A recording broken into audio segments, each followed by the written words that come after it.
Good morning, everyone. My name is Kathleen Stevens, and I'm president of KEI, and it's a great pleasure to welcome all of you here in our live audience and online to KEI on this blustery Ides of March to talk about the South Korean nuclear armament debate. I think most of us have spent a lot more time thinking about the North Korean nuclear challenge. But I'm also very aware, and we at KEI are aware, that the question of South Korea's own attitudes towards nuclear armament, nuclear weapons deployment has been something that's been much in the news, even this week as we speak and over the last few weeks. I do want to say that we at KEI, and in particular our great new Director for Academic Affairs, not so new now, Dr. Clint Work, has had proposed way back last October that we look at this and we try to look at it in a comprehensive and thoughtful way. Well, we try to do everything somewhat comprehensively and thoughtful, but especially this issue. Now, I think we're all aware that the Yoon Suk-yeol administration has firmly and repeatedly stated that its policy is neither the reintroduction of U.S. tactical nuclear weapons to the Republic of Korea, nor is it that South Korea should pursue its own nuclear armament.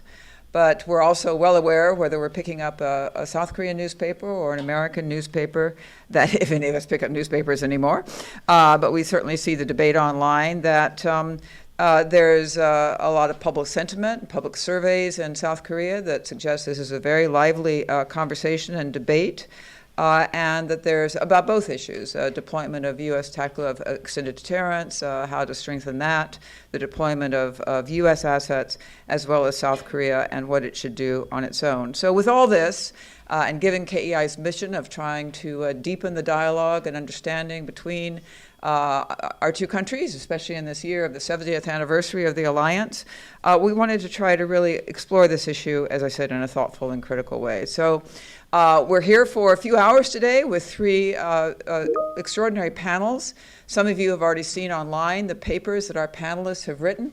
They are insightful, thankfully, if I can say succinct, and yet explores it from many different dimensions. And this is what we'd like to try to do today, to spend more than an hour on this and to look at a range of issues, and also to bring together a range of voices.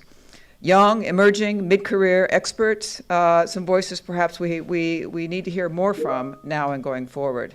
And we're going to look at it from a variety of angles, historical, domestic, and international.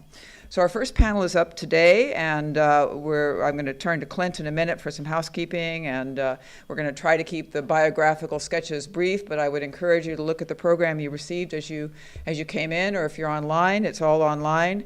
Our first panel is a wonderful panel that's going to look at the historical background on this issue and how it relates to the alliance and South Korea's own security challenges. And I was just talking, as I said, with Mr. Lawless, who's going to moderate our panel today, thinking in particular about the 1970s and the 2020 strategic context. Suddenly, as we were saying, these things seem more relevant. I have to mention, I'm jumping ahead of my notes here by saying I'm seeing Richard Lawless for the first time in quite a long time, but we worked together back in the aughts, still this century, when he was at the Defense Department and I was at the State Department. I knew then, and I've just recalled with him now, that we both were in South Korea in the 1970s. And we both spent a lot of time in Chungcheong Province. These are things which maybe may or may not be relevant, but Mr. Lawless does have a book called Hunting Nukes, which I think does dwell some on that period in the 1970s. I was not hunting nukes in South Korea at the time. I was teaching in a boys' middle school. But I don't have a book about that yet, but I'm looking forward to his book, and we're really, really pleased. I'm so pleased personally to see Richard back again and leading this panel. So we'll look at that, and also the evolution of alliance consultation mechanisms and extended deterrence. And then, as you'll see in your program, the second panel is going to look at some of that public opinion data that has been so widely quoted, take a little bit more of a deep dive into that with some real experts. Think about the public debate and political party views on the issue in South Korea. Think about what the factors are that are driving the debate, in addition to the question of U.S. credibility.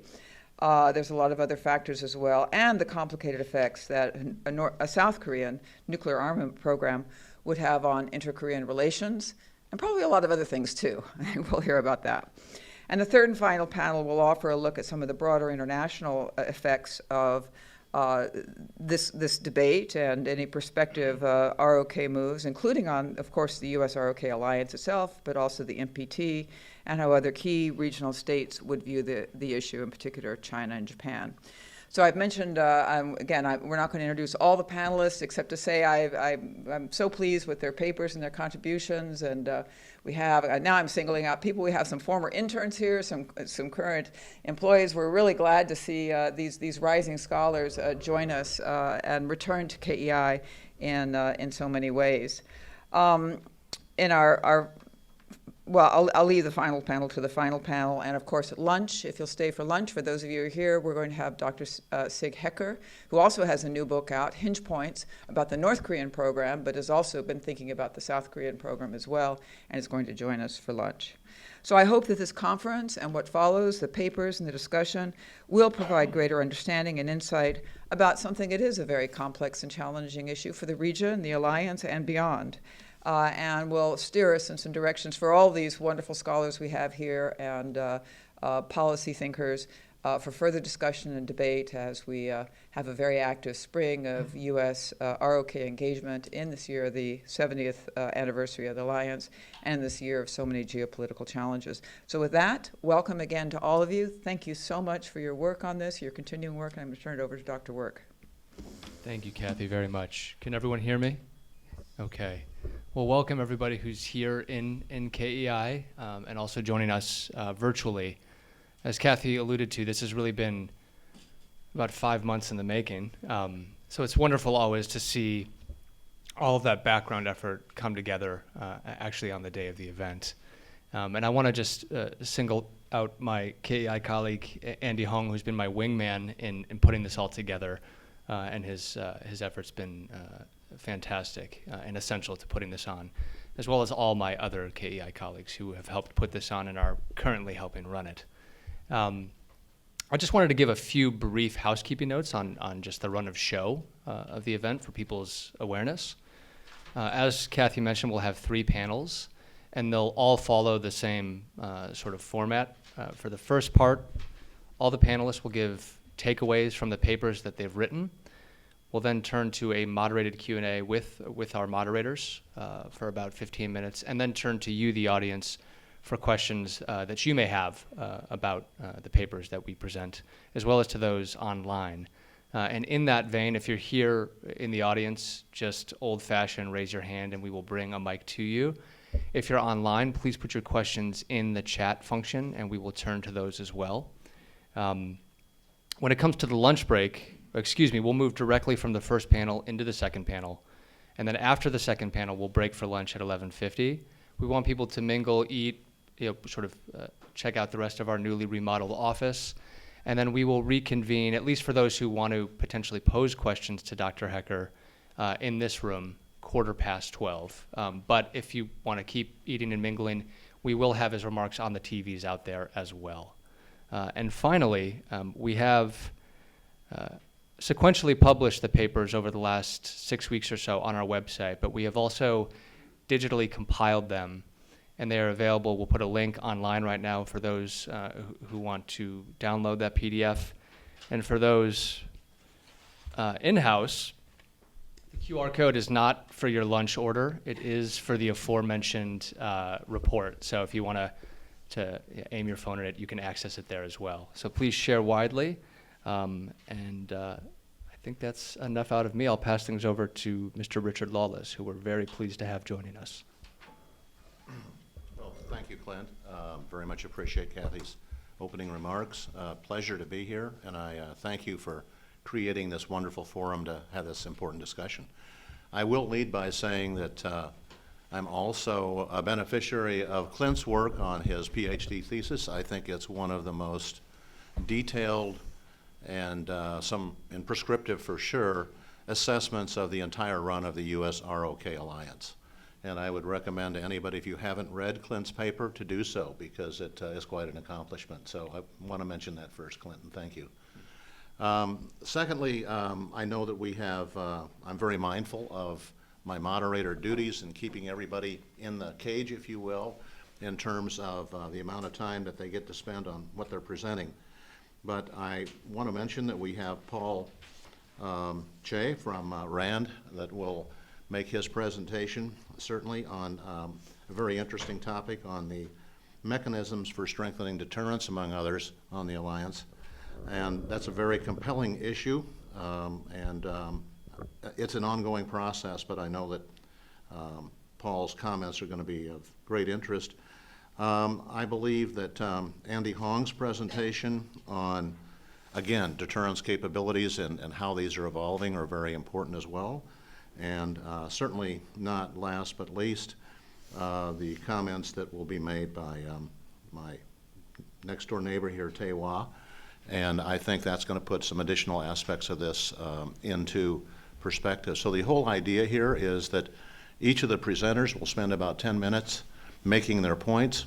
At the end of that collective session, we'll have, I'll ask a couple of questions and use up a little bit of time, but obviously the capstone of all this is for you folks to participate and direct questions at them to round out the session. So with that, I'm going to turn it over to Clint to make his presentation. Thank you, Richard. And I think most people are aware, but Richard himself embodies in his experience and in the history that he's recently written as well, a lot of what we'll be discussing today. So we're fortunate to have him, and it's also daunting to have him as our moderator. So in my piece, I attempt to explore certain tensions, certain historical tensions and contradictions in the U.S. commitment to South Korea, and how they've affected very complicated processes of extended deterrence and allied reassurance, which of course have become even more complicated in the post-Cold War era and within a democratized South Korea. And I think help us better understand how the alliance got to where it is today and some of the increased discourse on South Korea's nuclear armament. Throughout the Korean War, the U.S. considered and threatened nuclear use, yet these threats belied what I see as a really inherent tension in Washington's commitment to Korea, namely that it was not important enough to further expand the war on or beyond the peninsula, but far too important to simply relinquish. And I think this tension remains even today, despite South Korea's remarkable transformation and enhanced intrinsic value. Following the signing of the Korean War Armistice Agreement, and to signal U.S. commitment, Washington agreed to, of course, a mutual defense treaty with South Korea and the forward deployment of U.S. troops, and soon thereafter began considering the deployment of tactical nuclear weapons, which it first deployed in January of 1958, and by the mid to late 60s had deployed about 8 different types and nearly 1,000 warheads. And this decision to deploy tactical nuclear weapons and advanced conventional weapons at that time was driven by several factors. One, to prevent alliance forces from being overrun early in a conflict. Second, to, quote, modernize U.S. and ROC forces, but also to set parameters to South Korea's own capabilities and agency. And third, as part of a broader global strategy, to incorporate nuclear weapons in U.S. military forces. So 4 years after forward deployment of theater nuclear weapons to Europe, the concurrent deployment of tactical nuclear weapons to Taiwan, Korea, and elsewhere in East Asia was part of this broader sort of techno-bureaucratic momentum.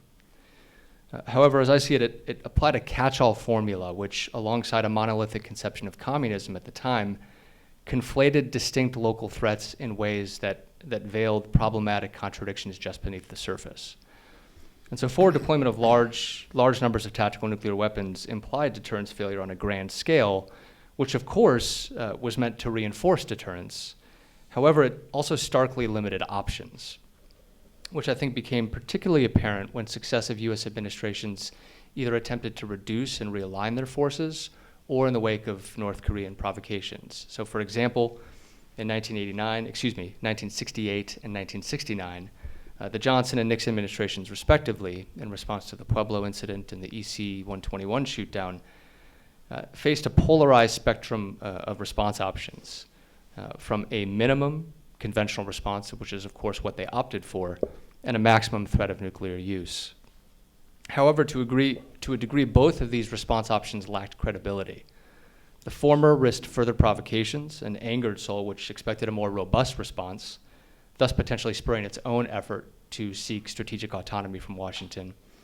And the latter, namely the threat of nuclear use, was so disproportionate that it was sort of unbelievable, politically costly, of dubious military utility, and I think most critically, it went against the ROK's own desire to avoid nuclear use on the Korean Peninsula. Ironically, though, it was these same events that would spur U.S. efforts to further reduce, realign, and make more flexible its force posture on the peninsula, which in turn sparked ROK doubts about the U.S. commitment, and of course, Seoul's own hedging through, for example, its own clandestine nuclear weapons program, which will be explored by some of my fellow panelists. So Washington curtailed Seoul's effort by promising, among other strong countermeasures, by promising to maintain troop levels, but also through the first ever public acknowledgement of tactical nuclear weapons in South Korea in 1975, and the refusal to rule out first use. And this dynamic became even more pronounced under President Jimmy Carter's abortive troop withdrawal policy in the late 1970s, during which the Pentagon began to openly speak about theater nuclear weapons as the symbolic link between forward deployed troops and larger U.S. Strategic forces. And it was also at that time that Washington began to insert the language on the nuclear umbrella into the annual Security Consultative Meetings joint communiques, which of course is a practice it's maintained ever since. So simply put, the more Washington reduced and realigned its force posture, the more it openly cast its nuclear shadow. Of course, it was also at this time that the alliance established the Bilateral Combined Forces Command, or CFC, which was a much more integrated defense arrangement within which South Korea took on a more robust role. However, none of these very notable changes obviated the tension at the core of the U.S. commitment, nor the polarized and limited options it had vis-a-vis a highly risk-acceptant North Korea. And furthermore, that tighter alliance integration within the CFC explicitly excluded consultation on the U.S. nuclear umbrella. It was also during the same period that the U.S. began to significantly reduce its theater nuclear weapons both in Korea and the region. And this was due in part to a major security review, but also greater scrutiny about the escalatory risks of these weapons. Now, of course, these risks had been there all along, and many people cite them today as a reason not to reintroduce tactical nuclear weapons to the peninsula. But what had changed in the late 1980s was the political and strategic context.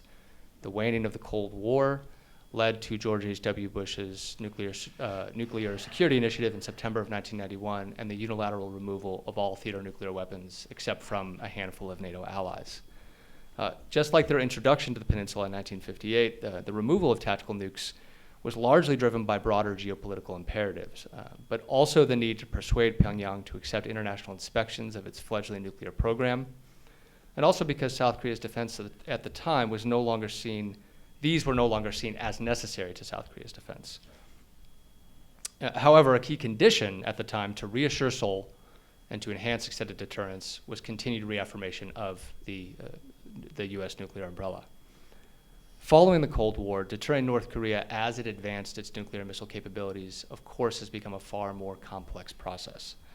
For one, U.S. nuclear posturing and signals have been inconsistent and at times highly provocative. And while partially effective at the upper strategic level, they've lacked credibility below that threshold. So as I discussed during the Cold War, North Korea was perfectly willing to test the alliance in that space. Now that it possesses its own nuclear deterrent, it appears far more emboldened to do so. Critically, deterrence signals are also meant, of course, to reassure Seoul. Yet Seoul's economic growth and enhanced capabilities, which will also be discussed on this panel, while the basis for a stronger alliance, have also significantly complicated Allied reassurance. Given further reductions and realignments in U.S. forces since the end of the Cold War, the ROK's steadily advancing conventional capabilities have become more central to the alliance's own deterrence and warfighting equation.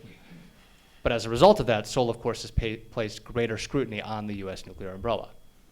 Furthermore, South Korea's democratization, while it's also deepened alliance ties, has complicated that same reassurance process. Of course, during the Cold War, alliance management and reassurance, it wasn't a simple process, but it was channeled through a much more centralized dictatorial ROK government. Nowadays, civil society, public opinion are much more prominent factors in alliance management. And new generations of ROK leaders with different views on the alliance and inter-Korean relations have entered the decision-making fray.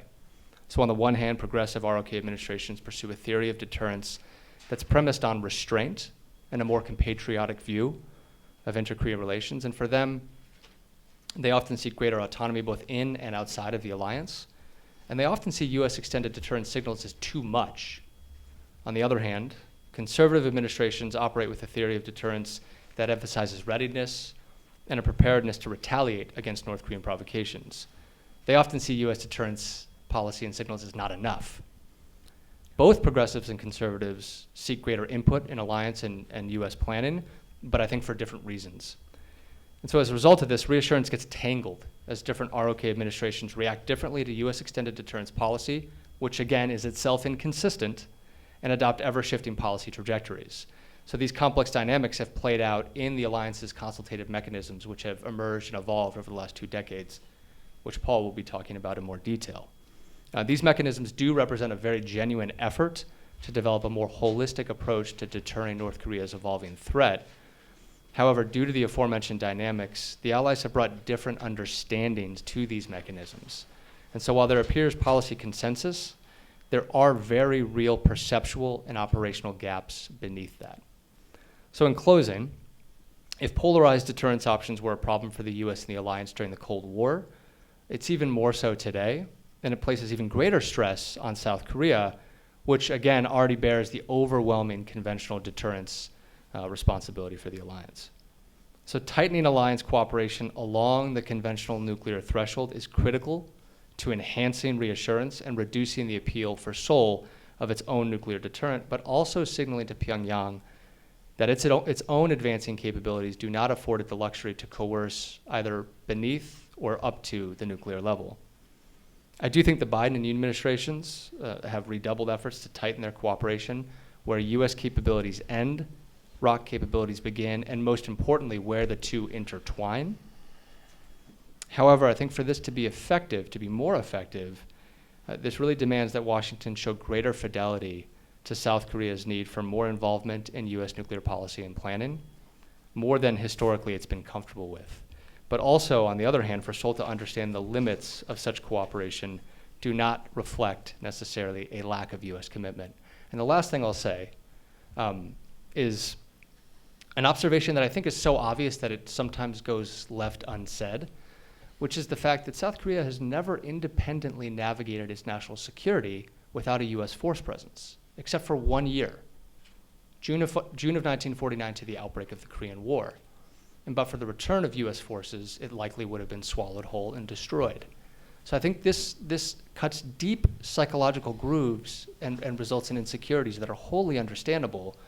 And I think, why do I say this? I say this because today we find ourselves with an urgent and advancing North Korean threat, a very unstable, broader strategic environment, but also a South Korea that's more capable than it's ever been. And so I see the alliance, that the institutional underpinnings of the alliance are facing tensions now that they did in the 70s, but they are anew these days. This doesn't mean it's going to become unbound. It means serious work needs to be put into what are problems with existing institutional arrangements, how might they be updated? And the last thing I'll say, which is not the most positive note, is this all happens in a political context. And there are political forces in our own country here that existed under the previous administration and could return again, which cast significant doubt about US commitment and credibility. So no matter what the Biden and Yoon administration do, democracies, fortunately, but sometimes unfortunately, have electoral turnover. And that changes context. And so I've said too much, so I'll close with that. Thank you. Great, thank you. So I'm here to join the panel and provide context, historical context, that shapes the discourse of ROK nuclear armament. And I do this by examining how the alliance established and evolved its nuclear deterrence-focused consultative mechanism and posture. My study, therefore, takes stock of where progress has been made, but also identifies where progress has been limited. And I find that through various consultative mechanisms, the alliance has realized, one, a more combined, comprehensive, and holistic deterrence posture, but that two, this generally involved greater integration of ROK advanced conventional means, ROK and US non-nuclear capabilities, and more non-military activities. Ultimately, the context I offer is this. While the alliance has adapted in critical ways to changes in the North Korean threat, thereby strengthening deterrence and providing reassurance, an enduring challenge remains in the conspicuous lack of progress to integrate South Korea in U.S. nuclear operations. Now let me provide you highlights in the alliance's evolution that is the basis of my assessment. It is important to first note the context that led to official ROC-US dialogue on U.S. extended nuclear deterrence, which only began in 2010 through the establishment of the Extended Deterrence Policy Committee, or EDPC. Following North Korea's second nuclear test and launching of the Eunha-2 long-range rocket, the alliance shared a concern that there was greater risk of alliance decoupling and of a stability-instability paradox on the peninsula. As a matter of global nuclear posture, the Obama administration sought to strengthen regional deterrence architectures and bolster alliance cooperation, while the Lee Myung-bak administration sought to make the U.S. pledge of extended nuclear deterrence, quote and unquote, more concrete. For South Korea, there was a perception that U.S. declaratory policy commitment was insufficient. This was informed partly by the failure of the alliance to deter North Korea's sinking of the Cheonan and the shelling of Waipido. Acts of aggression understood as likely to continue amid a North Korean leadership transition and increasingly credible nuclear shadow. Further, there was a ROC desire to better understand U.S., but in particular, POTUS's intent regarding the nuclear umbrella, given President Obama's pledge globally to reduce the role of nuclear weapons. This, of course, occurring amid an increase in North Korea's threat on the peninsula. Finally, South Korea desired better understanding of U.S. nuclear operations, planning and execution, which remained opaque despite South Korea's vital national security interests depending on them. The EDPC thereby provided a mechanism for the United States and South Korea to exchange views on the North Korea threat and design a more comprehensive collective approach to deterrence. Through joint studies and tabletop exercises, the EDPC established the alliance's tailored deterrence strategy, a bilateral agreement to leverage not only the U.S. nuclear umbrella, but also the conventional strike and missile defense capabilities, and not only U.S. assets, but also ROC capabilities. In parallel, the alliance had another consultative mechanism, the Counter-Missile Capabilities Committee. Here, the committee established the 4D strategy, which was a comprehensive alliance approach to counter-missile operations. The 4D strategy was a bilateral agreement to counter North Korea's missile threat through not only deterrence by punishment, but also deterrence by denial, coordinating U.S. and ROC plans to develop missile defense systems. This was followed in 2015 by the merger of the EDPC and the CMCC to create the Deterrence Strategy Committee, the DSC, which remains today. The focus on deterrence instead of extended deterrence in the name of this committee was deliberate. It was meant to underscore an alliance deterrence posture that integrated ROC capabilities to complement the U.S. nuclear umbrella. Further, it acknowledged advances in North Korea's threat to marry nuclear capabilities with missile capabilities. The body of the DSC ended up continuing policy dialogues, exchanging thoughts on the North Korean threat, continuing TTXs, and conducting site visits to make the U.S. capacity to extend nuclear deterrence, quote unquote, more tangible. This, of course, was followed in 2016 by the DSC agreement on the 4D Concepts and Principles Implementation Guidelines, or the CPIC. Here, I'd like to just point out that for South Korea, it was extremely important to reach an agreement on implementation guidelines, right? Here, the key word being implementation. Also in that year, the alliance established what's now referred to as the Extended Deterrence Strategy and Consultation Group, the EDSCG. This raised the level of bilateral consultations of the DSC, which was at the DASD level, to the ASD level, And it also included a 2+2 format, so co-chairs from both defense and state with their ROC counterparts.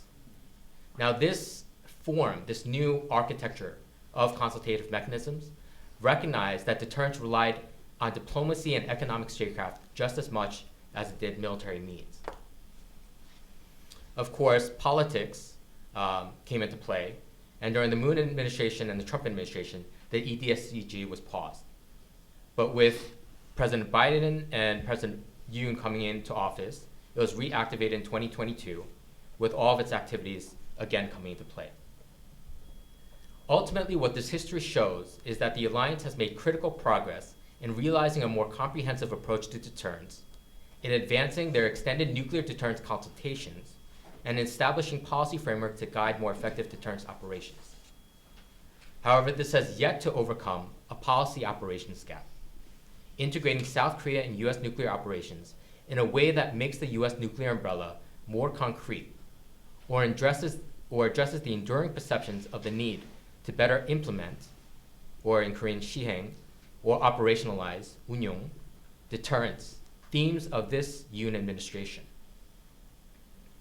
As I take a step back, I recognize the genuine intent of the Biden administration to strengthen extended deterrence.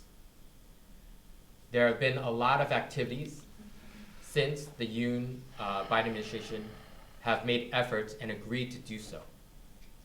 But if you look at this history of consultative mechanisms, what you realize is that our two administrations, unfortunately, are just doing more of the same. And I do not believe that this addresses the enduring challenge of the gaps of tasks that the alliance needs to address in order to be more fit for purpose, to be more relevant, to actually enhance deterrent effects, to bolster up the credibility of the US nuclear umbrella, and ultimately posture the alliance for the future, for the next 70 years in this very tenuous security environment. I'm happy to elaborate further on policy recommendations on how to do this, how I view the need to reform consultative mechanisms and alliance activities, but I will reserve those comments for the Q&A. Thank you. All right. Good morning, everyone. So in my piece, I want to draw a bit of focus on South Korea's drive towards deterrent capabilities, but I want to characterize this as a story of limits, namely technical limits and political limits. You can call them hurdles, you can call them tasks, you can call them whatever you want, but essentially these are limits that entail spoiling factors that have prevented the ROK from going nuclear and continue to do so. I want to characterize the 1970s as a time of South Korea confronting very stark technical limits, but facing comparatively fewer political constraints. When Park Chung-hee directs the Agency for Defense Development, the ADD, to develop this indigenous nuclear deterrent to provide this asymmetric deterrent capability against then superior conventional forces from Pyongyang, a lot of technology had to skirt US restrictions. South Korea did have nuclear power plants at that time with US support, but to build a weapon, South Korea would need to enrich enough fissile material. But of course, the question being how to do that without the US knowing. And so how do you build reactors that would not fall under US inspection or supervision and learn key reprocessing technologies without starting from scratch, which they believed would help enrich enough fissile material to accrue them to build this initial 20 kiloton device. As it would happen, South Korea would end up reaching out to other countries like France and Canada to acquire key spent fuel reprocessing technologies that they had hoped would move this project forward. And of course, thanks to the hard work of some, it ended up failing. But in some ways, there were fewer political constraints at the time. On the international normative side, the NPT was still nascent. In a rather ironic episode, the NPT was it could be seen as being used by the ROK when South Korea ratified the NPT in 1975 as a precondition to acquire Canadian heavy water reactors, which they hoped to violate the NPT with. Other institutions like the Nuclear Suppliers Group, NSG, was emerging. It would be founded in 1974. And of course, domestically, like Dr. Work mentioned, the presidency was a far more powerful institution, and public opinion had a far weaker influence. If Park told ADD and the Korean Atomic Energy Research Institute, the KIEP, to build nukes, they were going to build nukes. And it ended up taking tremendous effort from the United States to put a stop to South Korean proliferation in the 1970s, which my colleagues in the panel have covered and will cover in greater detail. Whereas today, I'd say not all, but many technical limits have been overcome to a degree. But I believe political limits pose major obstacles that present the still big gap between nuclear latency and actual nuclear capability. Briefly touching on the warhead aspect, South Korean technical prowess in nuclear technology have come a long way. There's still, again, some technical limits, but I believe what are most stringent are political limits and consequences. We saw a glimpse from the overwhelming response over a small test in refining uranium by some scientists in 2000, which were not related to the ROK government. When it was discovered, it was immediately disavowed by the South Korean government, and it triggered an immediate investigation by the IAEA. So mechanisms were immediately activated, and in kind, they were immediately and actively responded to. And it's very important to recognize that this architecture still exists today. As for latency in delivery capabilities, I use the term latent triad, and I know the word triad raises questions and eyebrows. Let's first start with a disclaimer. South Korea is not currently developing a nuclear deterrent. Its conventional capabilities are not being built with the intent of building out a nuclear architecture. And any suggestions to that effect are both disavowed by myself and would be fiercely pushed back by the South Korean government. South Korea's indigenous aircraft and air-launched ordnance development, ballistic missile development, subsurface capability developments are built out of conventional deterrence goals and are well within alliance architectures. But I use the term latent triad because if South Korea chooses to go nuclear, South Korea would not be starting from scratch to build out capabilities to deliver a payload at range from the air, land, and sea. So the technical latency in terms of having a potential triad is there. So why not full speed ahead with building out this nuclear architecture, of course, the first warhead aspect aside? I would argue that there are still political limits with which Seoul has kept in close accordance. For example, the South Korean ballistic missile range limits were extended in lockstep with alliance consultation. Not once did South Korea blatantly violate these limits that were set in agreement with the United States.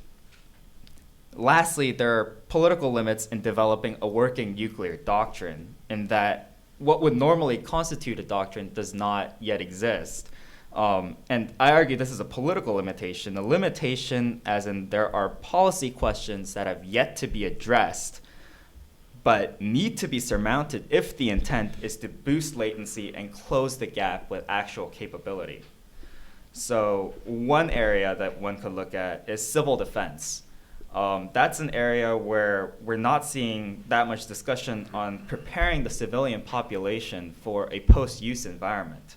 Are there enough gas masks and iodine pills? Are there enough hardened bunkers and shelters and shelf-stable supplies? Is there a policy thrust specifically catered toward a potential post-use environment? I'd say it's lacking at best. And in order to develop an actual working doctrine in terms of having nuclear capabilities, I'd say this is another task that needs to be surmounted, and it's a hurdle that's presented to South Korea closing the gap between latency and capability. But just as this has been a story of limits, it also has been one of those stories of these limits shifting. And Seoul may have certain expectations of how things could change from the status quo, which is where the US role also comes in and which will be covered greatly by my colleagues. For example, I spoke about how conventional development has occurred within alliance boundaries, like with Korean ballistic missile guidelines, shifting over the decades. It's worth asking if limits have shifted in these areas, could they not also shift elsewhere? And it's understandable in this regard that other US allies appearing to be giving greater leeway in boosting its latency could be perceived as unfair by the ROK, resulting in increased demands. So US action and consultation has a lot of weight because after all, South Korea it's not a rogue country. It's not in Seoul's interest to act completely against the grain of international or alliance norms on its own.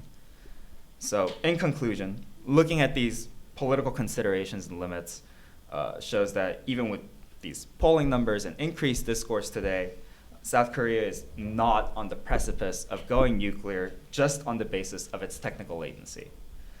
The current state of ROK deterrent capability is that conventional deterrence has come a long way.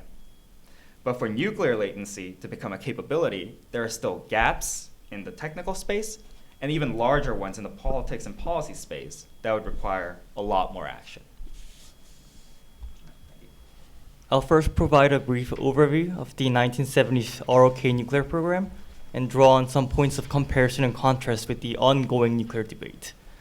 The 1970s was a turbulent period for the US ROK alliance. The Nixon Doctrine, US withdrawal from Vietnam, and the taunt with China exacerbated Seoul's fear of US abandonment.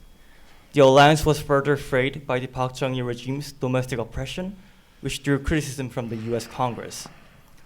Park aspired for a deterrent that is independent of the US security guarantee. In the summer of 1974, the CIA station in Seoul reported to Washington that the ROK government is pursuing nuclear weapons.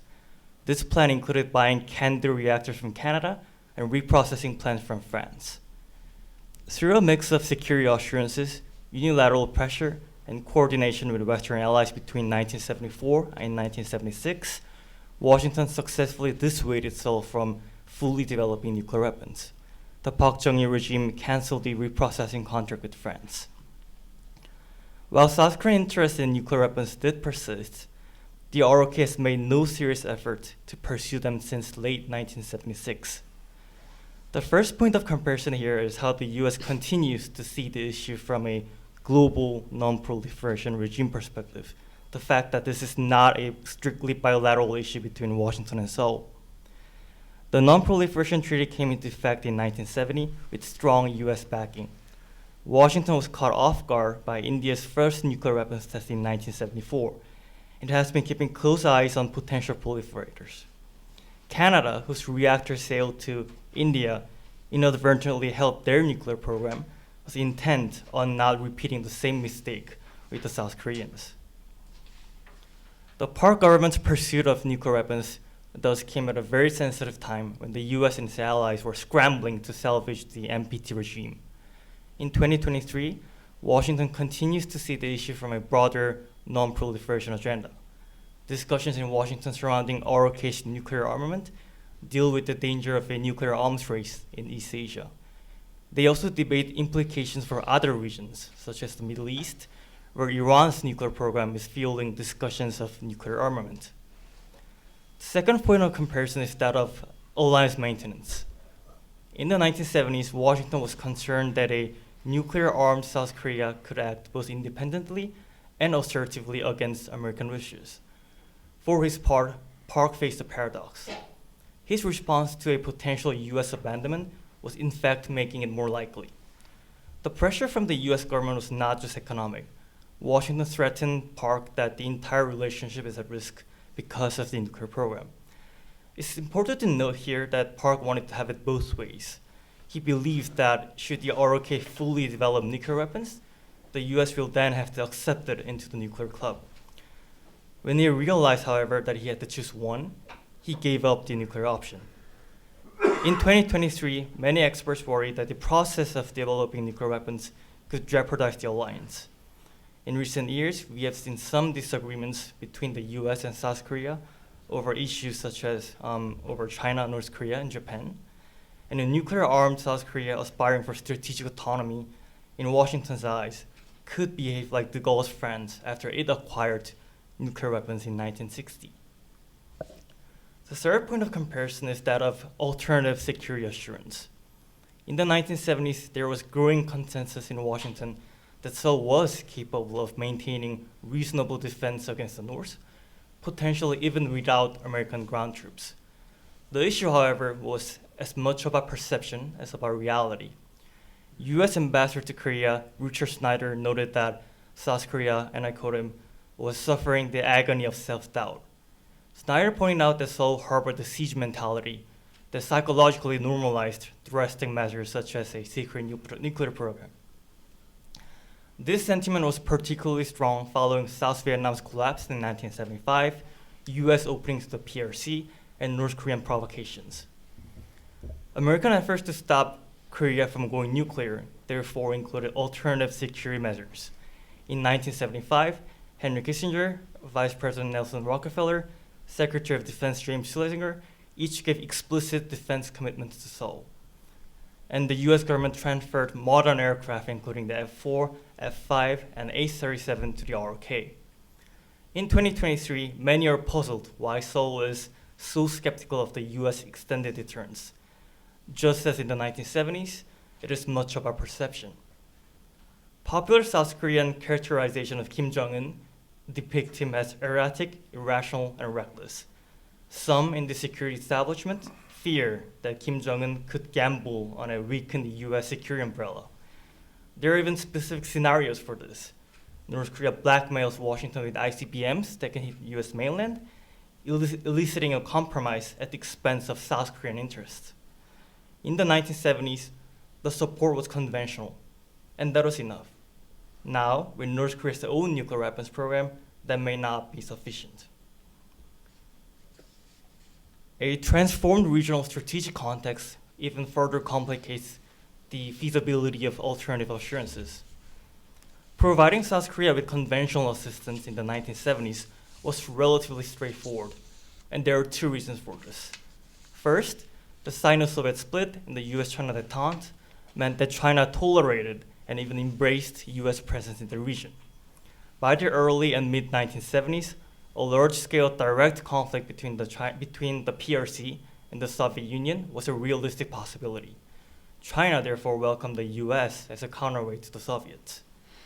Zhou Enlai also accepted Kissinger's argument that American troops in the region were bottle caps on potential resurgent Japanese militarism.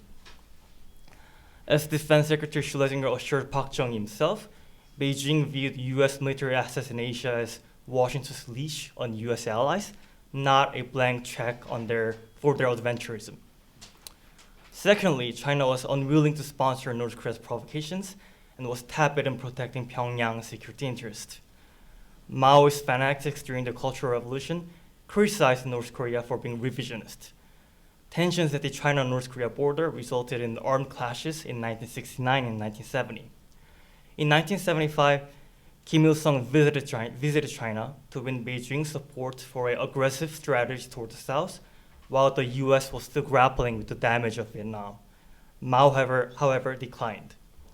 With South Korea not strong enough to threaten China directly, and with no ostensible danger of losing North Korea as a buffer state, Beijing held little concern over renewed US security commitments to South Korea. The strategic environment, obviously, however, has now dramatically shifted. The ongoing US-China great power competition translates into Chinese opposition to strengthen the US-ROK alliance. North Korea has become very useful for China in its competition with the US. China prefers that US military assets and political attention are fixed on North Korea, which might otherwise be deployed directly against China. Deterioration in broader US-China relations over Taiwan and the South China Sea could lead China into encouraging North Korean aggression against the South.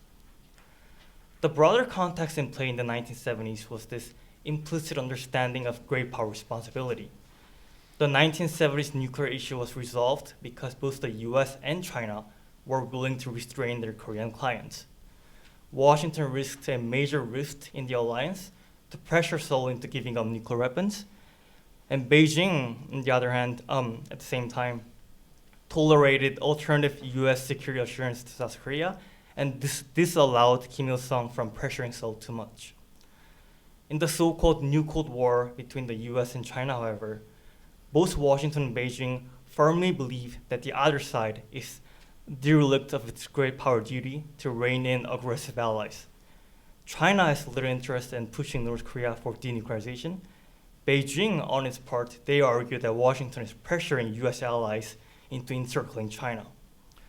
I want to end on the note that the broader regional strategic context will influence the nuclear debate in South Korea. The Vietnam War propelled ROK's nuclear aspirations in the 1970s. Similarly, failure to fend off North Korean aggression or prevent Chinese revisionism in the region would radically dial up the nuclear debate in South Korea in 2023. Thank you. Gentlemen, appreciate it all. I do have a few questions to lay on the table. I've got, what, Clint, 10 minutes to do this? 10, 15? 10, 15? Okay, let me start with you, if I may. Sure. There is, I think one of the things you've done is in tracing the history of the alliance, you make a really good case that there has been huge unpredictability on both sides in terms of the political context, administrative decisions, whether that be on the U.S. side with, for example, the transition into the Carter administration, on the ROK side in the transition from a progressive leadership to perhaps a more conservative leadership. And we've seen this double sine curve, if you will, always in operation. But somehow the alliance prevailed. And I'm wondering if you could look out a bit based on what you've looked at this alliance dynamic and how the alliance did survive and bring us to where we are today, to any projections you might have as to the alliance's sustainability in a continuing sine curve situation in the future. Sure, so predict the future then.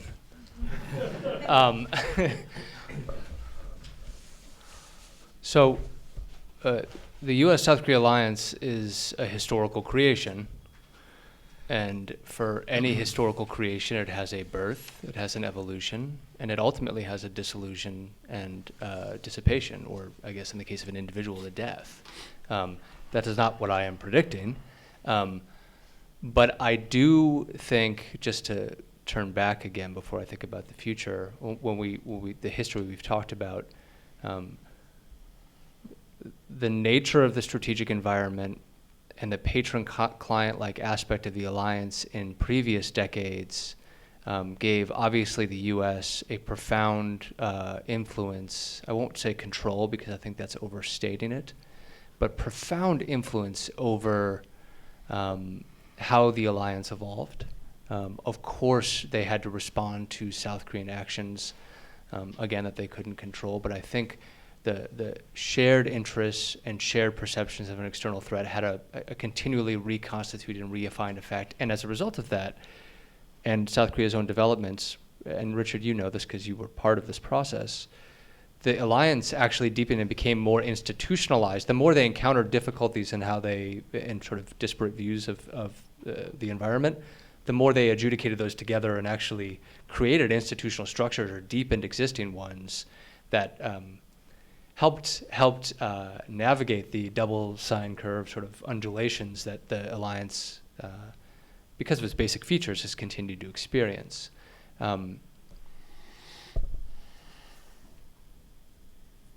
Moving forward, and this is sort of building on what I said, I do think the existing institutional underpinnings of the alliance are facing greater pressures today than they did even in the 1970s. It may be the case that the external threat environment is so compelling a forcing factor that it would mitigate against any dissolution of the alliance. Sort of IR theory might, especially since it's based on an existing structure. I do think, though, taking into consideration political realities that, that I touched on and that Paul mentioned, that no matter how institutionalized things are, I think the alliance could be in trouble. And I hate to say that in this 70th year anniversary. Its virtues should rightly be extolled. But I think business as usual is not going to cut it. Right. So if that's what we try to do, that's going to be very problematic for the sustainability of the alliance. But that doesn't mean that's what's going to happen. Right. I've been long-winded, so I'll Okay. stop with that. Well, that's sort of a segue and something I'm going to pose to Paul. By the way, I totally agree with your final concluding comment, your assessment. And I think it was very useful that you took us through the entire EDSG process and where we are today. And I think that in itself is a very useful paper for people to read that are policymakers to understand how we got to that point. When I was in the Pentagon and we were doing in the let's say 2002, 2008 period, and we were trying to manage the alliance better through something called FOTA, Future of the Alliance, we actually laid a list on the table of 15 things that the Republic of Korea was not doing mission capability-wise, and we expected them to step up over a fairly short period, fund, do them all, bring the capabilities in. They were all reasonable requests. But to your point, every aspect of this was seen as us attempting to transfer to them the responsibility to do what we had always done before. A lot of it was little stuff. Some of it was big stuff, but it was all a suggestion, or the implication was, we're getting ready to leave. By making them stronger, we're getting ready to leave. And I would say this to you, and I put this to you, as you describe where we are now with the EDSG, you really are saying we're incapable of operationalizing it sufficiently to convince our alliance partner that we really mean it. Is that your conclusion? Am I misstating your conclusion? It's slightly different. I think the point I'm trying to make is that I actually believe not that the U.S. is incapable of operationalizing, but it actually has to change the way it operates. So I have the utmost confidence in U.S. capability and capacity. I also, unfortunately, recognize the stronghold that legacy and bureaucratic culture has that pushes back against real change. Mm-hmm. And so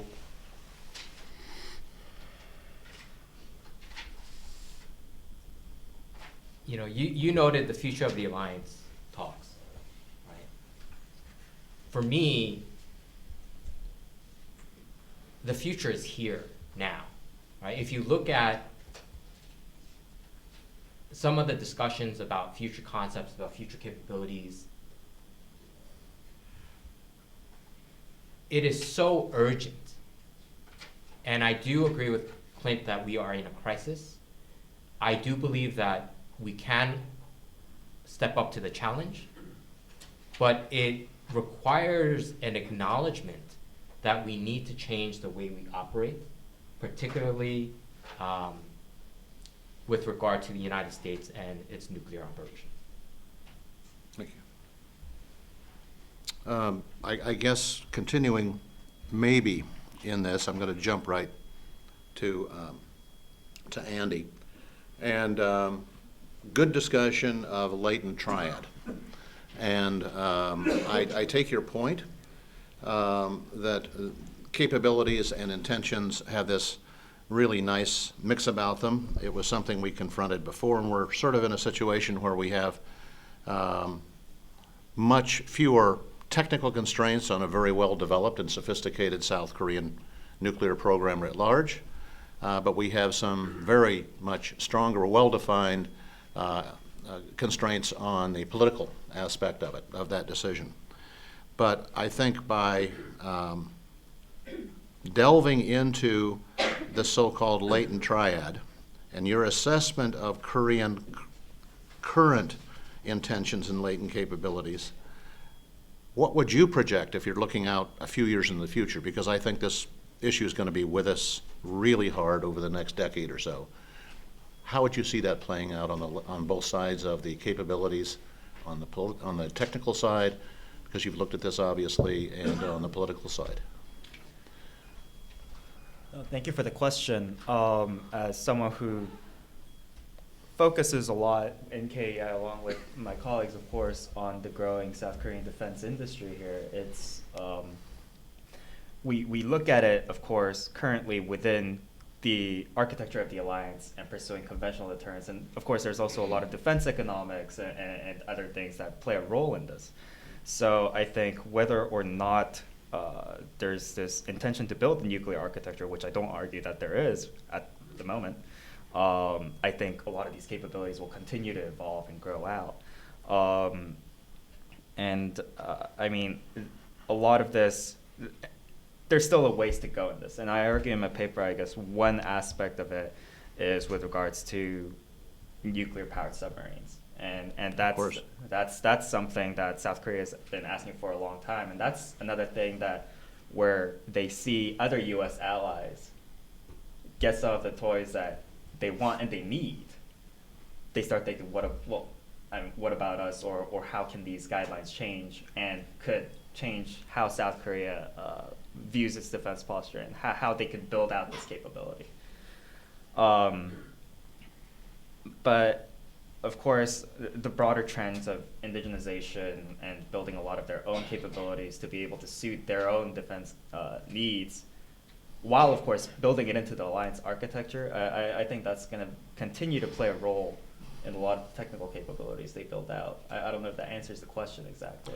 It does, and let me just say this, the whole issue of the Korean nuclear attack submarine, that dominated a lot of the Moon administration, and they used it politically, and they used it as a demand to the United States. We can build to the United States, they would say and did say on a regular basis at every level, including the presidential level, we can build that nuclear submarine ourselves. All we need for you to do is give us the nuclear fuel elements we need in our reactor. So that's all you have to do. And of course, that created a policy dilemma for us. If we begin giving that component of a nuclear reactor to even an ally, where does it stop? So here you had a manufactured political, how shall I say, incident that had real mileage, at least in the minds of the Moon administration. The U.S. could not compromise on that, would not compromise. So in terms of a latent capability that you're arguing, we had a latent capability in the Republic of Korea to build a nuclear submarine, and here the United States constrained ostensibly their ability to do it. So I think there's going to be situations like this, per your presentation, in the future that we're going to have to face. So that's why I think it's very valuable that you're talking about latent capabilities, latent political structures. Right, thank you. Andy, do I have time, Clint, for one more question here? You do. Okay. Yes, you do. Okay, Tewa, on your presentation, what I found interesting was that you brought up the fact that it just so happened in the 70s that we had the Indian detonation at the very time that others were moving very quickly, including the Republic of Korea, to put in place all the things they thought they needed to have a program. And we had a situation where our nuclear proliferation awareness and regime was attempting to run to catch up to a moving car. In other words, we'd missed the train and we were running after it, trying to jump on board. And it was very fortuitous for our international proliferation regime, in a way that we were facing a Taiwan situation and an ROK situation that we had no choice but to deal with, and I think that forced the issue for everything. So I think your commentary on this is if you were to put your hand on one lesson learned from that experience, what would it be in the 70s?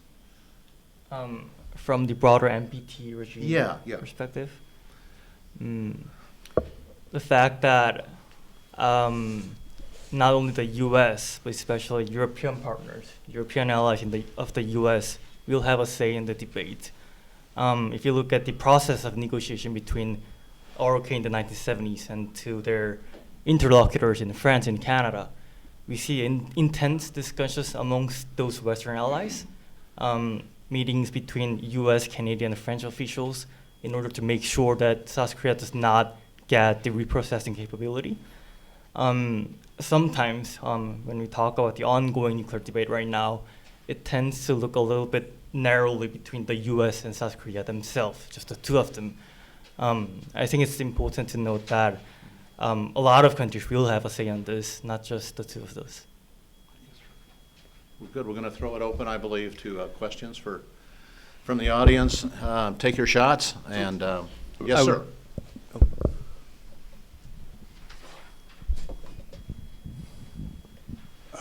One question I have is about we haven't talked, with the future is now, one of the main things going on right now that the United States hasn't confronted since 1945 is a major war in Europe.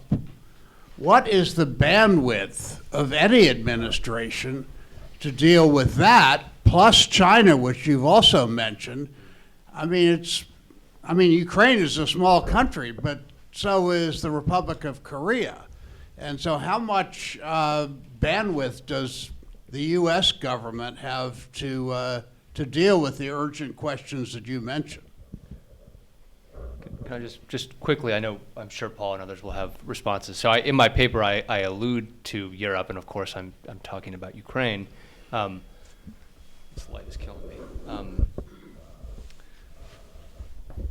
This is what makes the trends we're talking about that much more urgent, is there are questions about what assets the U.S. can bring to bear and the timeliness with which they can do them, given the demands in Europe and, God forbid, a situation in the Taiwan Strait. When you examine potential scenarios where there are crises in Taiwan and potentially something burbling in Korea, it's often the questions are raised about the U.S. needing to draw assets and forces from the Korean Peninsula to address issues elsewhere, and even asking for ROC assistance in this. And this all puts greater stress on what we're talking about, which is the fact that we have, as the South Koreans always have, their threat right across the border, which is more urgent than ever. And so what I'm interested in is how, when we talk about potential OPCON transfer, if the South Koreans are going to take a greater role in their own defense, which I think, given the current context, we have to explore moving that forward and what that looks like. It's not to say they're going it alone, but because of the bandwidth, I think the U.S. government can chew gum and walk at the same time. But at the end of the day, there are limits to capacity, and if you're dealing with multiple crises at once, you have to spread resources accordingly. And to me, this just puts this highlights exactly the dilemma that South Korea is facing. And given current trend lines, again, not to be overly negative, I think these questions of constraints and where the ROC needs to step up and be more of a lead are becoming even more prominent questions. And I think Ukraine highlights that. Let me make a brief comment. I think it's a very important question. And I think we have to be mindful that ever present in South Korean planners' minds is the fact that it looks like there is a real possibility of a serious contingency vis-a-vis Taiwan, China-Taiwan. In such an event, the United States, as Clint mentioned, is probably going to flow forces or have to flow forces off the peninsula. But even if they don't flow forces off the peninsula, they certainly wouldn't have the capability to reinforce the Korean peninsula to match a major North Korean provocation. So I think the concern here is if we do have a Taiwan contingency or near war scenario, U.S. forces are going to flow, And there is this vulnerability that the Koreans and we sense that this is a beautiful time for the North Koreans to provocate, and probably provocate in a series of actions, not just one-offs, to destabilize the South Korean government. So I think it's a very valid concern, and I don't know that, I'm not doing it anymore, but I don't know if we've war-gamed sufficiently such a scenario that draws those forces away. My last point is one has to remember that when Kim Il-sung started the Korean War, he basically robbed Mao and Communist China of the ability to invade Taiwan. They were supposed to invade post-typhoon season in about a October-November period in 1950. And they were prepared to do so until the war was launched in Korea. So in a way, in the Chinese mindset, the North Koreans, in a way, allowed Taiwan to continue to exist. So there is that dynamic among the players here that we have to recognize. But I do agree with the question that you posed. Richard, could we in truly hybrid fashion take one of the online questions? I'm sorry. No, it's okay. Jeffrey Robinson. Okay. Do I read it or? Yeah. Yes, please. Yes, of course I do. Otherwise, we wouldn't know what we're talking about. With historical focus, panelists looked at strategy, for example, alliance and North Korean issues. But the current debate also concerns domestic politics. I assume that means both Korean and American. Will informed debate highlighting strategic cost dampen the current push? Yes. So I think the person who posed the question implied the punitive costs that the United States or the rest of the world might place on Korea if it went nuclear. I would counter and say that there are also costs if the security environment deteriorates and the U.S. nuclear umbrella lacks credibility for South Korea not to go nuclear. Yes. And that's the existential threat that we face. The fact that people in Washington are debating this based on my president's statement that he would consider this option, I think, is a bit detached from the reality in which South Korea lives. And I would advise that as we look back on history and that kind of pressure campaign to encourage South Korea not to go nuclear should not be the lesson to be learned in today's South Korean democracy. Yes. Where there are concerns about US bandwidth, where we are a true strategic partner, where we do face a nuclear threat and live in an environment where North Korea, China, and Russia are all nuclear, that this cost imposition approach to discouraging South Korea from going nuclear is not the way to go at alliance management. And in fact, the better approach is to welcome this discussion and have an honest debate about what nuclear weapons can and cannot do, and whether or not they are the appropriate option, or whether or not we do need to just reform the way the U.S. operates its nuclear umbrella. Paul just gave the reason why we organized this conference. Well, there's an overlaying comment, if I may, Paul. You could take the word South Korea out of that statement that you just made and splice in the word Japan.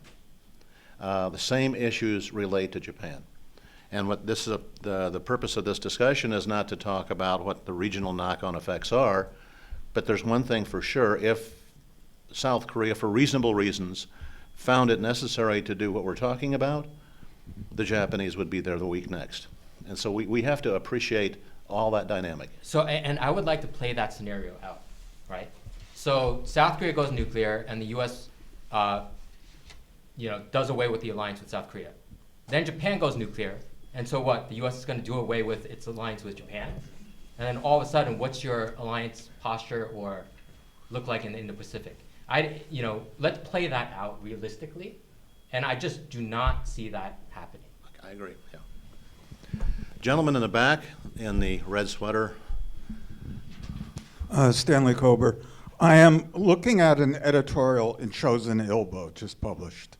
Quote, "The U.S. Inflation Reduction Act has cast a dark cloud Yes. over Korea's exports."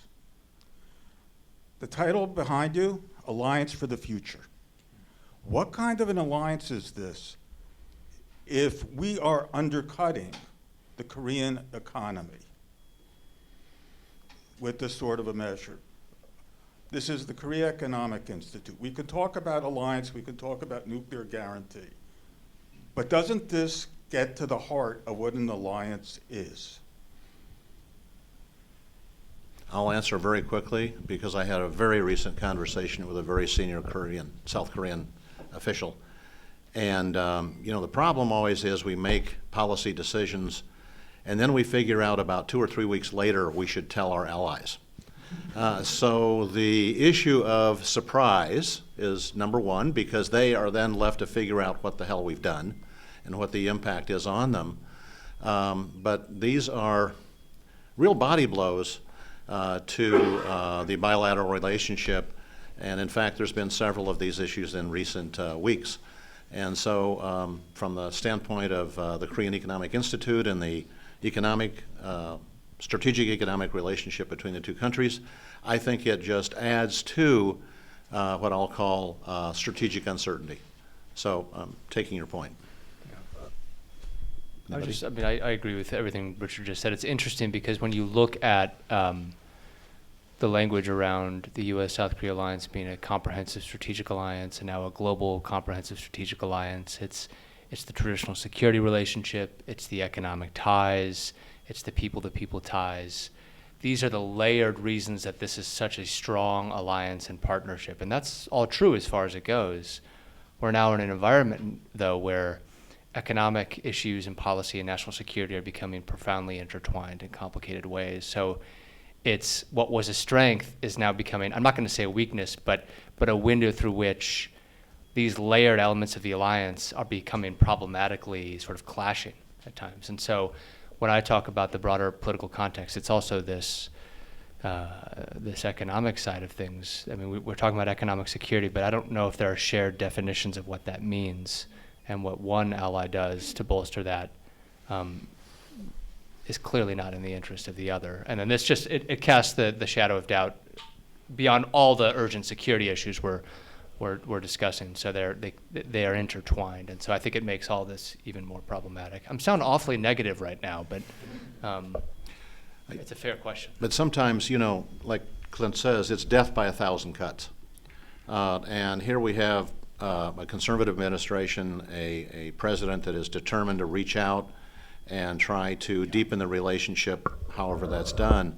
And then you announce something that is really domestically, politically a body blow to him, which was the recent regulations that were announced that essentially excluded the Republic of Korea on the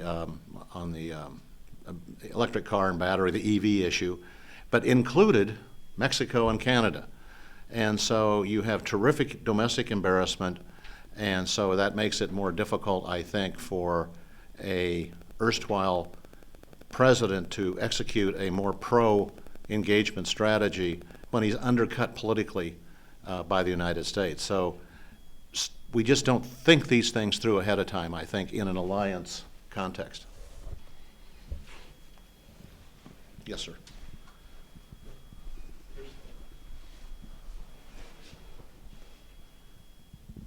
So, Paul, you in your presentation said you would be happy to sort of give your ideas. And I want to give you an opportunity, but I also want to put it in context because, we look at this debate. One of the things that comes to mind for me, and perhaps I've missed it in the news and everything, but is if there was any country that I think would be driving for a nuclear weapon right now, it would be Poland.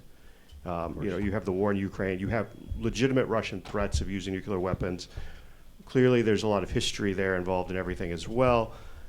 Now, I understand that the version of nuclear umbrella with NATO is different than the one in Korea and Japan, and so maybe that will get to some of your comments. But I guess so. I'd like to sort of say like what you think we should be doing, and then in that context of perhaps why maybe we're not seeing this debate in Europe as opposed to seeing it, you know, in Korea, and sort of what other factors really.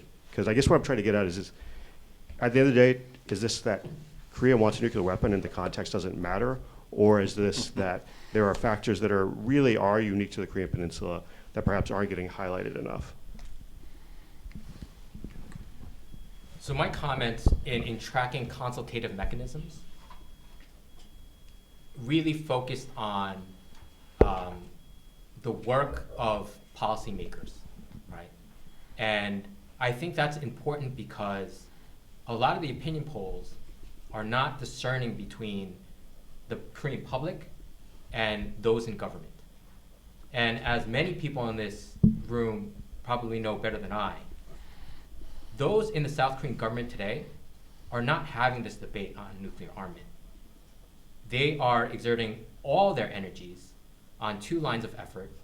One is really realizing a South Korean non-nuclear strategic deterrent and how to strengthen U.S. nuclear umbrella, right? I think that this is where there's huge alignment between the Biden administration and Yoon administration. But there needs to be changes on both sides of the equation. Specifically, we really need to talk as aligned on conventional nuclear integration and what the appropriate balance is with regard to how we equip, train, prepare our forces, right? To raise the credibility of the U.S. nuclear umbrella, you need to prepare the ground forces for U.S. nuclear use, right? Despite the U.S. fielding low-yield nuclear weapons and making changes during the Trump administration that filled certain capability gaps, I've yet to see in the South Korean budget or South Korean forces or even the combined forces, USFK, changes in their budget to operate in a post-U.S. use. So for me, that is a huge signal that we could be addressing today without even moving closer to South Korean nuclear armament.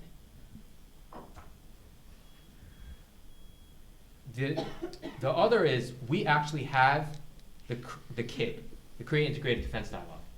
And that, and the DSC and all this nuclear extended deterrence is tucked into that. And that is supposed to be the ultimate alliance integrator to talk about both conventional and nuclear. But what it really is a stapler, right? It takes the very stovepiped work of two different committees and just basically puts it all together, right? It's not integrated by design from the beginning. And unless we address that, we're not going to be able to make progress. The last thing I'll say is, you know, there was talk about nuclear propulsion submarine technology, right? I think the key way forward in the next 2-3 years right now is actually AUKUS Pillar 2, right? Quantum sensing, emergent capabilities that really try to show South Korea whether or not we need nuclear weapons, right? And that is something that the Biden administration needs to double down on South Korea if it wants to extend the life of nonproliferation, boost up the credibility, and just strengthen deterrence writ large.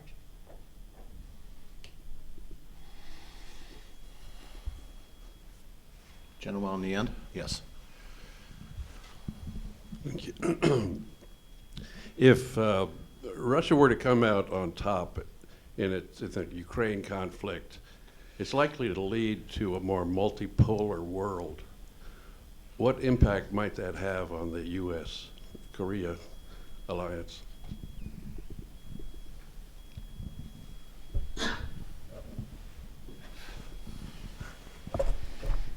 I mean, the first question I would have is, what does it look like coming out on top? What does that scenario look like? They retain those four provinces or oblasts in Ukraine. Ukraine gives up its intention to join NATO. And they sue for peace and yeah. Sue. It accelerates the trend that we've already been talking about, Yeah. right? It places greater pressure and demands on the U.S. global posture in Europe, which heightens concerns in South Korea about what the U.S. is able to deliver, and brings to the fore, is the U.S. ready to, build partner capacity, help South Korea take on greater responsibility for local and Indo-Pacific, so that we as an alliance, as a coalition, a greater coalition of like-minded countries, can address this multipolarity. I just add one. It also refracts back domestically. I mean, we already have prominent political figures in our country questioning how we're supporting Ukraine as is. And so I agree with Paul. It increases the need for the U.S. to, the burden for the U.S. and Europe, but it also raises further questions that are already being asked about why are we doing this? What is the sustainability of this? And then I think what happens is all U.S. commitments get conflated together in ways where people raise questions about them. What's different between Ukraine and Korea? I mean, I understand the differences, but politically speaking, I think those sorts of questions and pressures begin to enter the electoral realm even more severely than they already have. Yeah, and I think, to your colleague's comment, whether we want to, whether we don't have boots on the ground there or not, the world is looking, and certainly the Koreans look at the fact that we have signed up with Ukraine for this conflict. And I think if it's a lost cause, I cannot imagine Poland either demanding that they be included in the current nuclear sharing agreement that Germany has under NATO, or would draw the conclusion that they have no choice as a sovereign nation to themselves go nuclear. I just see that there's a knock-on effect, and I think if that happens, other countries in the world are going to continue to be concerned about the U.S. commitment, and it may well be part of a Korean decision package, at least mentally, unless you guys disagree. I think you nailed it on the head there, because just as it's a perception issue that Hwa mentioned, I think it could also be read in Korea as a perception that the U.S. would be, that whatever decisions that U.S. makes on Eastern Europe could also then be applied to Korea. Of course, in the 1970s, that felt a lot closer home with the withdrawal from the Vietnam War, and of course the withdrawal from the U.S. 7th Division from South Korea, and they read it as a larger picture. And of course, we can clearly see how perceptions can easily feed into greater policy decisions. We are right up against time. Okay. Well, thank you so much for Thanks. moderating, Richard. And we'll go right into our second panel. Right. Thank you so much.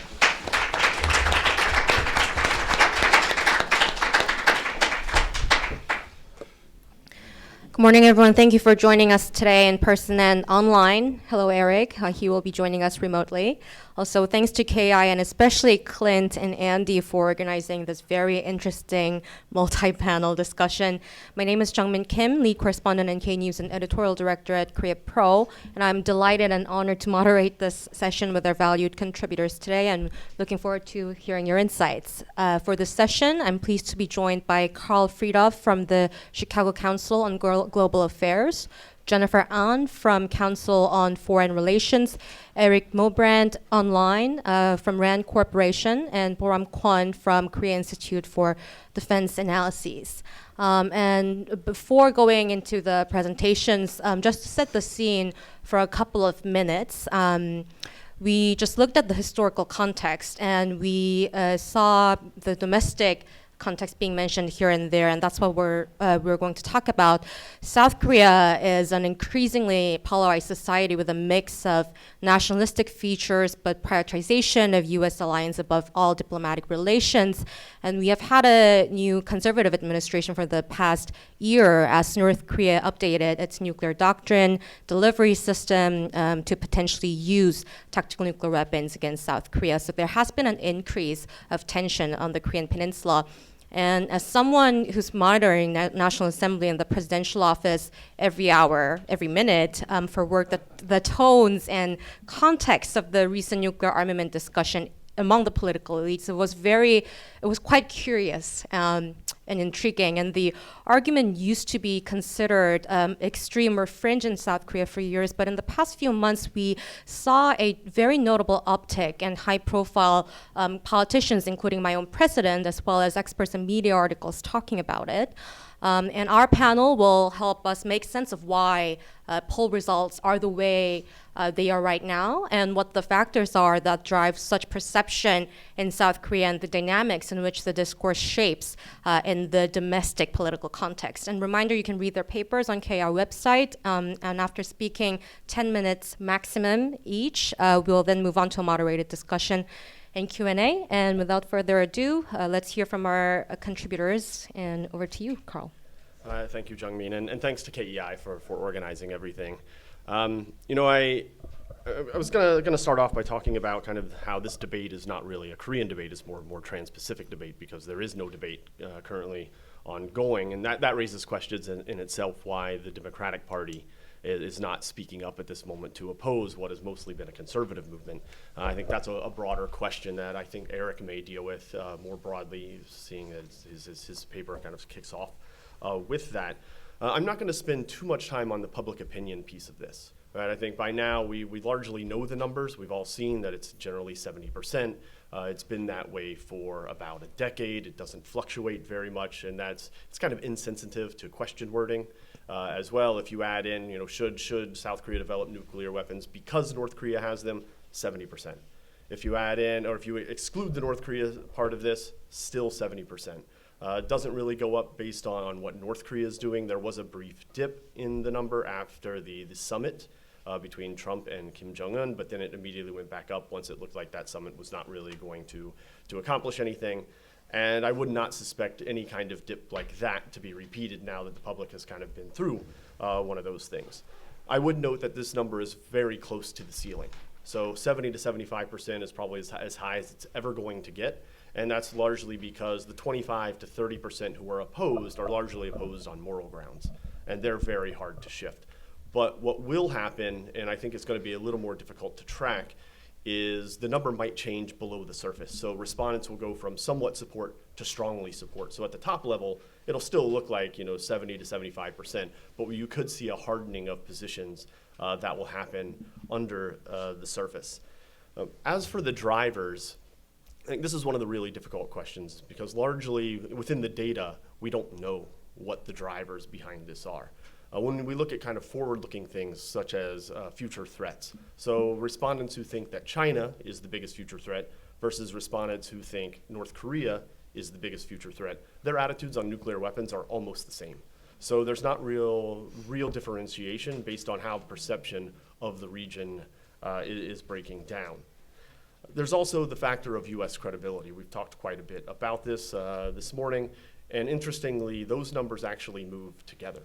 So respondents who see the U.S. as more credible are more likely to support a U.S. nuclear weapons program, and this is something that Lauren Sukin has called the unwanted use theory, that the South Korean public is afraid that the U.S. will escalate too quickly, and therefore they want to have control of the nuclear weapon decision so that they'll be able to control the escalatory cycle.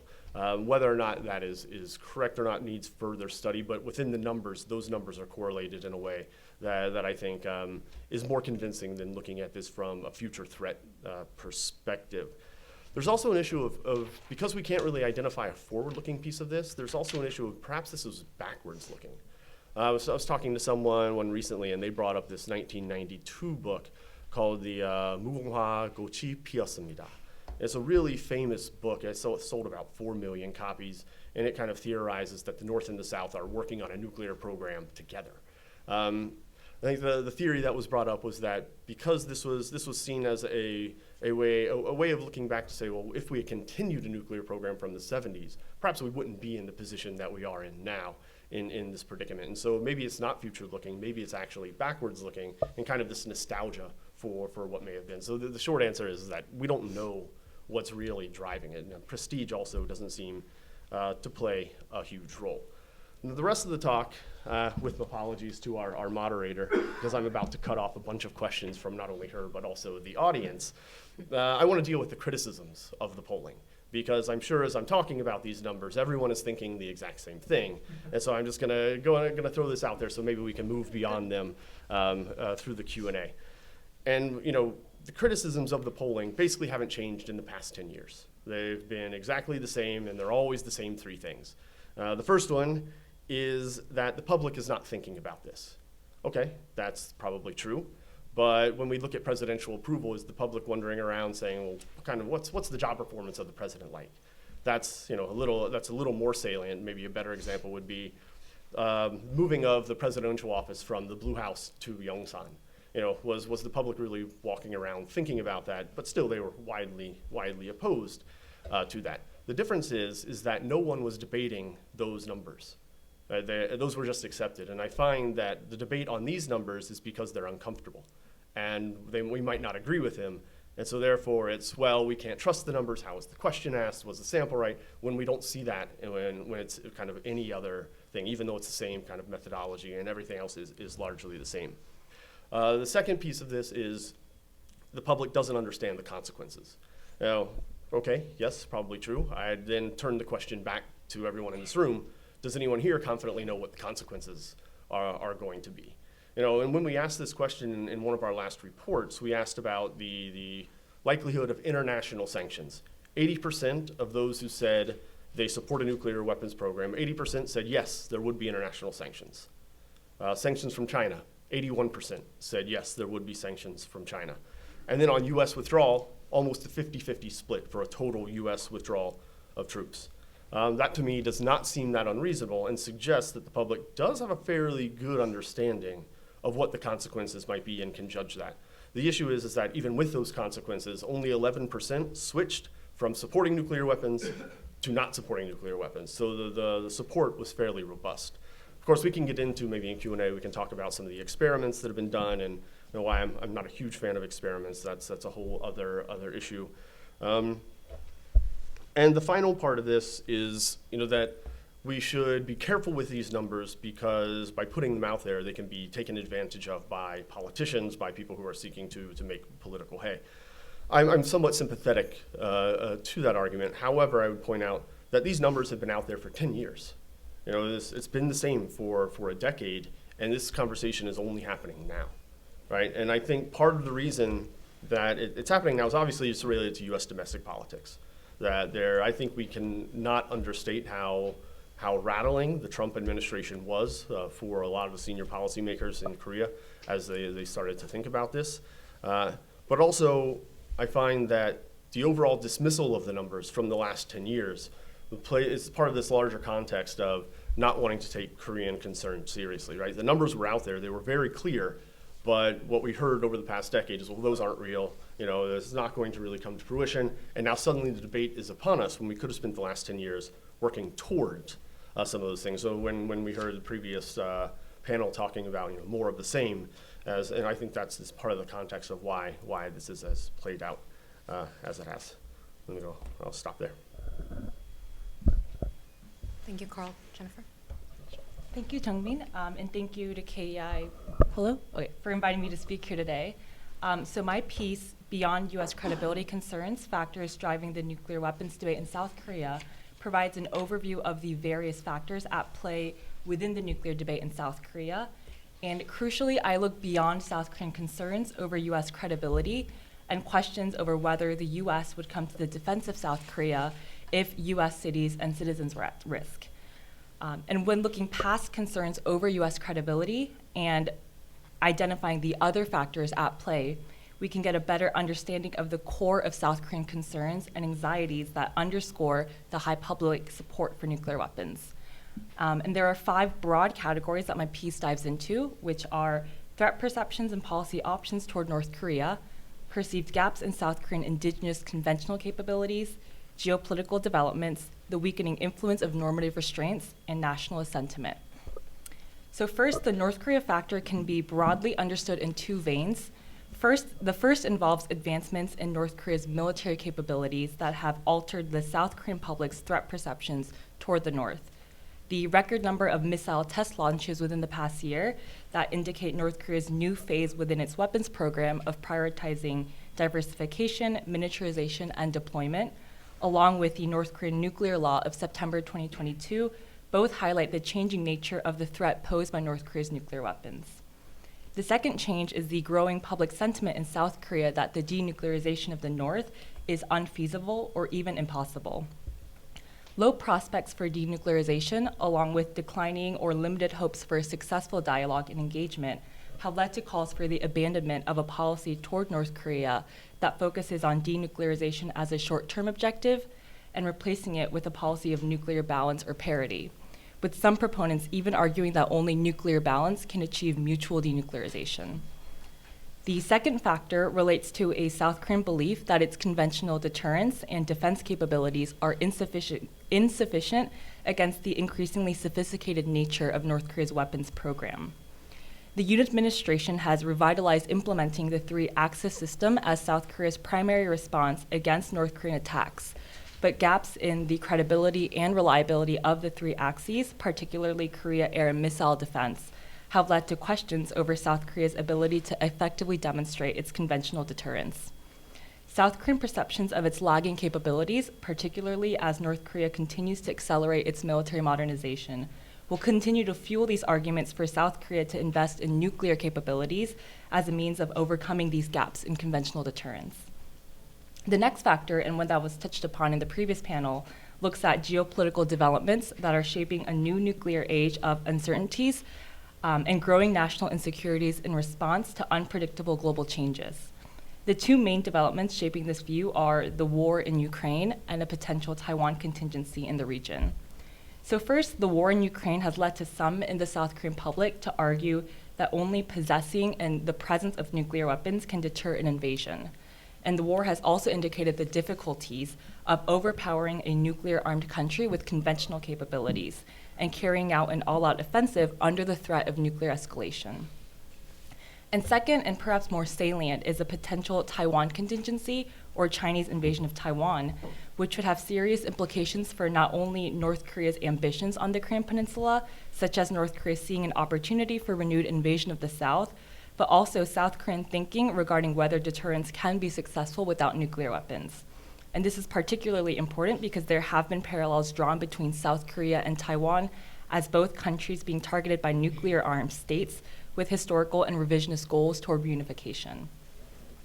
The fourth factor involves the weakening of 2 normative elements that have traditionally constrained South Korea's nuclearization, which are the 1992 Joint Declaration on the Denuclearization of the Korean Peninsula and the NPT.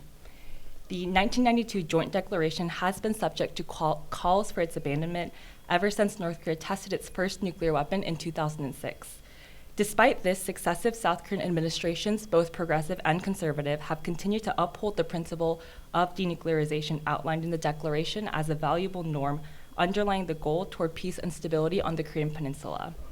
Recently, however, South Korea's commitment to the agreement has come under increased pressure as a greater number of voices, including then interim chief of the ruling People Power Party, have called for South Korea to scrap the agreement if North Korea were to conduct its 7th nuclear test, arguing that only South Korea is tied to the principle of denuclearization. And alongside this declaration, the NPT serves as the main global agreement constraining South Korea's nuclear armament. Any South Korean argument to develop nuclear weapons has been most strongly opposed by critics, pointing to the likely consequences that would follow a unilateral South Korean decision to leave the NPT, including sanctions by the international community and damage to South Korea's economy. However, despite this, nuclear proponents argue that the sophisticated and offensive nature of North Korea's nuclear weapons and its program now explicitly threatens South Korea's survival and thus meets the conditions outlined by Article 10 of the NPT. The last factor that shapes South Korea's debate is nationalism. Nationalist arguments still point to North Korea as the primary reason for South Korea to go nuclear, but from an angle buttressed by nationalist pride. This argument outlines that North Korea is holding South Korea hostage with its nuclear weapons, and that the Korean people are essentially prisoners under North Korea's nuclear blackmail. In this sense, nuclear weapons are viewed as a necessary tool for weakening North Korea's perceived advantage in nuclear capabilities and its ability to control South Korean actions through nuclear provocations or coercion. Particularly as North Korea will likely continue to conduct provocations throughout this year that the international community may not be able to prevent, there will likely continue to be arguments that South Korea should invest and pursue nuclear capabilities for unquestionable military superiority against the North. And before I conclude, it's important to note that the nuclear debate in South Korea in its current form thus far reflects public perspectives that might influence South Korea's future policy direction rather than a government-driven or government-initiated policy decision on nuclear development. So therefore, it's increasingly important for the US and South Korea to cooperate within the alliance to respond to such sentiments or address such sentiments so that the costs and risks associated with a nuclear South Korea are factored into the debate. Thank you. Thank you, Jennifer. Eric, do you want to go ahead? Sure. Hi, everybody. Thanks so much for this invitation to participate. And thanks especially to Clint for the hard work in compiling and editing these papers. Let me preface my talk with the disclaimer to say that these remarks are my own and do not in any way represent RAND Corporation. I'd like to draw attention to the performative or theatrical dimension to our subject today. And this is because media and politicians in Korea are at the ready to report on discussion of this issue, whether that discussion takes place in Korea or here in the US. Expert views and supposedly objective research findings can stamp approval on perspectives in ways that can be mobilized for influence and attention within Korea. Media groups and politicians are especially eager to use or misuse comments coming from the United States because they can be given extra weight. So we get headlines in Korea that read things like, US expert says Korea can get nuclear weapons, when such a person maybe did not exactly say that. But these headlines serve news organizations' desire for exciting headlines. What this means is that commenting on this issue is not a neutral exercise, but it also means that the thing we're studying, the thing we're talking about today, has been shaped by previous comments on it. And this makes it a bit tricky. That nuclear acquisition is an issue in Korea has been vastly overblown. That's my main point today. Some people in Korea might be turning it into an issue, but it is not an issue for public discussion today. Korea has a vibrant political life. People are engaged to a high degree in politics, to a degree that I think we rarely see in other parts of the world. Koreans celebrate politics. That's something that people in most democracies today have forgotten how to do. So we have a good sense for what public engagement looks like in South Korea. It involves discussion of a given topic on wildly popular independent programs, and it involves comment from the country's prominent public intellectuals. Anyone who takes the train can see it's not that people are just listening to K-pop, they're listening to political commentary. These political commentary channels are extremely popular within Korea. And with the nuclear acquisition issue, we're seeing none of the signs of engagement in public life. It is rarely discussed in the main programs, and it's really not at the top of people's minds. There are, of course, internal discussions happening among defense researchers and within research institutions. There are serious arts on this topic, but this is not the same as public or partisan engagement of the topic. So what has happened? Well, aware of surveys showing popular support for acquiring nuclear weapons, politicians, a set of politicians, have thrown out statements about wishing for nuclear weapons. Many of the statements are, frankly, ridiculous. And this is, I'm saying ridiculous not from my perspective, but from the perspective of an educated Korean. Oftentimes the statements are grammatically incorrect or contain logically inconsistent claims. And yet these claims get picked up by international media and treated as serious.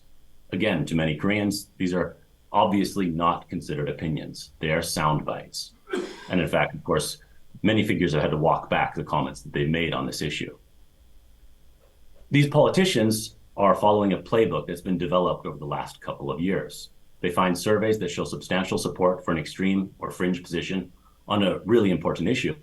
Then they put out extreme statements that get media attention and bait the opposition to criticize them. This is a new technique from the last couple of years in Korean politics.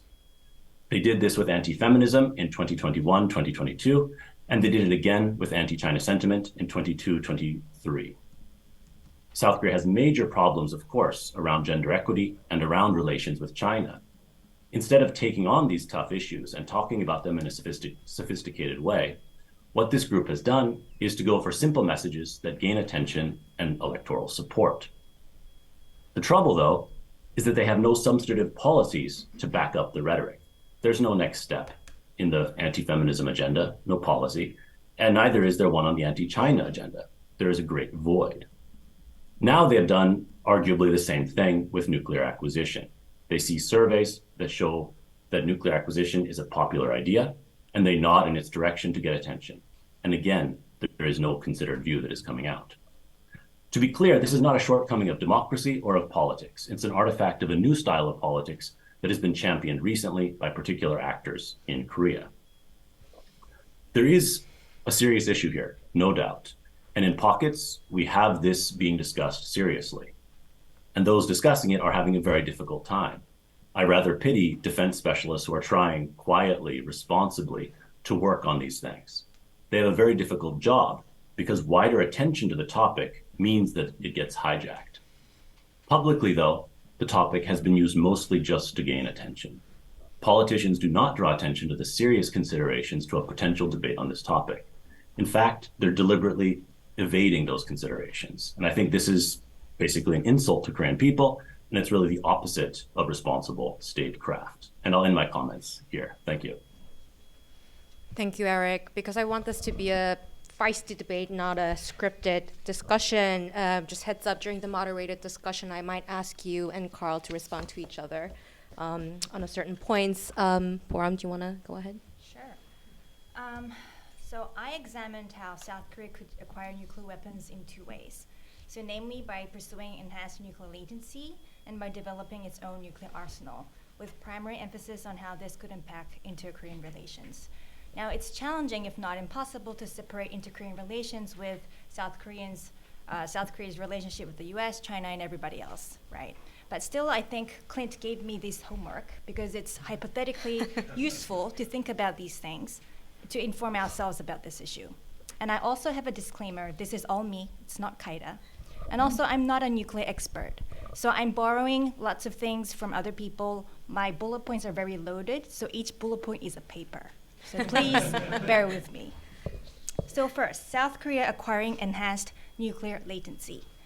And so by nuclear latency, I'm generally saying that it's having technical capacity to make nuclear weapons. There are other ways to become nuclear latent, and it's not part of this paper. So in these terms, South Korea already has nuclear latency because it has a large civilian nuclear infrastructure and thus has the potential to produce a bomb. But unlike Japan, it does not have the means to make fissile material, which is the most difficult step. Japan has a substantial stockpile of plutonium reprocessed from spent fuel under agreement with the US. Now, as part of a hedging strategy, South Korea can pursue technologies, facilities, expertise, etc., to be able to enrich and reprocess nuclear material rapidly and reduce its breakout time. Because this is short of owning nuclear weapons, advocates say this is legitimate. South Korea can avoid sanctions or any withdrawal of military assistance. So the question is, how would this impact inter-Korean relations? In theory, this could first create a nuclear balance on the Korean peninsula, as South Korea would have a tacit or virtual nuclear deterrent. Second, it could empower South Korea during a nuclear crisis, whereas North Korea is increasingly more likely to use tactical nuclear weapons early on. So if South Korea had the capability to retaliate with nuclear weapons, given some time lag, or maybe threaten that it could do it in a credible manner, then North Korea would think twice before launching an attack. Third, enhanced nuclear latency could provide political leverage in negotiations with North Korea. So that was in theory. In practice, however, it would be difficult to expect improvement in inter-Korean relations. Well, first, ROK-US relations would be strained. Revising the cooperation agreement on the civil use of atomic energy is an uphill endeavor. When South Korea demanded equal reprocessing rights with Japan, US argued that the circumstances were different. This could be seen as a double standard and create grievances. Any sign of weakening alliance or trilateral cooperation could embolden North Korea. Second, although South Korea has accumulated moral capital by upholding the non-proliferation regime until now, would other states consider its advanced nuclear latency as assuring or legitimate? Rather, they may pursue latent nuclear capacities of their own and accelerate the arms race. This would further trigger North Korea's militarization and hardly create an environment conducive to diplomacy. Third, once South Korea acquires enhanced nuclear latency, it would be a non-starter for denuclearization talks with North Korea. It would say that this violates the spirit of the NPT and etc. So next, building indigenous nuclear capabilities. So what's the rationale behind this? Advocates claim that first, nuclear armament may create a balance of fear on the Korean peninsula that could enhance strategic stability, all big words. A nuclear South Korea would be free from concerns that the US may not sacrifice San Francisco for Seoul when confronted by North Korea's second strike capabilities. Noting South Korea's own capabilities rather than US willingness or commitment to extended deterrence, North Korea may think twice before waging an attack. Second, should strategic stability be reached, the inter-Korean arms race would reach a lull and conditions for arms control may be met. Third, some US scholars have argued that this option would enable South Korea to effectively deter North Korea without straining relations with China. Now, if South Korea had its own nuclear arsenal, it would no longer need to strengthen its ties with the US, and so it would cease to antagonize China. That's the logic. However, whether South Korea's nuclear armament would improve inter-Korea relations is uncertain due to the stability-instability paradox. It's possible that that North Korea may become even more fixated with its nuclear weapons program. The race to enhance nuclear capabilities and delivery systems may accelerate and intensify the inter-Korean arms race. And in this environment, the two Koreas' nuclear posture would lean toward actual use rather than use of last resort. And this would lower the threshold of actually using nuclear weapons and increase instability, not the other way around. Second, South Korea would be particularly vulnerable between when it withdrew from the NPT and when it built a substantial and credible nuclear deterrent. It would become an easy target. So the prospect of North Korea entering into negotiations would diminish if South Korea somehow looked weak. And third, since both Koreas are advancing preemptive defense strategies and strike capabilities, the probability of misperception and miscalculation may increase and hamper relations. The likelihood of a nuclear crisis would increase. So what needs to be underlined here is how South Korea builds its own nuclear weapons. So on the one hand, if South Korea loses its moral ground by developing its own nuclear weapons without international consent or approval, its diplomatic capacity, among other capacities, will weaken. And so its ability to harness the multilateral support needed to deal with North Korea would be significantly reduced, and inter-Korean relations would deteriorate. On the other hand, if South Korea's nuclear armament is somehow recognized as necessary by the key stakeholders, maybe following North Korea's next nuclear test, for example, it may bolster its bargaining leverage. Now, I've talked about a lot of possibilities, not definites. So, while South Korea considers its nuclear options, it would be worthwhile to explore ways to shift the age-old denuclearization narrative towards one of nuclear responsibilities. So when we talk about whether South Korea should build its own nuclear weapons, we think about it in terms of costs and consequences, but we rarely do think about it in terms of responsibilities.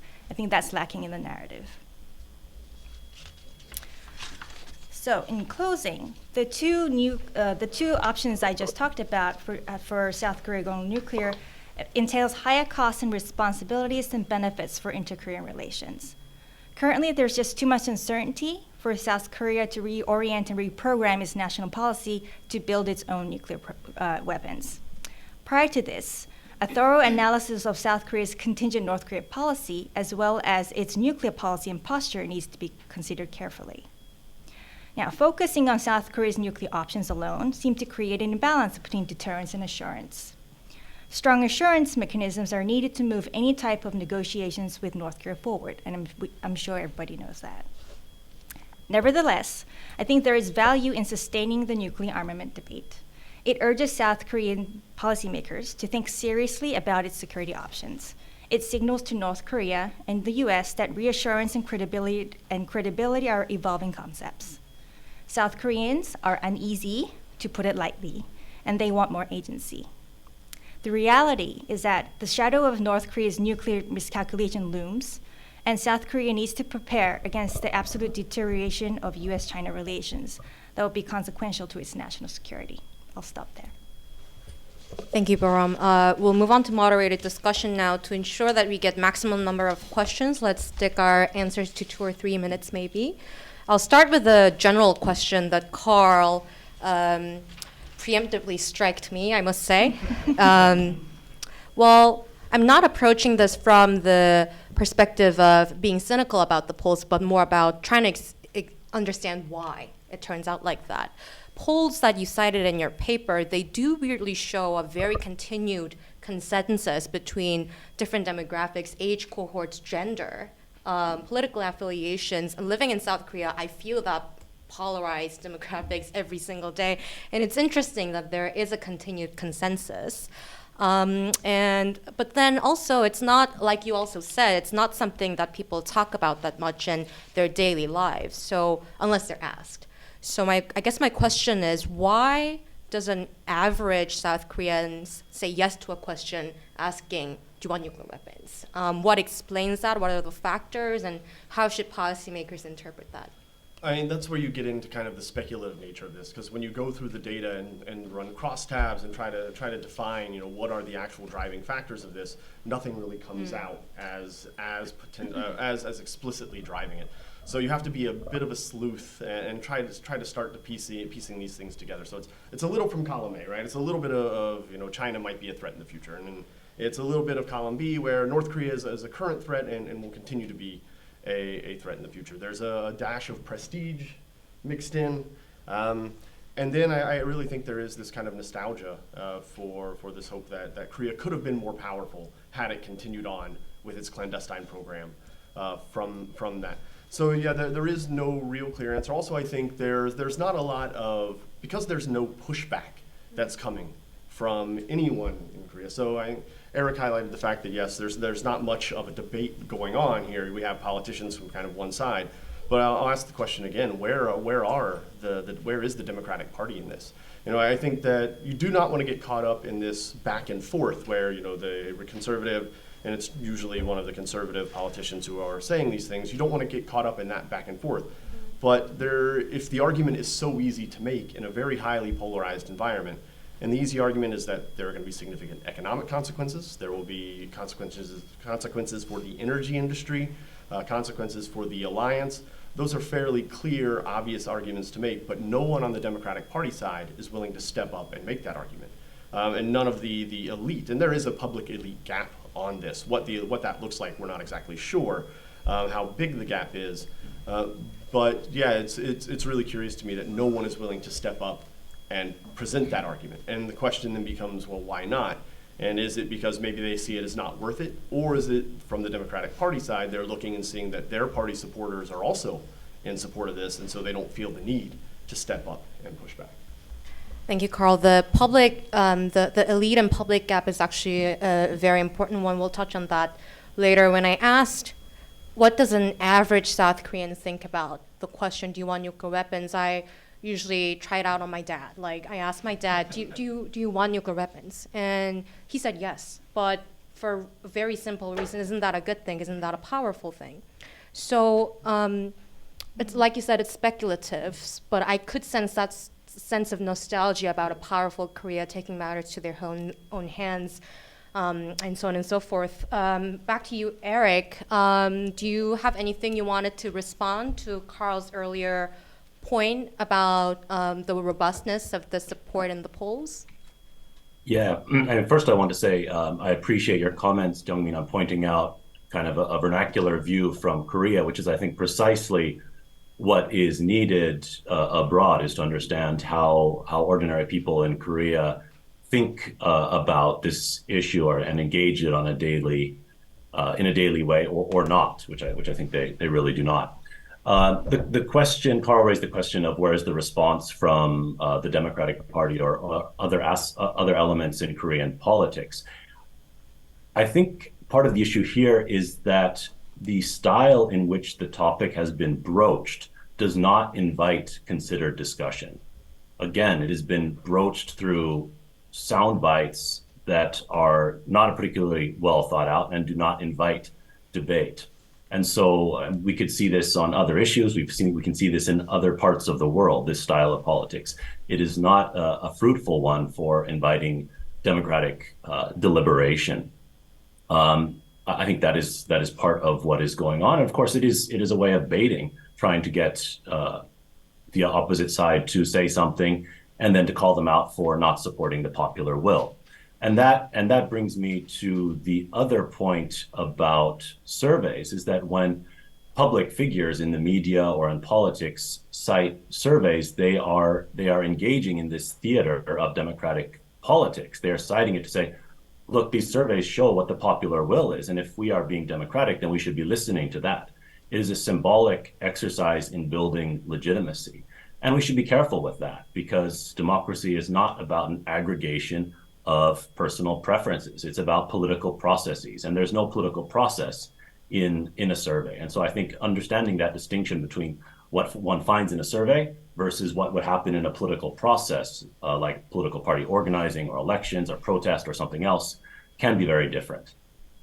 Thank you, Eric. We'll get back to some of the points that you made, but I think we have to touch on the U.S. credibility issue first. This is for, I think, Carl and Jennifer. It caught my eye in your papers, especially Carl's, that factors the credibility of U.S. defense commitment, it did not seem to be a major driver in polls asking if South Koreans want nuclear weapons. This is pretty counterintuitive to me.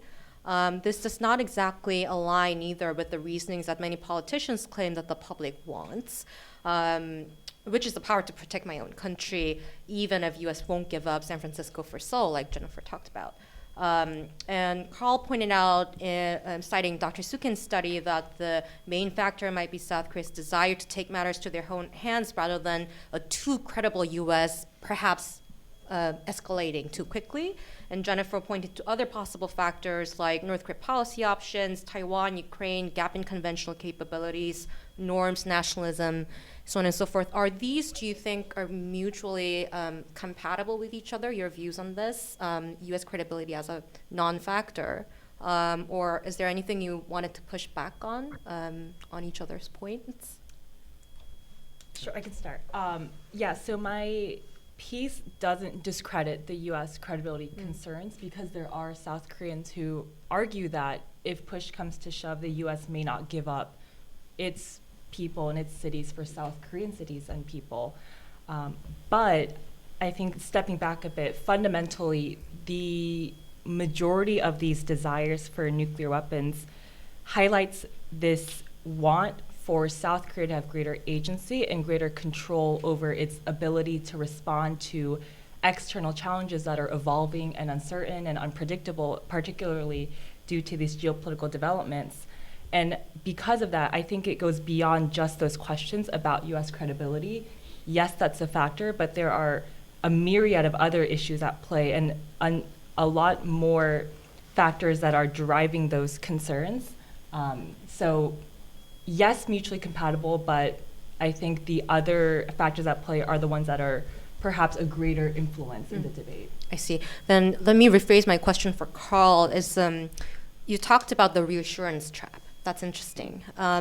U.S. is stuck in a reassurance trap where the more credibility goes up, somehow the polls will show that they want nuclear weapons. How do you break this cycle? How does the U.S. break this cycle? I don't think they really can break that cycle, because as soon as they start backing away to try to soften that commitment, then they inflame the elite side. And then that would really push the elite side towards saying, oh, well, maybe we do need to take this more seriously and start to push in for something of a program. So yeah, I think the best course for the U.S. is basically stay where they are, continue to focus on extended deterrence, continue to try to do all those things. But I think this is the real challenge for the research moving forward is, we're now beyond just asking the question, do you support or oppose nuclear weapons, right? We all know what that answer is going to be, and we're at the time where we now need to start looking at the drivers behind it and digging in. The challenge is that when you start to get into the consequences, you get into hypotheticals.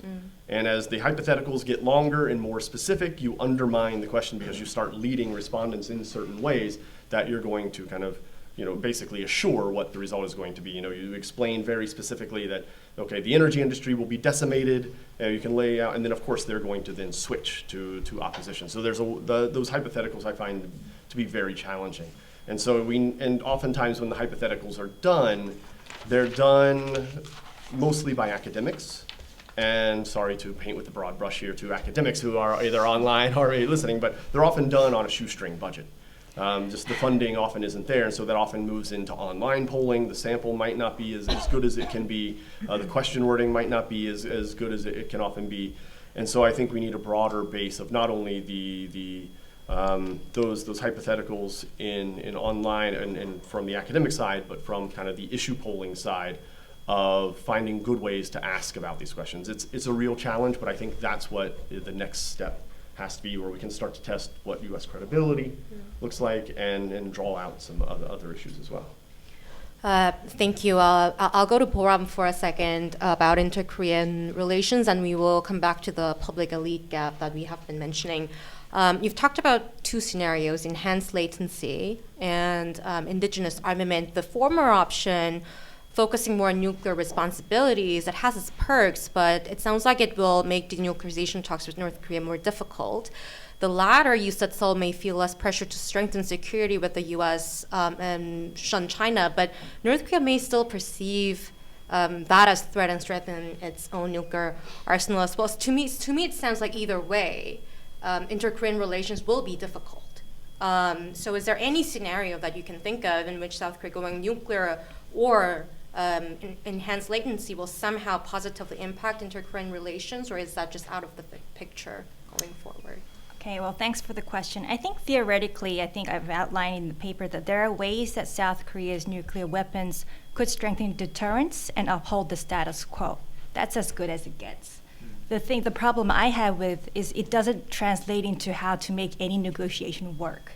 That's just not there. So I don't know how it could be positive in that sense. It's too short-termed.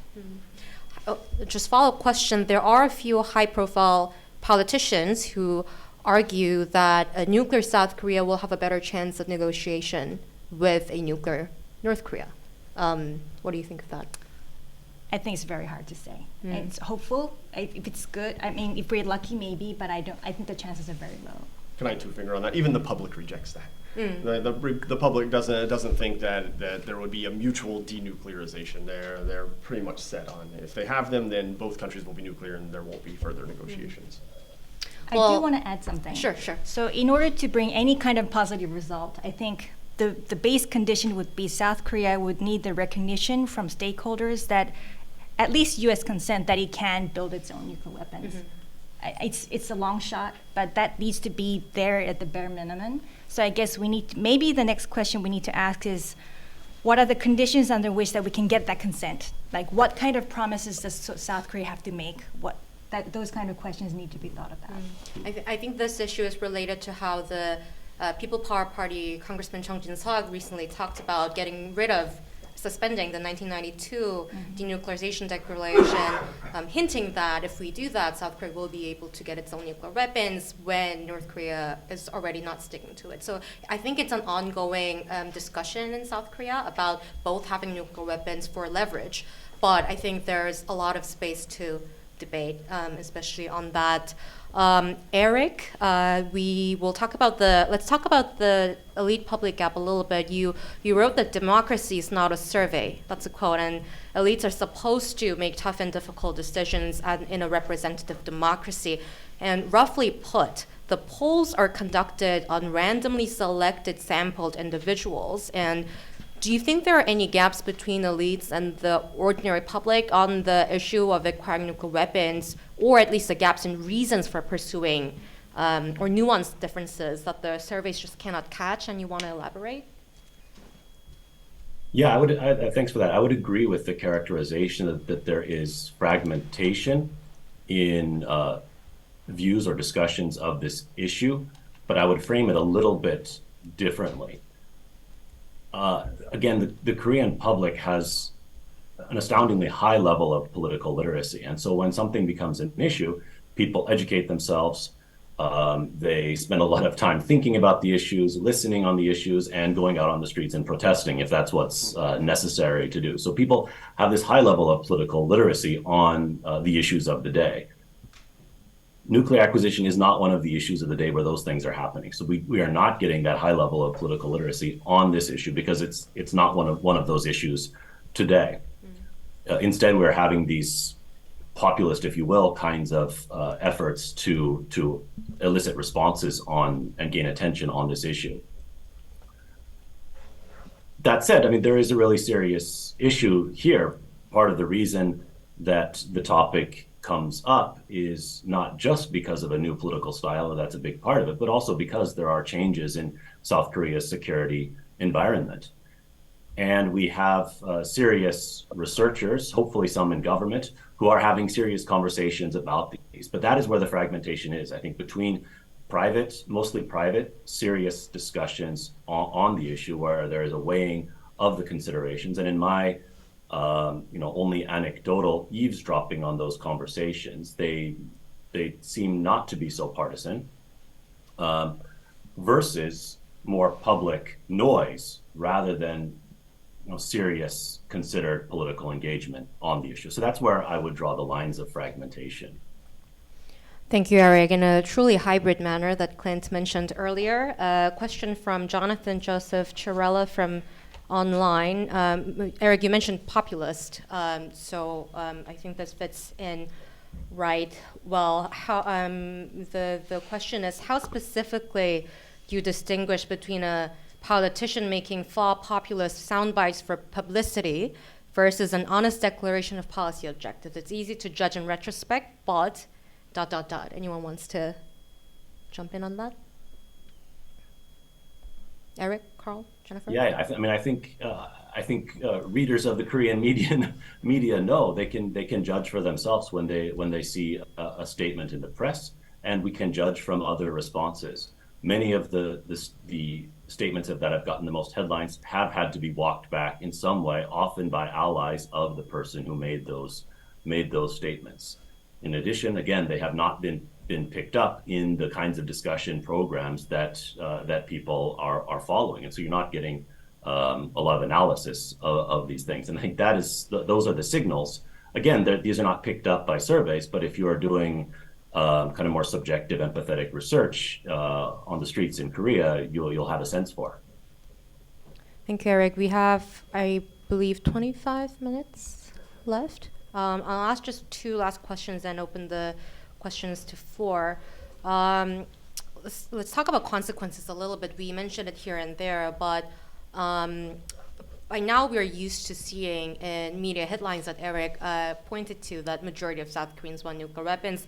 But I did always wonder if, how strongly the respondents are aware of the consequences. But like you mentioned, Carl, nobody really fully knows in detail in South Korea, even the politicians, I believe. So the surveys mostly do not ask about the consequences, aside from a few well-crafted surveys. What are some of the consequences that can be included into the discussions in South Korea right now that the political elite should be discussing seriously and publicly about, and might be good to reflect in polls and practice? And this also reminds me of the USRK tabletop exercise recently. Does something like that help political elites in South Korea to understand the consequences a little better? Anyone who wants to answer the question, maybe Poram or Jennifer? Sure, I just have a quick thing to add. I do think it's interesting when you look at the arguments proposed by proponents of nuclear weapons. They either overlook the consequences and argue that South Korea can withstand sanctions or international condemnations, or it's just viewed as one of those acceptable risks of nuclearization. The specific consequences or the specific sanctions that would ensue such a decision, I wouldn't say are as fleshed out as they should be. So it will be important, especially the risks to South Korea's nuclear energy industry and its economy that is dependent on exports, how those sanctions would trickle down to the everyday person should be something that is greater incorporated into these debates, because thus far when looking at such arguments, it isn't as nuanced as one would expect from such a debate. I think talking about this more transparently, along with what Paul mentioned earlier about the cost of South Korea going non-nuclear, I think it would be very helpful for public discussion. Did you want to add anything? No, this is actually very helpful for me as we get ready to do another survey looking at consequences. So I'm open to other ideas of what we should be asking about and how we should frame it. Can I add? So in terms of tabletop exercises, I think coming back to the question of responsibilities rather than the harsh word of consequences, I think we need to think about who's going to pay for this. It's taxpayers' money to build these facilities, but it's not talked about where that facility is going to be.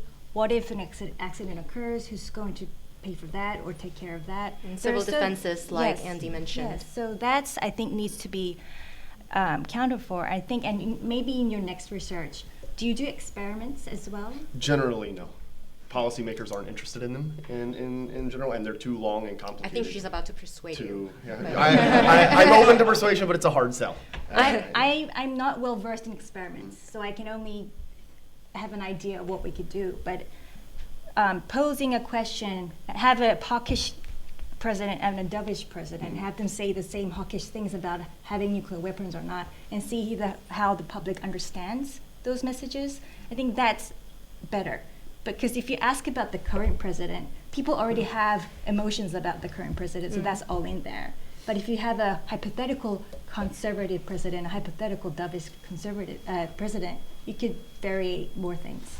It's just a suggestion. Yeah, that's interesting, because usually in the questions that we ask, there's not a party included. We don't mention whether it's coming from this party or that party. It's just a straight question.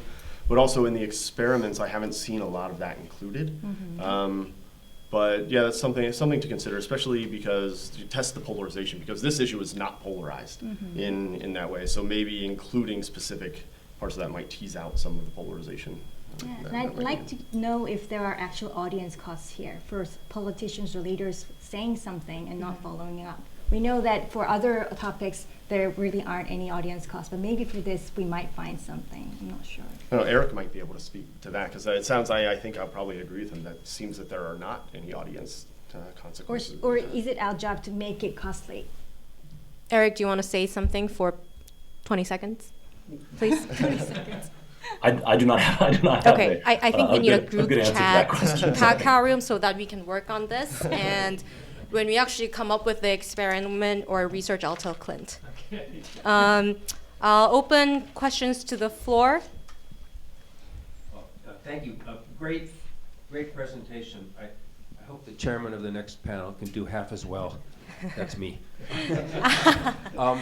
If there's nobody in the opposition pushing back, is it helpful at all for outsiders to talk about the costs? Paul in the last panel pretty strongly suggested no, if I understood him correctly. And I'm just wondering, what do you all think about when U.S. experts chime in? We're going to hear Sig Heckert at lunchtime say how costly it will be. What if U.S. officials or members of Congress chimed in? How would that affect? Would South Koreans not want that, or would it be helpful? Eric? That's tricky. That's more of a moral question.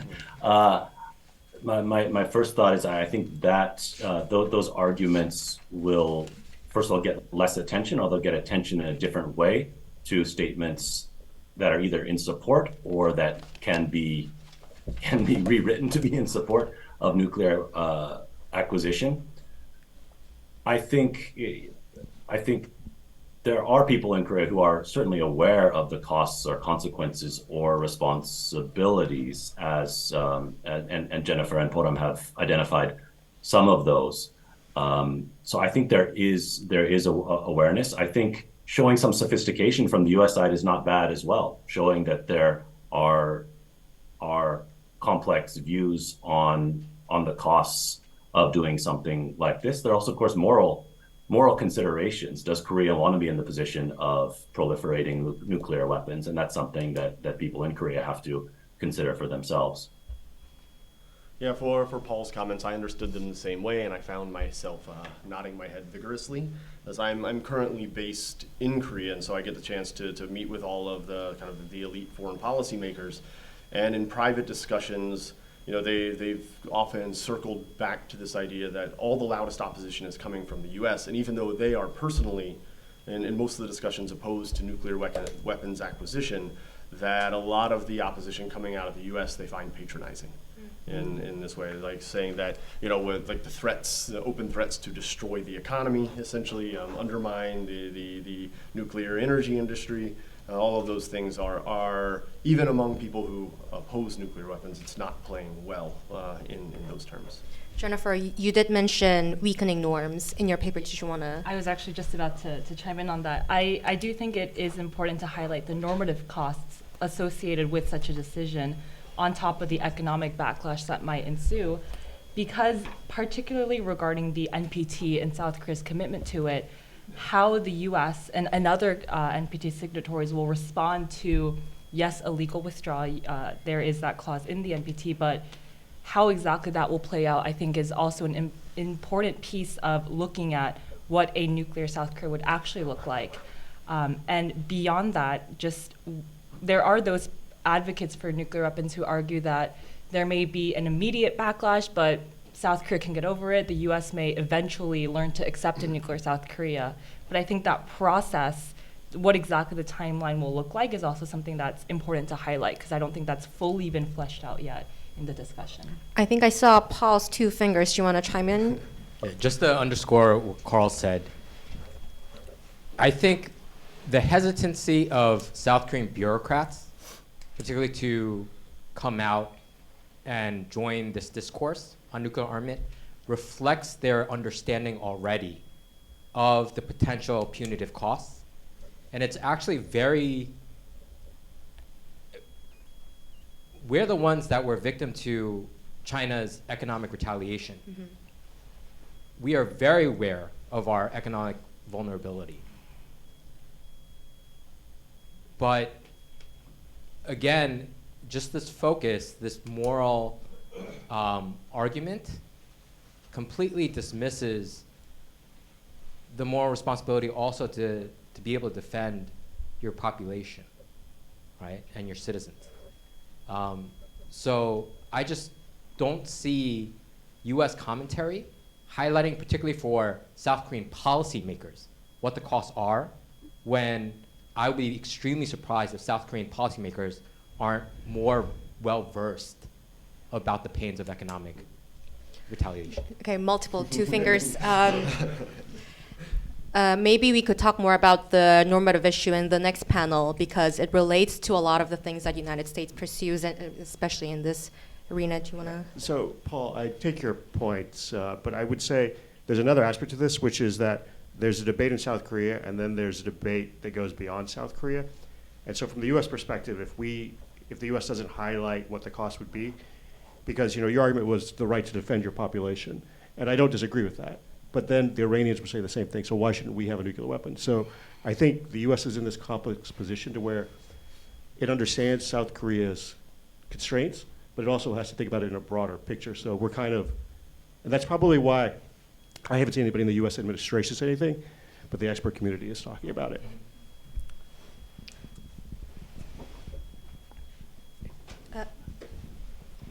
Thank you. Talking about a consequences question that perhaps has more emotional content than some of these other issues we've been discussing. Does it ever get raised, and we've discussed it in the first panel, that the first country after South Korea to get nuclear weapons, should South Korea decide to go nuclear, would be Japan? And does that issue ever come up in discussions about consequences and how citizens of the ROK feel about that? Yeah, we asked specifically about that. The ROK public, I haven't looked at these numbers in a while, but as far as I remember, yeah, a majority expect that would happen. And this is among this is among the group that is pro-nuclear armament. They fully expect Japan to go nuclear very, very quickly, but it's not a deterrent for their support of nuclear weapons. They expect and they're okay with it? Or Okay with it is probably a different question, but they would expect that as an outcome, and it doesn't switch their support to opposition. I see.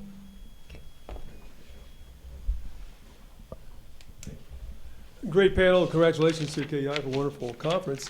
My question is to probe you a bit more on this whole idea of how perceptions of U.S. credibility affect elites and the population more broadly.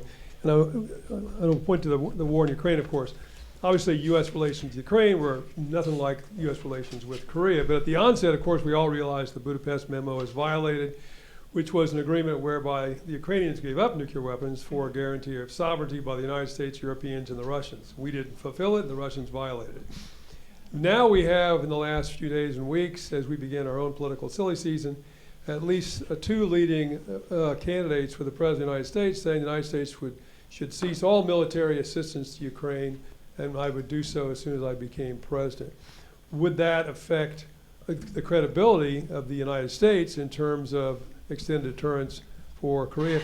It struck me in the earlier panel, a lot of talk was one of the things that spurred this debate in the 70s, of course, was the U.S. withdrawal from Vietnam. Now, while that's maybe a poor metaphor, it would suggest to me that if the United States now pursued that policy of no longer supporting Ukraine, how would that affect elite and public thinking in Korea? Jennifer, Carl?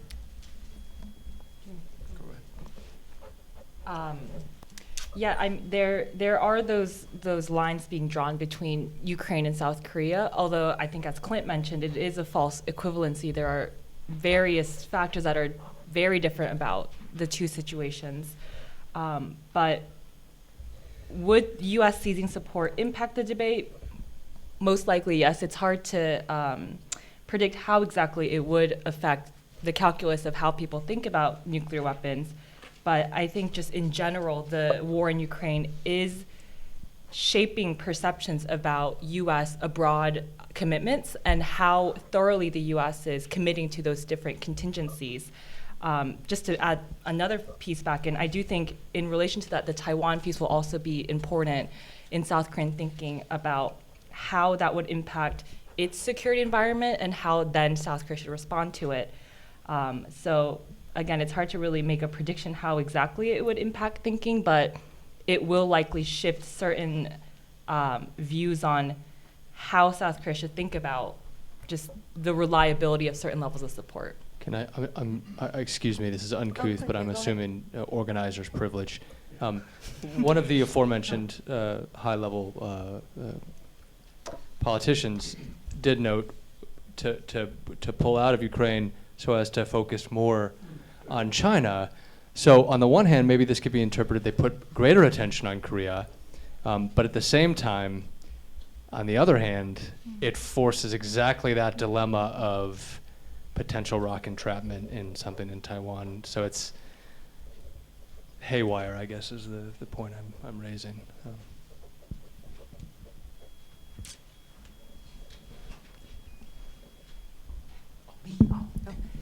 Thank you.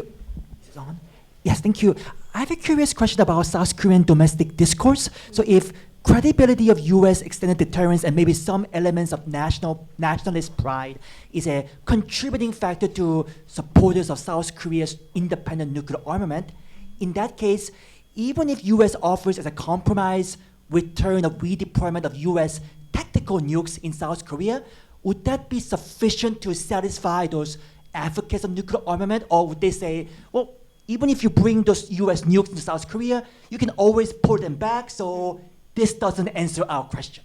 Or have you seen the poll show that enough nuclear armament advocates will be sufficiently modified if U.S. offers, here's our nukes, use them instead? So indigenous versus American tactical Yes. redeployment. Carl? Yeah, we asked specifically about that. and 57% are in support of redeployment of tactical nuclear weapons. The problem is that if you're asked to choose, if there is a choice to be made, then it drops to something like 70% versus 9%. So the high preference is for an indigenous program. Tacticals are acceptable, but not the preferred outcome, is I think how I would say that. Thank you. A question for all the panelists. Where do you see this discourse, the pro-nuclear weapons discourse, going next? And with the expectation that nobody probably wants to make blanket predictions, what developments, what factors do you see as being most important in influencing that discourse moving forward? Thank you. Eric? Yeah, let me just say something that responds to that question as well as the previous question. I think the previous question got at kind of the more sophisticated side, and so if we were to see this topic become something for engaged public discussion, that whole range of options would be laid out, and there would be discussion, imagination, repackaging of the costs and benefits and consequences to each of these various options, rather than painting things as kind of black or white, or yay, we're strong and have nuclear weapons, right? I think that is one direction a more sophisticated public discussion in Korea could take. It hasn't taken that direction. But I also just want to warn against trying to draw an equivalency between purported public sentiment in favor of this and what the government does. Those can be entirely different things, right? Again, it's partly a symbolic legitimizing activity to try to cite the public sentiment. But what is done by this administration may be entirely separate to any discussions or public views about that. And I think that is something that is risky and frightening to everybody. Just quickly about the, sorry, do you want to? Do you have a follow-up? You can go first. So on the follow-up to this, I think there is an increasing depth to the conversation. I don't know if everyone saw it, but there was a very detailed interview given by Gun. He's the professor at SNU, former head of the Korea Foundation. He's now out of that, but he gave a pretty in-depth explanation of why he supports a nuclear armament. And I think the next steps we'll see is following on that. No one's put enough thought into it yet about what this is going to look like, what a thought-out program will look like, but the seeds are there. So if people like him, who's a very serious policy thinker and a serious player, is starting to put the pieces together, it's not long until others are going to start following in behind. So I take Eric's point that there hasn't been a serious discussion yet, but the seeds are there. And the people who are talking about this and thinking about it are going to start coming up with more serious plans, I think, in the near future. And I also think it's crucial to look at the long-term viability of the debate, because it is something that, in one form or the other, has been part of South Korean thinking since at least 2006, when North Korea had tested its nuclear weapon. And because of that, I think as long as North Korea has usable nuclear weapons and that the Korean Peninsula is not fully denuclearized, this debate, again, it's difficult to assess the exact form. In one form or the other, though, will continue to be part of the discourse. Poram, do you want to? Sure. I guess two things come to mind to answer your question is the next nuclear test of North Korea. That would spark some kind of reaction, and also U.S. elections. North Korean nuclear weapons test. We have been hearing about it for more than a year. It didn't happen yet. I'm still waiting. We have 3 minutes left. I'll get 3 questions per time to ensure everybody gets their question in. Here, Kayla, and then in the back. So Carl mentioned the word acceptable in his last response, and I think that's a really interesting prompt to think about the public discussion. So to what extent can we differentiate support, which is kind of passive, from demand? Yeah. And then under what conditions? And I think that I'd like to hear Carl talk about that, but also Boram as well, since she's talking about responsibilities, and I think acceptability falls into that. Let's take questions from Kayla. Hi, my question builds a little bit on the question just happened earlier, and that is playing forward with the hypothetical. Jennifer mentioned a great point that if we do see a futuristic scenario, so definitely playing with hypotheticals, where Korea does choose to go nuclear, we have that gap period with the withdrawal period for the NPT. And being a country that is democratic and beholden to the conversations that are had in the public, if sanctions ensue or things of that nature, or things start moving forward, what does this even look like if it has to be reversed? So what does it look like if the South Korean public changes their mind? If politicians change their mind, they say, oh, we're going this direction, we're seeing the consequences of it, and we pull back, what risk is there for that economically and militarily and strategically? And I think we're asking great questions at the forefront of this hypothetical, but I'm really curious about the midpoint as well. Maybe for Jennifer. And in the back, please. Yes. Thanks. Okay. Deterrence has many levers to it, nuclear being just one of them. I'm curious about, we've talked a lot about nuclear today, understandably, that's the point of our day here together. I'm curious about the state of public polling with respect to other capabilities, cyber, global striker, non-nuclear, conventional, electronic warfare, space. These are all areas of development that could feasibly impact the deterrence calculus of certain actors. So I'm curious about whether experiments regarding polling on nuclear weapons can either take those other levers into account or kind of what the state of play is there. Thank you. Well, let's start with Carl on the first question. Oh, so I was going to go with Okay, that sure. question. That's probably a shorter answer, and there isn't any. Because nuclear is a big issue, and everyone has a baseline understanding of what that is, but cyber electronic space, there's just no public understanding, and so we can't really ask about that and get kind of any kind of reliable results. Jennifer, do you want to? Right, just to answer Kayla's question, I think it will be very interesting to see, because already going forward with nuclear development is a risk, and that comes with vulnerabilities, particularly in that period. And if there is that reversal, how exactly then South Koreans view both its vulnerability conventionally and nuclearly in response to North Korea, I think will really impact how the debate then looks at just South Korea's indigenous capabilities beyond nuclear within its geostrategic context. Carl, just quickly on the...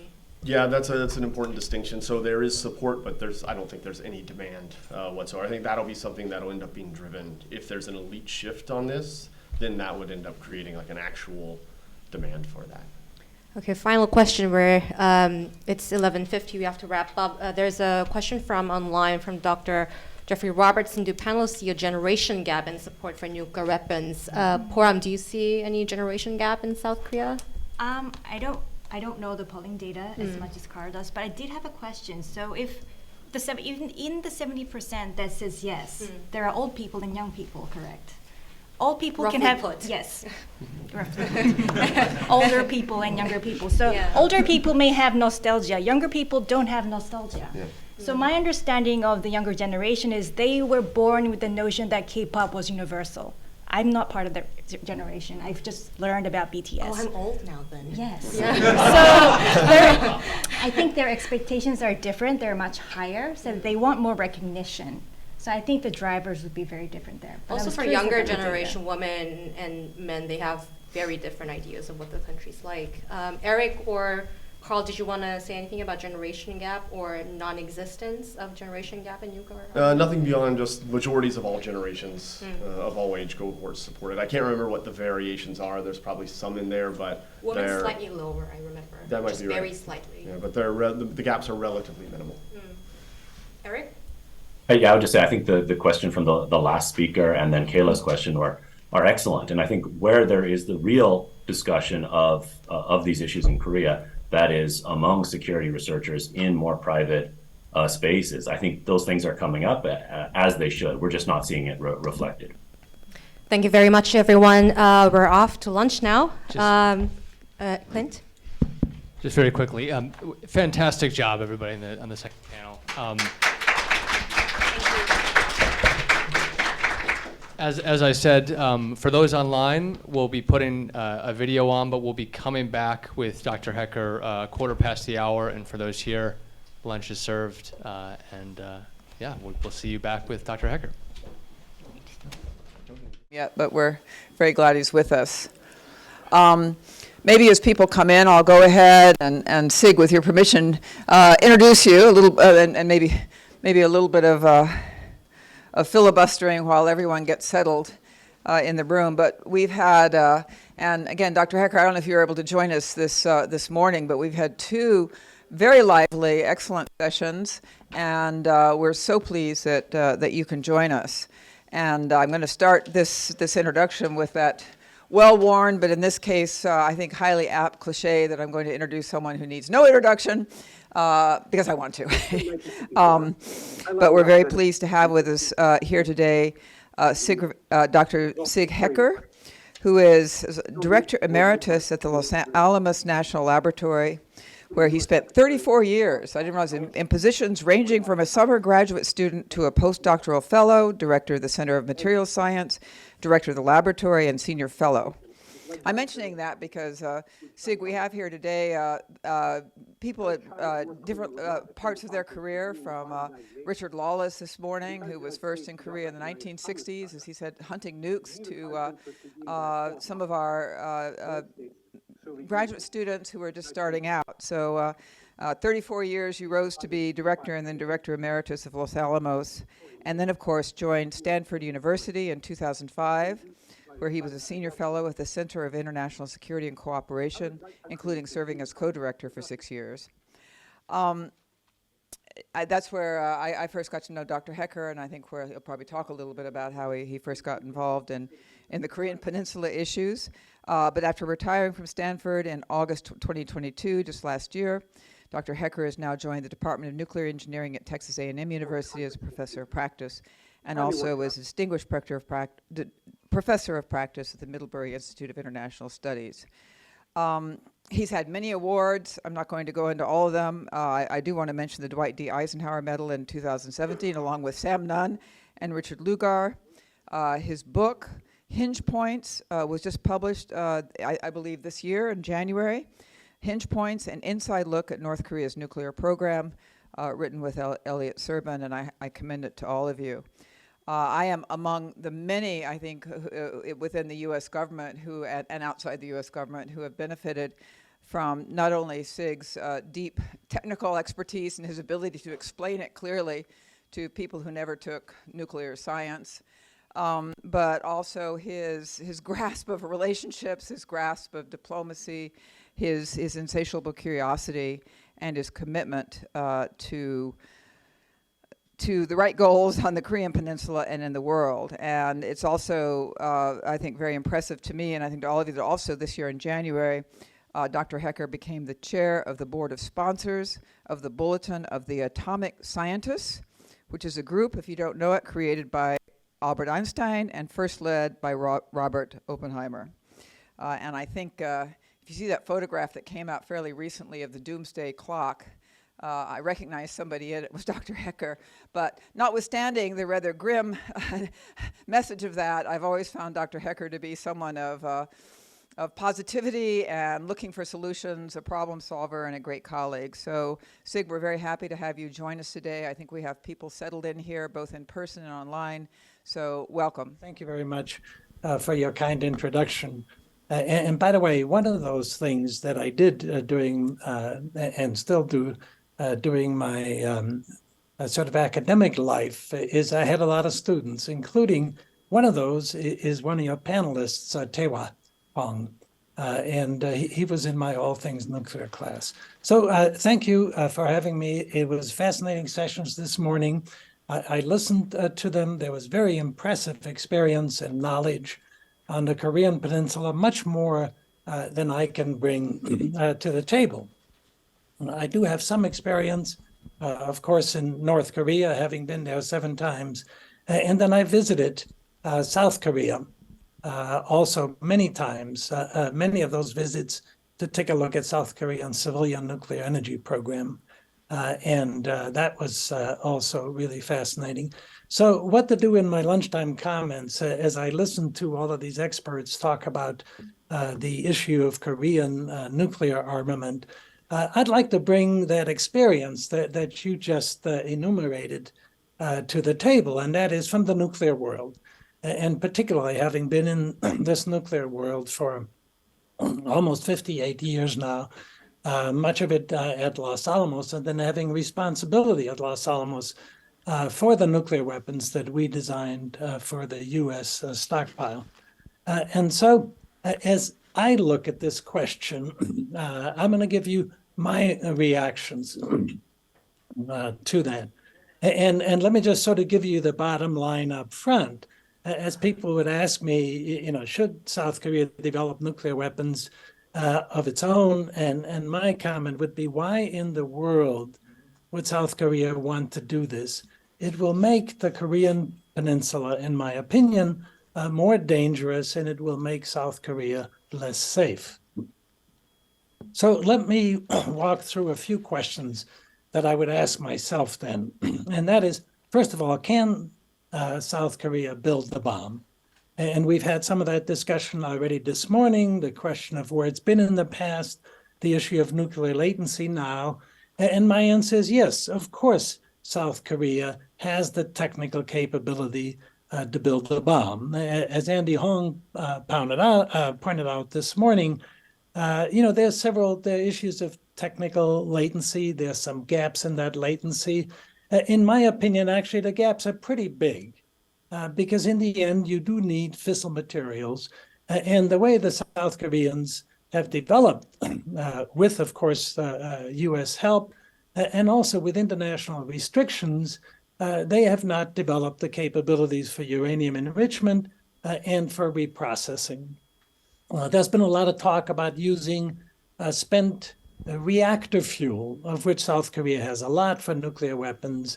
And even though I'm here to tell you that, yes, it's possible to make a nuclear weapon out of a spent reactor fuel, we certainly have people at Los Alamos who can do that. But you would not want to build a nuclear arsenal out of spent reactor fuel. So South Korea would have to develop those capabilities. Does it have the ability to do so? Of course, it would have the ability to do so. But really, the biggest question about building the bomb is not that if South Korea has an indigenous nuclear arsenal, it's an arsenal. It's not just building the bomb.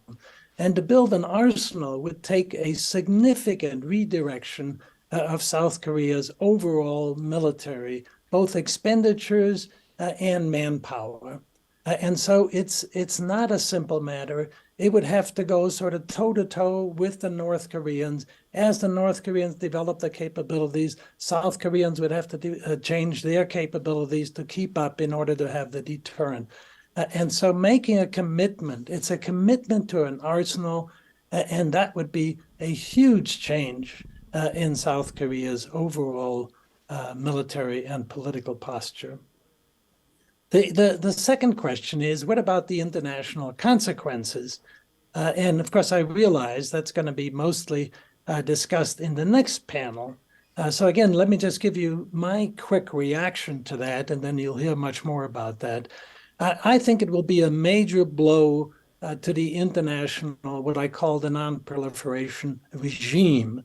Not just the treaty, the regime is a whole combination of treaties, of agreements, of assurances, of security alliances, of international norms and organizations such as the IAEA and so forth.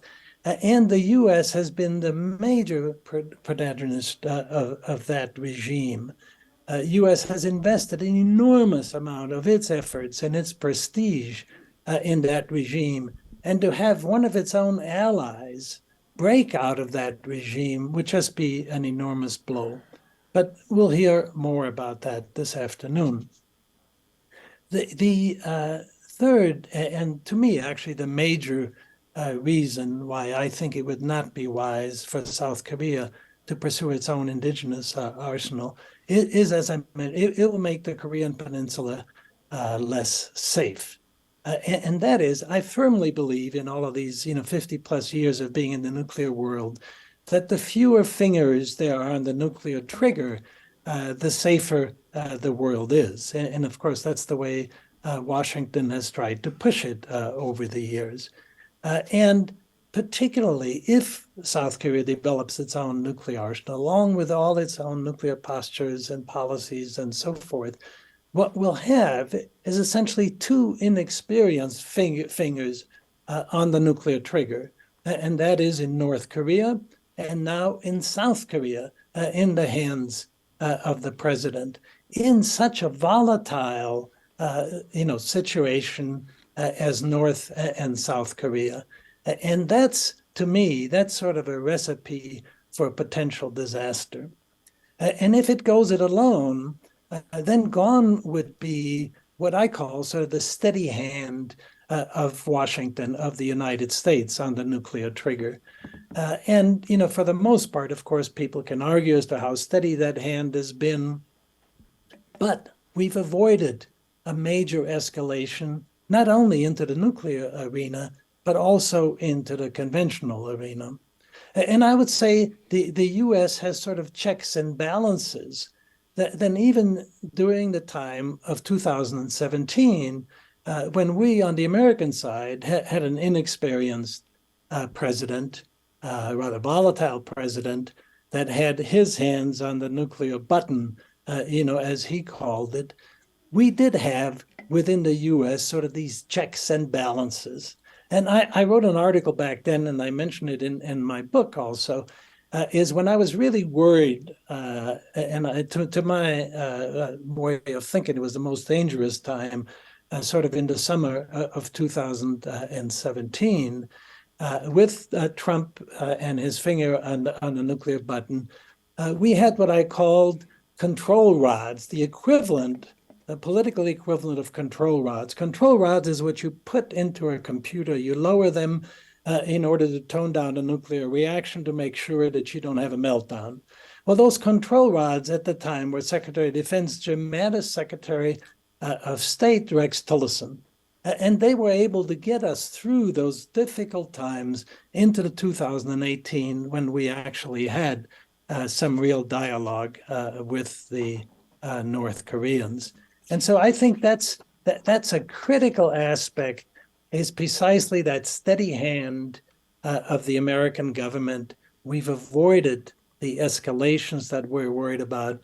And I would be enormously concerned, both for the Korean Peninsula and its implications to the international arena, of the situation where we have two presidents or two leaders in North and South Korea with the potential of miscalculations and the potential of escalations.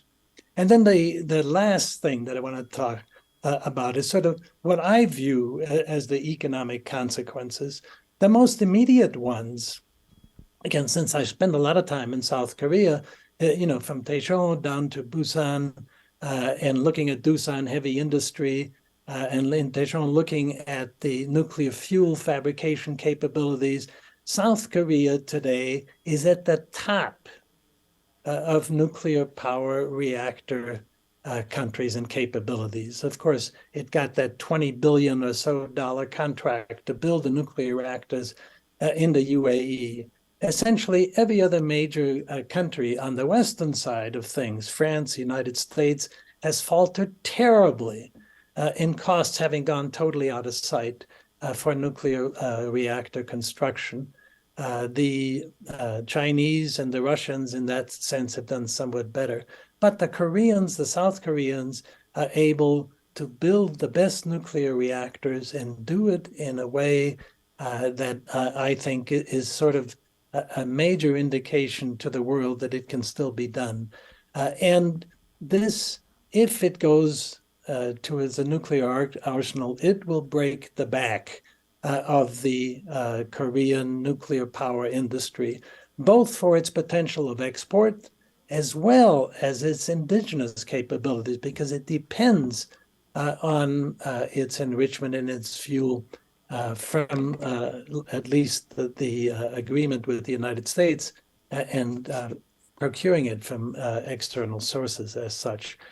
And I think that economic consequence of what it would do to the South Korean nuclear industry would then extend through much of the rest of the economy of South Korea also. And that is, it would extend to problems, for the likes of Samsung, of Hyundai Motors, of LG, and so forth. And so my view then in looking at all of this and say, look, South Korea, after its sort of entree of looking at the potential of nuclear weapons in the 1970s and starting to develop some of the capabilities for that in the 80s, it made the right decision. It decided it's going to develop its economy. It's become an economic powerhouse. North Korea in the 80s made the decision to pursue its own indigenous nuclear weapons program, not having been able to get help from China or from Russia. And look where they are today. North Korea doesn't have nuclear electricity. North Korea doesn't have the equivalence of the economic powerhouses that South Korea does. And so why in the world would you want to go in that direction? And so again, that's my view. I found out this morning, of course, situation in terms of the public and the government is so much more intertwined and complex in South Korea. But if they want to listen to a nuclear guy who's been there, in the U.S. nuclear program, I've also visited every state that has declared nuclear weapons. I've been at their nuclear facilities. I've looked at all that. I've looked at what it takes to develop a nuclear arsenal. This is something that I would not advise my government to do if I were in South Korea. Let me leave it there. Thank you. Thank you very much, Dr. Hecker. Can you hear me? Yes, I can. Yes, Thank you can. Okay. Unfortunately, given time constraints, we have to make the Q&A incredibly short. So does anyone in the room have a question or two? We could gather them and then pose them. Oh, we're right next to me. Thank you very much, Dr. Hecker. Wonderful to hear from you. Obviously, we wouldn't have this conversation about South Korea going nuclear if North Korea didn't have nuclear weapons. So having mentioned the Trump administration and an inexperienced president, I think we'd agree with that. Did you find the efforts to try to find some accommodation, denuclearize the peninsula, possible, or did you think it was just sort of pursuing the impossible in terms of reducing the threat and therefore perhaps reducing the possibility of South Korea pursuing nuclear weapons? Well, I sort of give the 30-year history of that from my perspective in my book, Hinge Points. And there what I point out, for the 30 years, sort of starting with 1990 to the end of the Trump administration, 2020, I do actually think there was this possibility of North Korea giving up its nuclear weapons under the right circumstances. And it's because I think each one of the Kims was actually at one point or another looking at strategic accommodation with the United States. And that was enough of an attraction that at least it opened the path towards them giving up nuclear weapons. But as I point out in the book, we never went far enough to actually find out whether we could get them to that point. Each time at these key hinge points, we wound up making the wrong decision.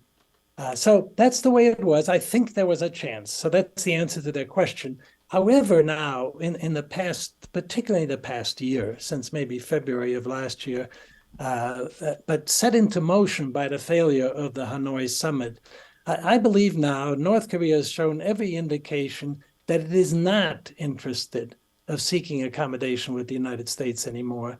And so it will be much more difficult. And so today I would be very pessimistic about North Korea giving up its nuclear weapons. The only caution I would throw into that, I also felt that way in 2017. And in the end, the North Koreans have shown themselves to be pretty pragmatic. And if the world changes in ways that we don't really know how to predict at this point, there could be an opportunity.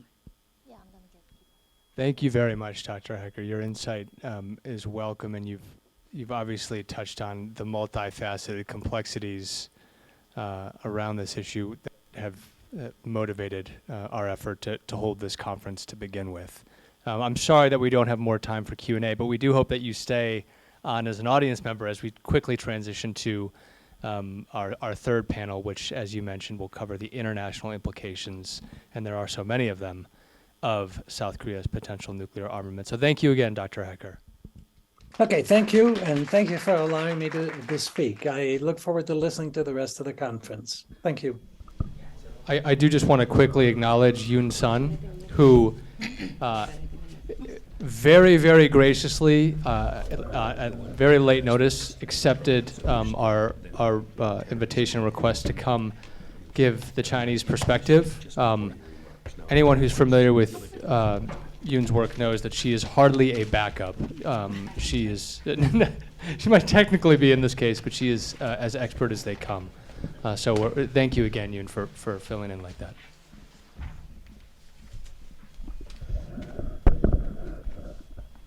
So, thanks everyone for who's staying on for this last panel, and welcome to anyone who's newly joined this day's discussion here while we discuss the international implications of the South Korean debate over nuclearization. My name is Mark Fitzpatrick. I'm an associate fellow at the London-based International Institute for Strategic Studies, and I'm a board member of the Korea Economic Institute. And for purposes of this panel, it's relevant that I wrote a book a few years ago about Asia's latent nuclear powers, Japan, South Korea, and Taiwan. And I'm delighted to be chairing this panel with four experts who will explore different aspects of the international implications. I'm going to introduce them right before each of them speaks, so not all at once, so that you don't forget who they are. So I'll start with Heather Williams, who is director of the project on nuclear issues at the Center for Strategic and International Studies, otherwise known as CSIS. She's been a fellow at MIT, at Harvard Kennedy School, and a bunch of other places. Most importantly, we were fellow expats in London for several years, where we got to know each other well. She taught defense studies at King's College there, and she was a research fellow at Chatham House. Heather has published a paper on the KEI website, and it's jointly with everyone else. She did it together with Jessica Link, who was a program coordinator and research assistant at CSIS. Jessica won't be speaking on the panel. She's going to be cheering on in the audience back here. Like the title of their paper, Heather will address the global reverberations of nuclear South Korea. Heather, over to you. Thank you so much, Mark, for a very kind introduction. You make a great hype man. Thank you as well to Clint and Andy for the invitation to be here. As Mark said, I'm speaking somewhat on behalf of my co-author, Jess Link, from our paper, but I'm also going to make a few remarks more on my own from my work on the NPT. What I'm going to talk about today will be a focus on the implications of a nuclear South Korea for the nuclear order and the nuclear regime. I'll start off by focusing on the current state of play of the nuclear regime and its health. Quick snapshot, it's not good. Then I'll say a bit about the three scenarios for what a nuclear South Korea might look like based on our paper. And then I'll talk a bit about the implications and policy recommendations. But to give you the bottom line up front, I agree with some of the earlier speakers that fears of a nuclear South Korea are overblown because of the constraining power of the NPT. And the NPT has come up a few times. I'm going to dive really deep into that. I simply do not see South Korea as being the second country to withdraw from the NPT. I do agree with Dr. Hecker that such a step would be a significant blow to the wider regime. Despite its current challenges, the NPT remains an important foundation for the nuclear order, and from my experience working on NPT issues and working with the South Koreans on these issues, South Korea is a real leader in the NPT, so this would just be a really significant shift. So first, in terms of background on the state of play of the NPT and the wider nuclear regime. So the NPT community is incredibly polarized right now. It's been really stymied, really stuck, to be perfectly frank. I think there's three main polarizations going on. The first is somewhat obvious between nuclear possessors and nuclear non-possessors. Most of the nuclear non-possessors are frustrated, disappointed with the lack of progress towards Article 6 of the NPT and nuclear disarmament. The second polarization is within the P5, the 5 recognized nuclear weapon states within the NPT. The P5 is process within the NPT has essentially stopped functioning. It's really stuck for pretty obvious geopolitical reasons. And then the third polarization is actually within the non-nuclear weapon states themselves. And this polarization is between states that are under a quote-unquote nuclear umbrella, that rely on extended nuclear deterrence, are involved in nuclear sharing agreements, and then the other group of non-nuclear possessor states who are actively working to undermine extended nuclear deterrence. And I'll say a little bit more about that. But in general, the NPT remains polarized. Every 5 years, as most people probably know, the NPT holds a review conference to assess the status of the treaty. The last meeting was in August. The meeting resulted in did not result in a consensus document, and this was largely because of Russia refusing to agree to certain language on Ukraine and Zaporizhia. However, there are some trends within the RevCon and NPT that I think are useful for this group. And that is, I outlined these different polarizations. There's also really active efforts for bridge building to bring together those different communities. A few of them that I'll flag. At the review conference, one of the main initiatives was around risk reduction efforts. This was largely focused in the NATO context, but I actually am going to talk a bit more about how I think this might be an opportunity for the US and its allies in Asia. Another growing trend is a new initiative, actually, by the UK and Norway on irreversible nuclear disarmament. And this is really only a year old. It's pretty fresh. Again, from my experience, South Korea has been very active in this. South Korean MFA has attended the meetings. They're putting a lot of ideas into the process. Another bridge building effort is led by the State Department. It's called CEND, Creating an Environment for Nuclear Disarmament. And South Korea co-chairs one of the working groups on emerging technologies. So that's all to say, South Korea is really invested in this regime.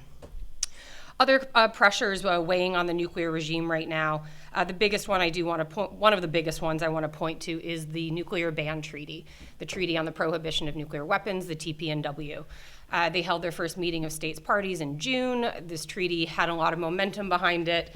And it lost a bit of that around Ukraine, but that movement is still very, very influential.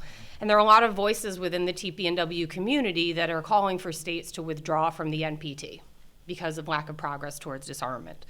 Other pressures include China has become much more aggressive within the NPT context. This review conference, it literally was a different China team in how aggressive and wolf warrior they went. And then the other trend has been, as I mentioned, this growing pressure on nuclear sharing. And we see, and nuclear sharing, but also extended deterrence. And that pressure is coming from the non-nuclear weapon states, it's coming from Russia, it's coming from China. And a lot of these actors have said, we are going after nuclear sharing, we are going after extended deterrence. And that will be one of their priorities for this review cycle. Other pressures obviously include Russia's violation of various arms control efforts and suspension of participation in New START. This is all to say the state of play of the nuclear order is not good. The NPT is fragile at this moment. The regime itself, all the various different components all seem to be in a weakening state. So this brings us to potential scenarios for a South Korea to pursue its own nuclear deterrent. And I don't mean to be flippant, but I do actually want to point out the timing just couldn't be worse in this sense. So in our paper, we outlined 3 different scenarios. A previous speaker had 2 of ours, so I'm going to go through these really quickly. Scenario 1 is increased nuclear latency. This would be part of an intentional strategy to create a nuclear option, this would not be part of an intentional strategy to create a nuclear weapons option. And it isn't that likely to trigger international sanctions or cost, but it could create a foundation to leverage in the future. And I know a few people have indicated they think this is already the current state of play. This scenario would have the least impact on the NPT, but it will really depend on political trends and atmospherics within the NPT itself. Scenario 2 is the one that's a bit different from the earlier presentations. This would be a hedging strategy in which there would be more intentionality behind a South Korean nuclear program. The intent would be the primary distinction from the earlier one, as it would include deliberate steps towards creating and maintaining a nuclear option. A hedging strategy for South Korea would raise questions about its commitment to the NPT. It would probably raise a lot of questions about double standards, depending on how the US goes on this. If the US says, oh, South Korea has the right to pursue this strategy, oh, but Iran, you don't, that is a diplomatic nightmare, I assume. So it would also raise questions about South Korea's participation in many of the initiatives that I outlined before. And then scenario 3 would be a fully developed and deployed nuclear capability. In this case, South Korea would cross the threshold of nuclear acquisition by developing and deploying a nuclear weapon with corresponding delivery systems. One thing to flag here, because it hasn't come up, would be the question of whether or not South Korea would need to test, and if this would mean that they would have to withdraw from the CTBT. So again, potential really negative consequences on the global regime. This would make South Korea the second country to withdraw from the NPT in order to pursue its independent capability. And so it really could have contradictory effects, not just to US policy, but to the NPT and to the nuclear regime itself. So those are our scenarios, and I'll now turn to implications and some recommendations. So first off, if South Korea were to withdraw from the NPT, this would just be a massive game change for the NPT. I literally cannot overstate how significant this would be, particularly because of the state of the NPT right now. I can envision this leading to a proliferation cascade and to other withdrawals from the NPT. I think I differ from a lot of people in this room. I do not think Japan would be one of those first countries to go, but I'm happy to talk about that in the discussion.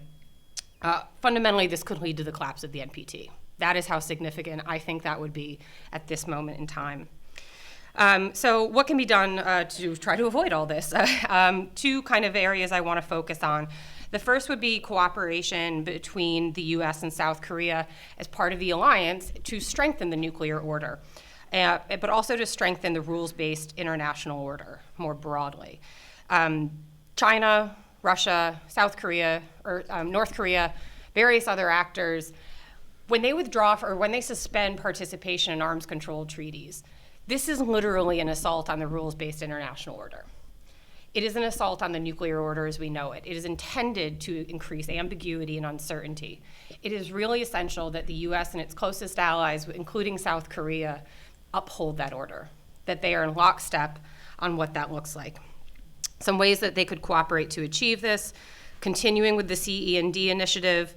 I mentioned before that in the NATO context, there is a big momentum building around strategic risk reduction, and I'm happy to talk about this more. I would be really keen to see a similar effort in East Asia among the US and its Asian allies. And then another concept is the US, UK, and to some extent France are advancing a concept of nuclear responsibility. This has become a major talking point in the NPT context. The US, the P3 wrote a paper that was submitted to the NPT on this issue. I think it'd be great if South Korea got involved in this and talked about what nuclear responsibility looks like from Seoul's perspective. And then kind of final area that I want to focus on for implications and recommendations does have to do with, for lack of a better phrase, calling out bad behavior. To be frank, I was pretty shocked by the lack of an international response to Russia's suspension of New START. And I think that this is an area where the US, working with its allies, should really do more to say we aren't just strengthening the existing order, we also want to increase and strengthen the norm against bad behavior. And so encouraging more states, particularly non-nuclear weapon states, to call out in unilateral statements what Russia has done. This is not, to be clear, this is not a dig at Seoul or South Korea in any way. But I have raised this point with many other non-nuclear weapon states, and their response was, well, we coordinated a statement within the Conference on Disarmament. Isn't that enough? No, the answer is no. There needs to really be a much more concerted effort with these unilateral statements that I'm talking about. It can be a tweet. The Austrians issued a tweet that was actually really good, and I thought was quite powerful. Those types of measures will, I think, go a long way to strengthening those norms and also to encouraging other non-nuclear weapon states and states in the region to do the same. And I think South Korea is a leader in the region and a leader in nuclear responsibility and can play an important role in doing that. So just to wrap up, whether or not South Korea pursues nuclear weapons, this is not only a test of US credibility, which we've talked about a lot, it is also a test of the reputational strength of the NPT and the nuclear regime itself. And I think among the allies, there is a shared interest and a shared need to see that that does not fail. So two real questions for discussion that I'm really eager to hear what people think is, do you think that South Korea would withdraw from the NPT and be the second to North Korea in doing so? And under what conditions would that happen? And then the follow-on question is South Korea willing to suffer the diplomatic, political, and legal consequences of such a move on the international stage? And with that, I will stop there. I'm sorry, Heather, we're supposed to ask you questions. I thought that's the way this worked. I used to be a professor. This is what you do. Thank you very much. No, that was, if anybody didn't get the key point there, it's that South Korea really has been a non-proliferation leader. They've been wearing the white hat, and a little bit different from some of what we heard in the historical setting in the first panel, but over the years and building bridges and so forth. And boy, would they have to change the color of their hat if they were to take a different posture. You said it better than I did. Thank you.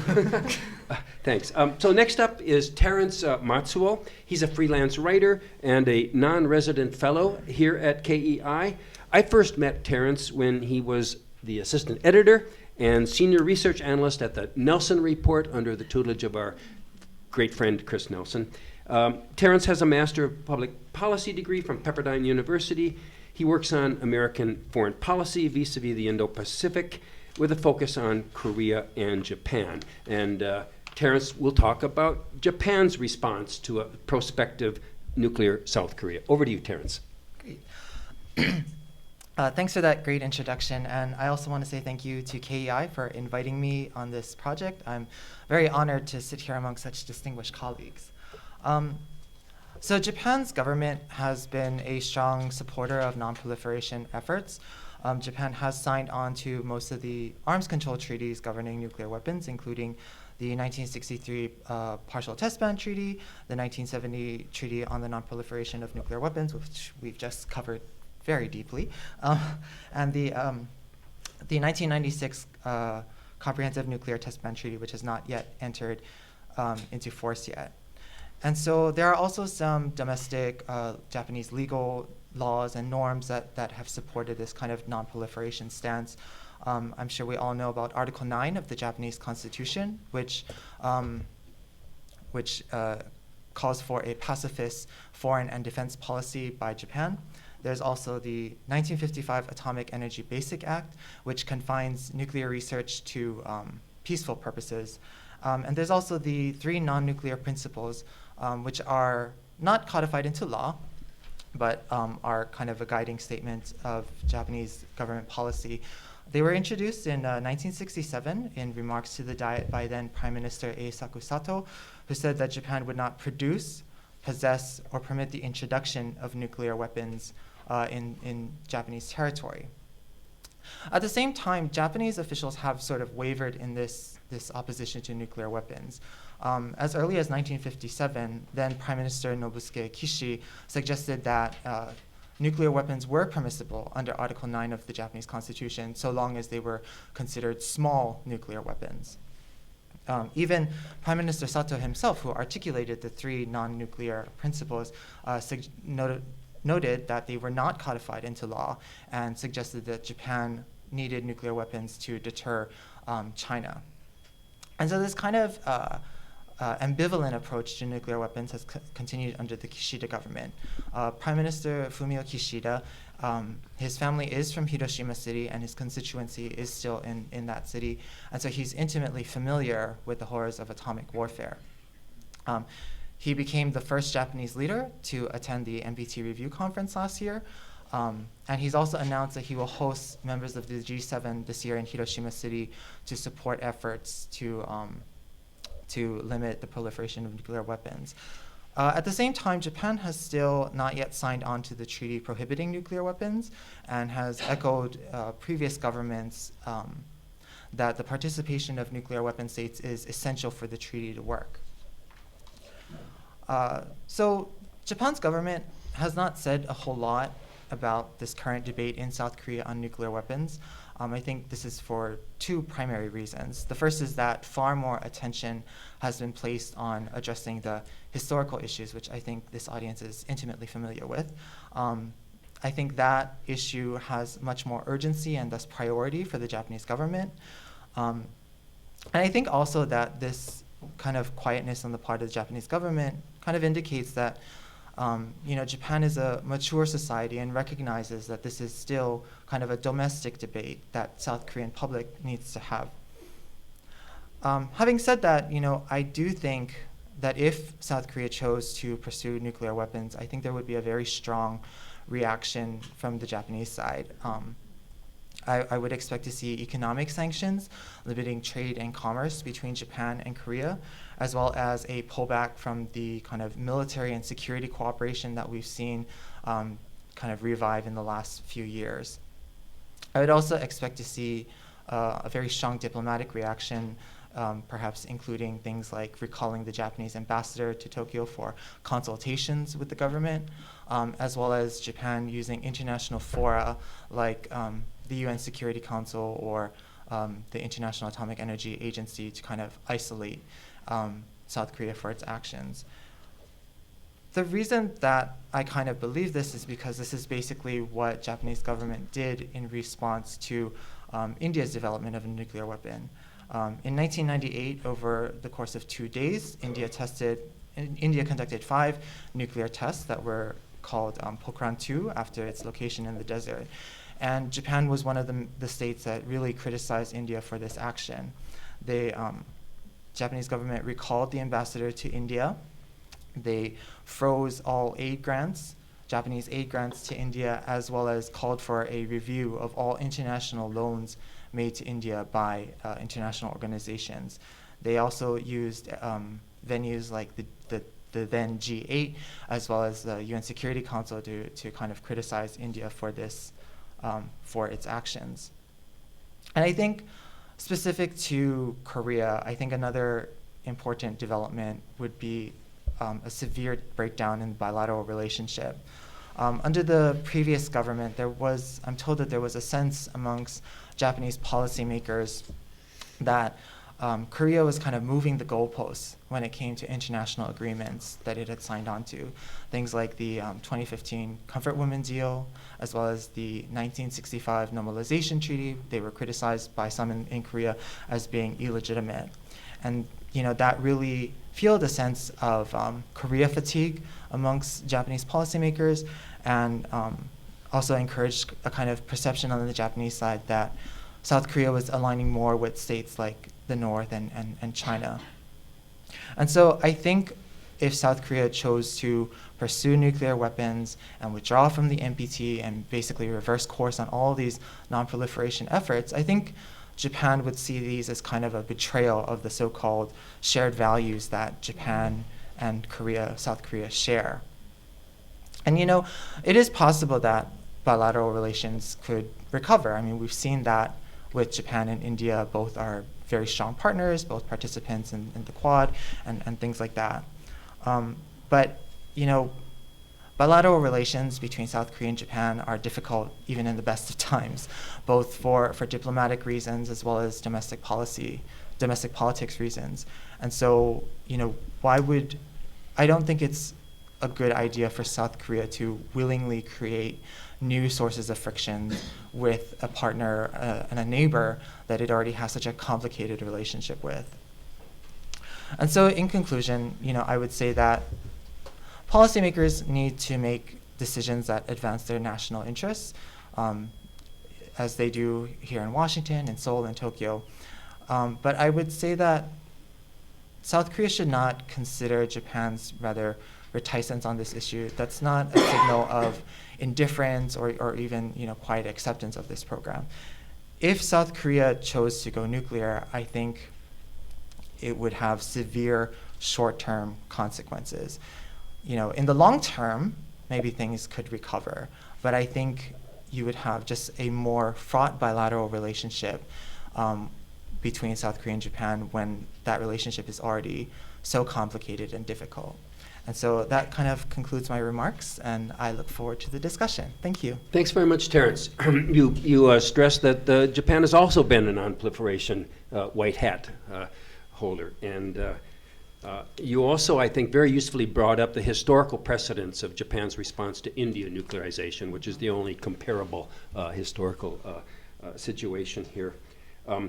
And your description of how Japan would react to Korean nuclearization, The one aspect that we need to explore more is how dependent is that on the U.S. Reaction? And to give us some analysis of the U.S. reaction, we'll turn next to Caroline Milne, who is a research staff member at the Institute for Defense Analysis, which, by the way, is where Heather got her start. I forgot to mention that. Caroline is a principal analyst on the Nuclear Policy and Strategy team at IDA, where her work helps inform the Office of the Secretary of Defense, the Air Force, combatant commands, and other national security agencies. So she's pretty important. She worked at RAND earlier and got impressive degrees here and there, but the most important part of Caroline's resume is that she was an intern at the International Institute for Strategic Studies in London, where her boss was Mark Fitzpatrick. So I always think of her as Caroline Riley.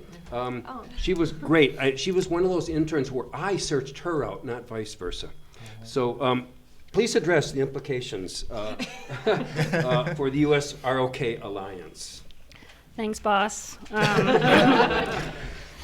So thanks so much for KEI for the opportunity to speak today. It's awesome to be here, and I think this is a tremendously focused day of research. My research question was specifically, if the ROK progresses towards a nuclear weapons capability, how might this impact alliance dynamics? So 2 disclaimers. The first is that these views are all my own and do not reflect that of the Institute for Defense Analyses or the DoD. And then secondly, everything I'm about to say is rife with potential measurement bias. As Heather explained, the initial non-proliferation crisis is extremely certain, but robust predictions beyond that, including on the alliance itself, are really hard to predict. First, you have an independent variable of rock proliferation that could take many forms. Then you also have a dependent variable of alliance dynamics that can really change depending on what level you're looking at and what time step you're looking at. So, for example, are we looking right after the potential proliferation is known, months later, years later? At what level of government are we talking about? Head of state, OSD policy, USFK commander, or all of that combined across issue areas? This alliance, as has been attested to by earlier presenters, is a fairly sprawling institution. And so there's a lot of dynamics to impact by this potential choice. So all of that being said, the first big sub-question for this exploratory research task was, would the U.S. government decide to sort of support this choice or seek to arrest or reverse it? And here I argue that it would be very difficult for Washington to accept this. It would, a future where Seoul has decided to move forward with a nuclear weapons capability is just as likely to feature a U.S. that is trying to persuade Seoul to change its mind. And I see this as based on an assessment of 2 trends that make the risk of broader instability really too difficult to accept for Washington. The first would be the introduction of multiple new types of drivers for nuclear escalation. So you have kind of two nuclear actors on the peninsula who are messaging one another, bring in China, bring in the U.S. There's also the period of time where Seoul will be building up its capability that might make preemption more of a risk for Pyongyang. So there are all sorts of drivers that are already complicated enough in the nuclear deterrence space that would be made more pernicious by the introduction of a rock nuclear program. Secondly, I think the second trend that would be very risky for the U.S. to accept would be the encouragement or activation of the nuclear ambitions of other allies and partners. As it has been argued already today, what we're seeing today with the South Koreans, you could arguably make the same case for other states in the region. And then a third trend that Heather has recently raised is this issue of a diplomatic nightmare / double standard and working through that. So there are a whole lot of things that I think would discourage the U.S. from acquiescing to a sole decision to proceed with a nuclear program. Now, how would the U.S. go about trying to persuade a change in mindset? This would be a very, very tough job. It would be a task of compellence, which most scholars, or many of you here know, is a costlier and more difficult job than the coercive diplomatic cousin of deterrence. you're trying to change the status quo versus maintain it. And therefore, it's much, the steps you're going to have to take to bring about the end state that you desire are going to likely, in theory, be more costly than if you were seeking to maintain the status quo. What this means in the context of this hypothetical world we're looking at is that a return to the status quo ante is going to be a non-starter for Seoul. I also think this suggests that, as Paul mentioned earlier, cost imposition is not going to be a helpful lever for the US to use. I think carrots are going to be more important than sticks in this situation, especially at a time when, with the rise of China, if you look at the NDS and its focus on allies and partners in bringing about a response to the China threat, I think that trend makes carrots a much more important thing to turn to than sticks. The second sub-question for this piece of research, what's the most appropriate intervention that the U.S. Could turn to seek to try to reverse Seoul's decision? Now, at least for now, my sort of survey of the alliance space is that a nuclear solution would be needed to address a nuclear problem, and therefore the intervention would likely have to be rooted in the U.S. nuclear triad. Now, this is not like logically decided, right? It shouldn't necessarily have to be this way, and this kind of echoes my question before about other levers of deterrence, because this alliance has broadened so far beyond nuclear issues that it's almost disappointing that the solution has to be nuclear, because cooperation has expanded into so many other areas that I think you would think, in theory, deterrence in the nuclear space could be bolstered by levers of deterrence in other domains: space, electronic warfare, advanced conventional. So there's an integrated deterrence question here. An implementation of integrated deterrence question that I think this analysis begs for a response to. So tabling that for now, if we think about what's this sort of nuclear intervention, I often think about hardware versus software, assets in the region versus consultative mechanisms that Paul described. The hardware part of extended deterrence in the Asia Pacific has dwindled in recent years since the PNI agreements in the early 1990s, while the latter has strengthened over the last 15 years. Still, I think we find ourselves in a situation where hardware seems to be what is looked to solve this problem. And so I'm thinking about hard power indicators of nuclear resolve. So if that's sort of the logic, then a negotiation of some sort of burden sharing agreement might offer returns to both hardware and software in this space. That said, there are clear and known risks and costs to this sort of decision, which both of the panelists here have already spoken to. So that's sort of where my analysis ends, and now I'm going to move into a few takeaways from doing that research. The first is that this research question is an unfortunate reflection of the downward trend in the security environment, and as in tandem with a downward trend in the confidence the U.S. and its allies and partners have in the tools that they have to address that environment. So that's point number one. Point number two is, if we are in this situation where the ROC has decided to proceed with the nuclear weapons program, the future that is likely to manifest out of all of the alternatives is likely to be the least bad option. None of the options or none of the futures are necessarily great. They all have their costs and their risks associated with them. And so I think the choice is really going to be, how can we minimize the damage to the alliance, to the broader global non-proliferation regime, and beyond.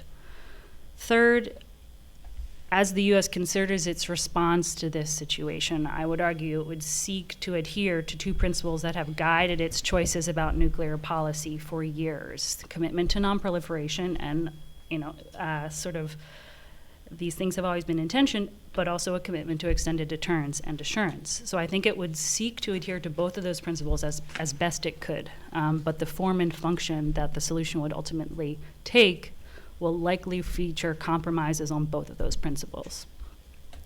Again, if we're in this space, point number 4 is that it seems right now, given, for example, the polling results, that nuclear hardware seems to have a core role in how we think about dealing with this potential issue. This is probably not where we thought we were headed in the 90s when we pulled all the assets out of the theater. And it also runs, as I mentioned earlier, counter to the expansion of the alliance in terms of its the many types of activities and engagement that the U.S. and ROC engage over. So why this is the case and does it need to change, I think, are really two big questions that that this community can seek to address over the coming months. Thank you. Thank you, Caroline, for a highly nuanced and really interesting presentation that raises so many questions for me. I hope we have time to address them. And I hope this doesn't sound condescending, but I will never think of you as an intern again. You are first class. Rounding out our panel is Yoon Soon, a senior fellow at the Stimson Center, where she is co-director of the East Asia program and director of the China program. Her expertise is in Chinese foreign policy, U.S.-China relations, and China's relations with neighboring countries and authoritarian regimes. South Korea falls into the neighboring countries category there. She has been at Brookings and at the International Crisis Group. And at short notice, as was mentioned, she graciously agreed to step in to provide her expert commentary on Chinese perspectives on the South Korean nuclear armament debate. So, Yoon Soon, over to you. Thanks very much. Thank you, Mark, and thanks to Clint for the invitation. What an honor to be the backup for Professor Han Hua, who has very large shoes to fill. Just before I start, are we following Chatham House rules today, or are we on the record? Or we're on the record. We're on the record. Okay, all right, good to know. Thank you. Just so you know, just so that I know, because I checked the recording is for KEI only, but maybe not. That's okay. So I have had about 3 days to prepare this. So I think I did my best to scope what the Chinese policy wonks have been discussing, what they have been saying, and what is the general temperament or the mood about this issue. And there are some similarities to what my co-panelists have mentioned, but I think there are also major distinctions. And I think the distinction primarily originated from this overwhelming influence in China's perception of pretty much anything today, which is U.S.-China great power competition. And I think that confers a strong sense of cynicism and also skepticism coming to South Korea nuclearization, as well as this talking point that NPT is still important. Because I think the Chinese are still agonizing over AUKUS, and they do agree that AUKUS does not violate the wording, the specifics of NPT, but they do say that it violates the spirit and principles of NPT.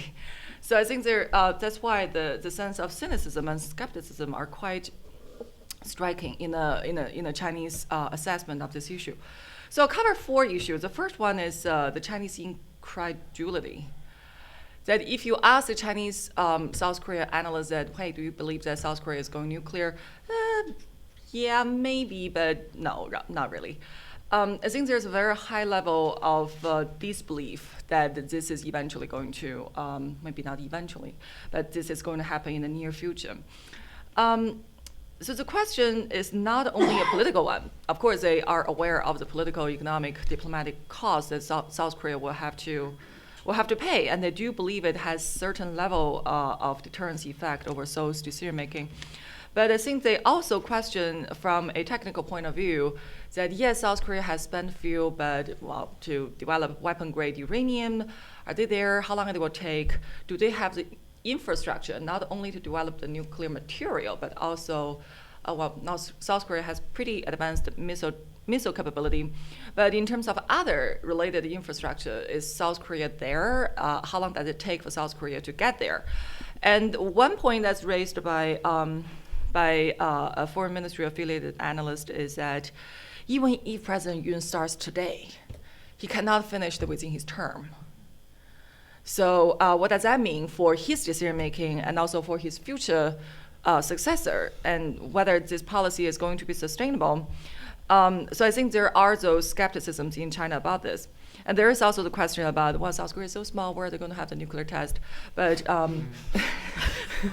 so that's another question that may or may not require that nuclear test. So at least for now, it does not seem to be that many Chinese policy specialists on the Korean Peninsula are convinced of this imminent possibility.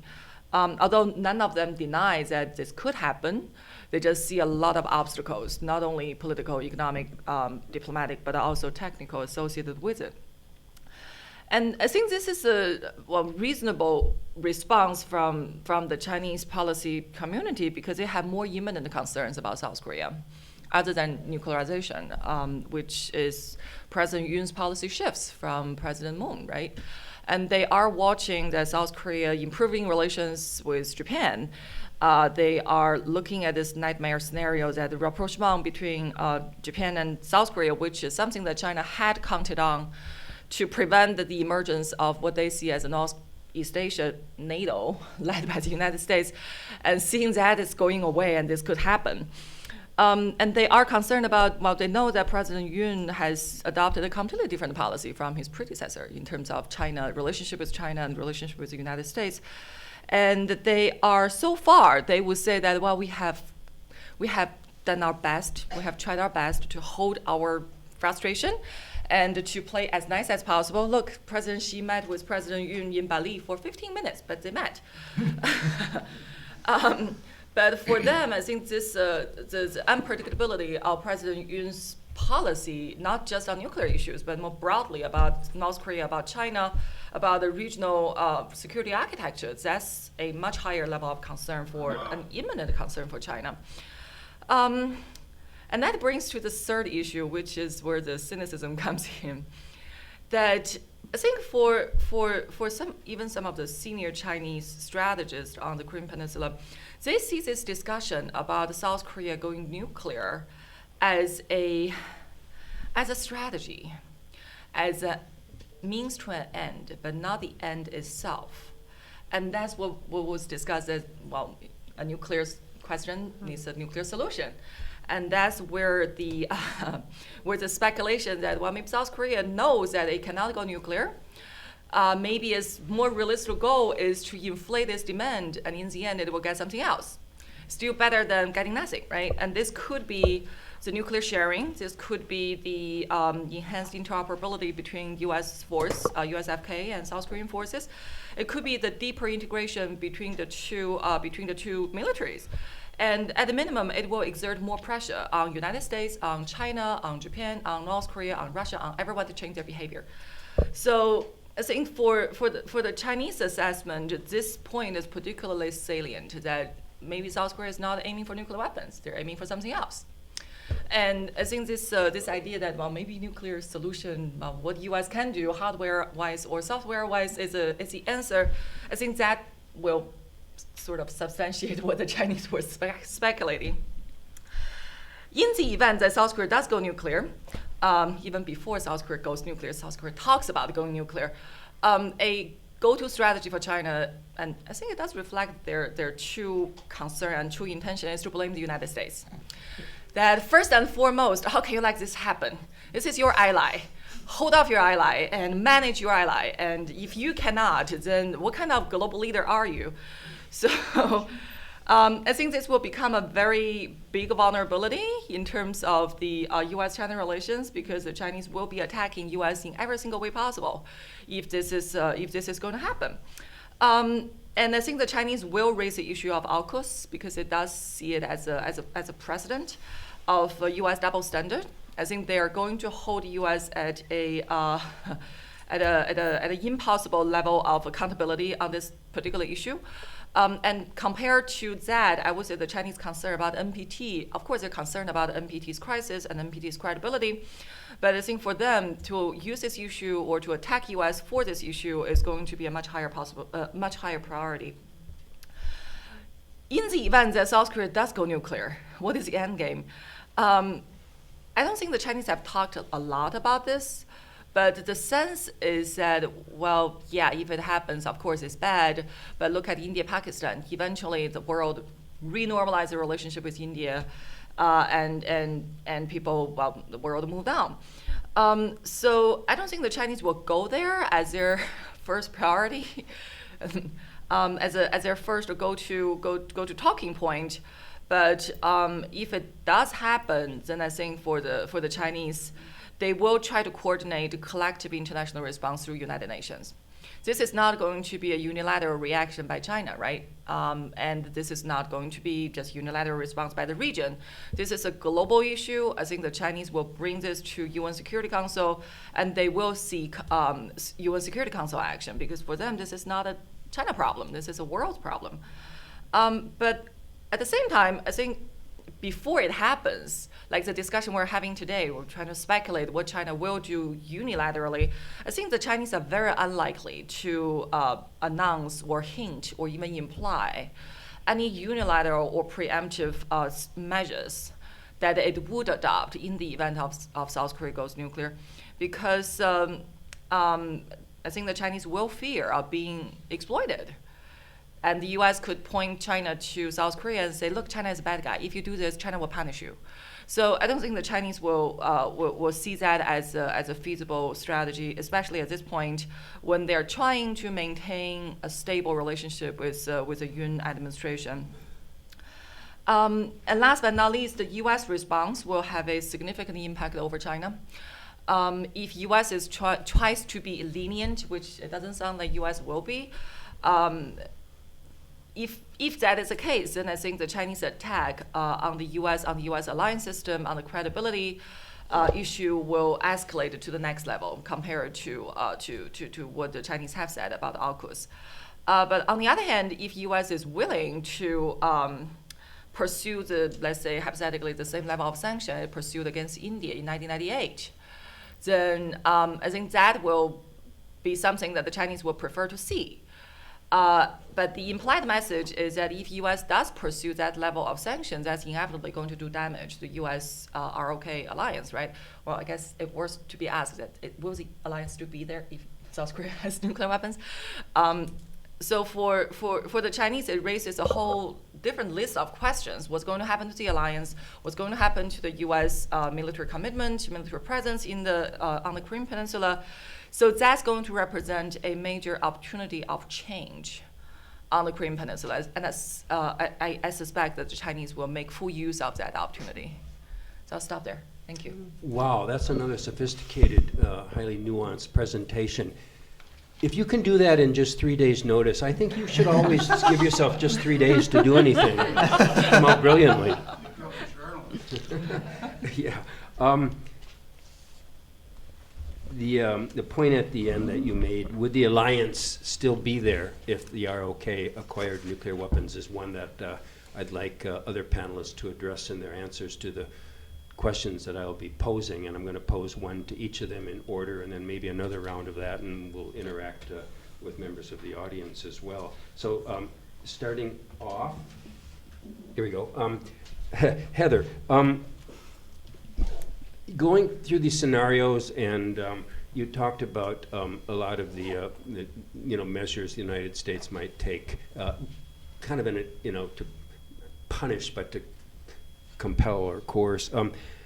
What about what measures the United States might take in order to avoid scenarios 2 and 3 in particular?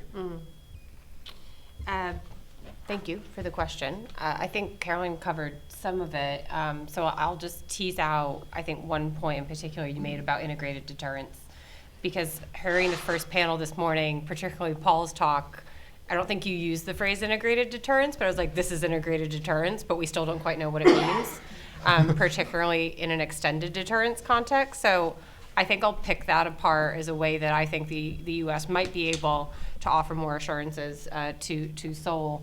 And to do that, I think it's useful. I still go back to the 3 C's of deterrence and what it means for extended deterrence. So capability, credibility, communication. And so on the capability side, I think that it's a hardware issue, a lot of which Caroline covered. But I also think there's a capability issue in terms of the sustainability and health of the wider U.S. nuclear enterprise. Support and funding for that just continuously keeps getting pushed back. And as Paul and others have repeatedly told me, our U.S.'s allies watch that. Like, they're very aware. Like ceiling tiles are falling down in some labs. So the capability issue, it's not just about hardware being forward deployed, it's also just about the health of the wider U.S. nuclear enterprise. I'll jump to communication as the other piece, and I think this is more of a software issue, but improving the consultation process. One thing that I hear from allies both in Europe and in Asia is that in the past, sometimes a U.S. delegation will show up and say, there's our policy, you've been consulted, you're welcome.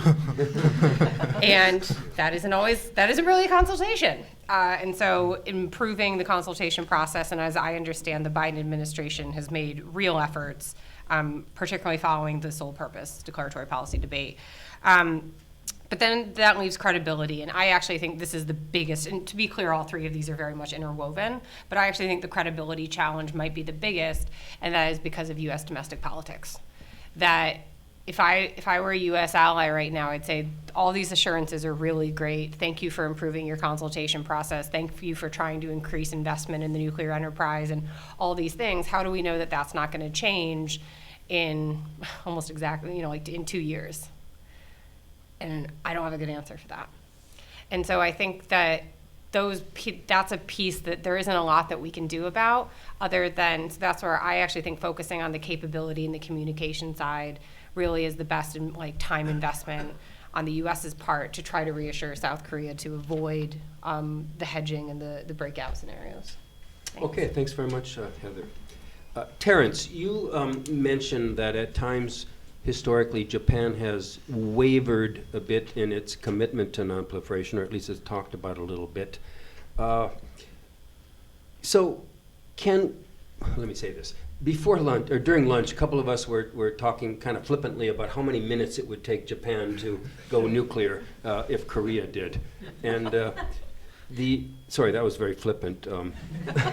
But could we expect, do you think we could expect Japan to react that way if South Korea, actually did produce nuclear weapons? Right. Thank you for the question. I'm not a technical person, so I'll leave that to your great book on Amazon and the other specialists. But what I would say is that yes, Japan does have the technical capabilities, right? We've heard about how Japan has the nuclear fuel and the technological capabilities to do that, et cetera.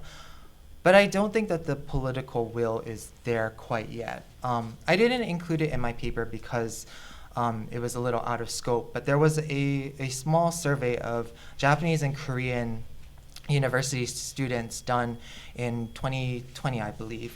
And when asked, should your country take up nuclear weapons, something like 84% of Japanese respondents, the Japanese university students, said no, we shouldn't do that. In comparison, only about 40% of Korean students said that should not happen. And so what this tells me is that, this commitment to pacifism and this opposition to nuclear weapons, I think is very strong. Even 7 decades after the war and a few decades less from the, I think it's the Happy Dragon accident where Japanese fishermen were exposed to nuclear fallout from an American test. Even though all of these decades have passed and people literally have grown up in a world not having actually experienced these nuclear events, there's still a strong opposition. And so I understand the point on the technical aspect that yes, Japan has this ability, but I'm not sure that Japan has the will to do so.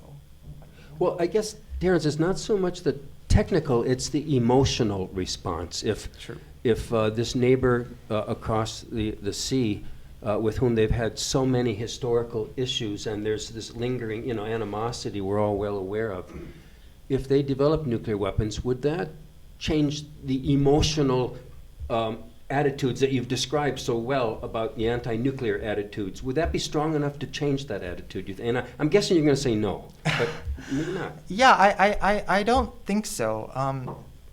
I don't want to get into the historical issues, not just because they're out of scope, but because that's so complicated. But I don't think Japan views South Korea, the Republic of Korea, as a threat. there was a book published in, I think, 2012 by the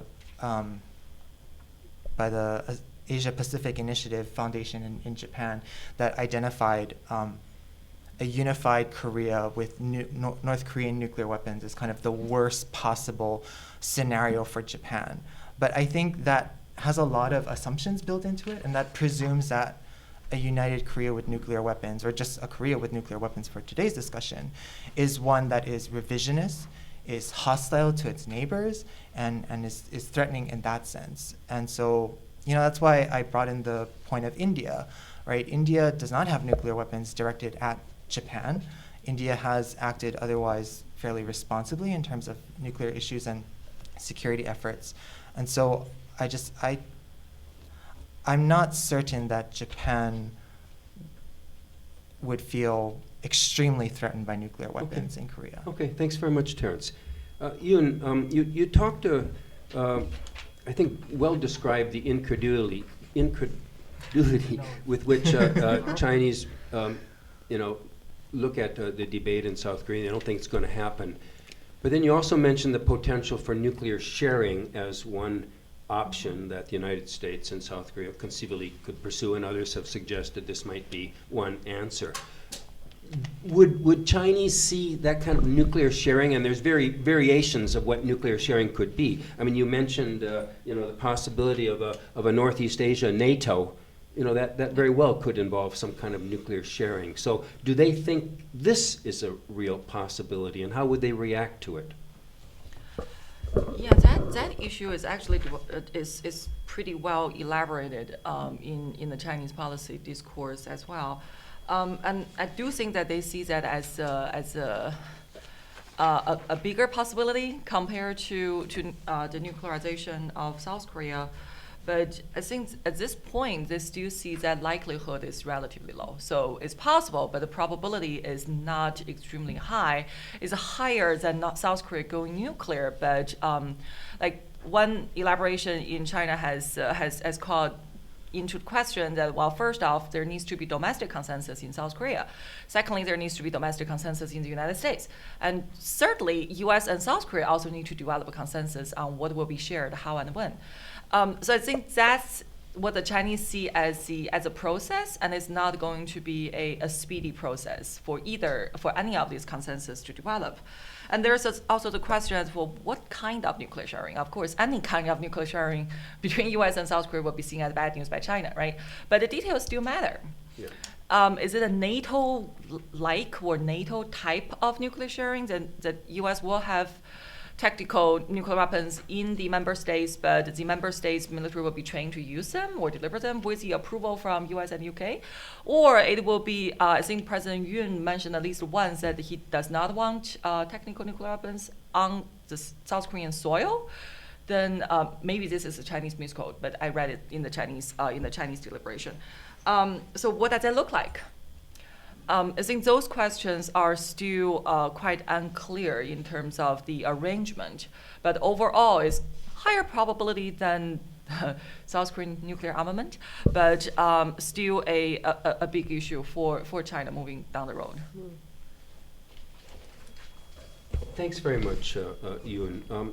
Heather, I wanted to come back to you.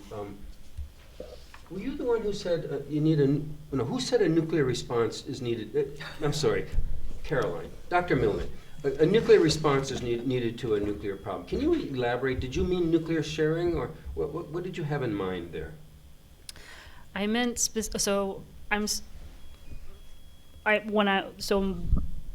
by the term solution, I did mean, in this case, an instance of nuclear hardware being deployed to the region, or some nuclear asset being in the region. Now, that was based off of my observations over the past 10 to 15 years of how we have had a number of consultative mechanisms in place, which I term hardware, and yet we still seem to find ourselves in a situation where confidence in the tools that the Alliance has to address the threat environment is not high. So by a process of inference, I looked to hardware in this particular piece of analysis. the nuclear piece of that I find to be really interesting because of the proliferation of other types of potential solutions that could be used to address this deterrence issue.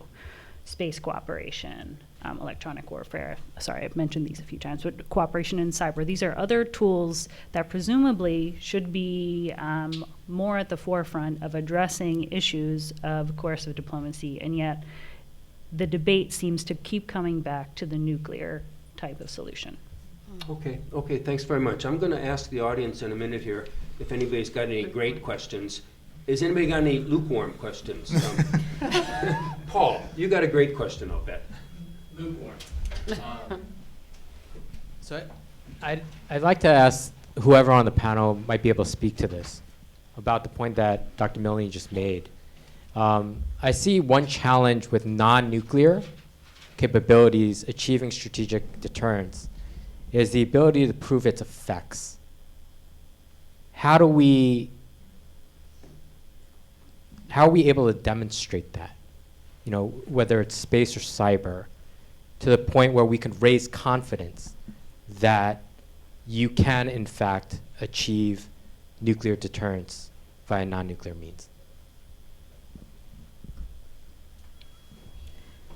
Well, I guess I would turn that back to Paul first and ask how, so when you talk about effect of nuclear, are you talking about 1945?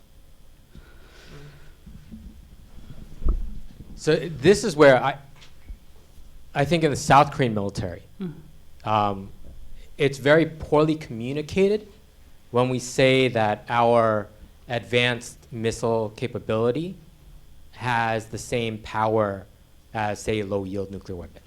Right? I do believe that what they mean by that is that it is able to achieve the same military objective that we seek via low-yield nuclear, which is to be able to penetrate bunkers and threaten regime survival.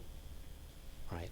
So I don't necessarily believe that the metric by which we need to prove non-nuclear capability is a 1945 type destructive power, but it is to demonstrate we could penetrate facilities in the north to the point where it would threaten and cause pause in the Kim Jong-un regime. Understand. So I think that the first question I would back up and ask, you know, what are the objectives you're trying to achieve through the effect? So I think establishing that first is key. Then I think there are a number of ways you can go about demonstrating that a certain means could have a particular end. I think models are a good way to do that. I think war games and TTXs are increasingly, that draw on models are increasingly a strong way to go about doing that, especially if they're done with partners. So I think there are ways to, and I guess this makes sense because I'm an analyst. Of course, I'm like, you can analyze it. But I do think there are ways short of conflict and in conflict demonstration that you can use to demonstrate the effect. Okay, let's broaden this out a little bit beyond the Paul-Caroline debate. In the front row here, sir. Is there any chance South Korea might adopt the Israeli approach and build a bomb in secret and never admit whether they had it? You want to go ahead? I have No.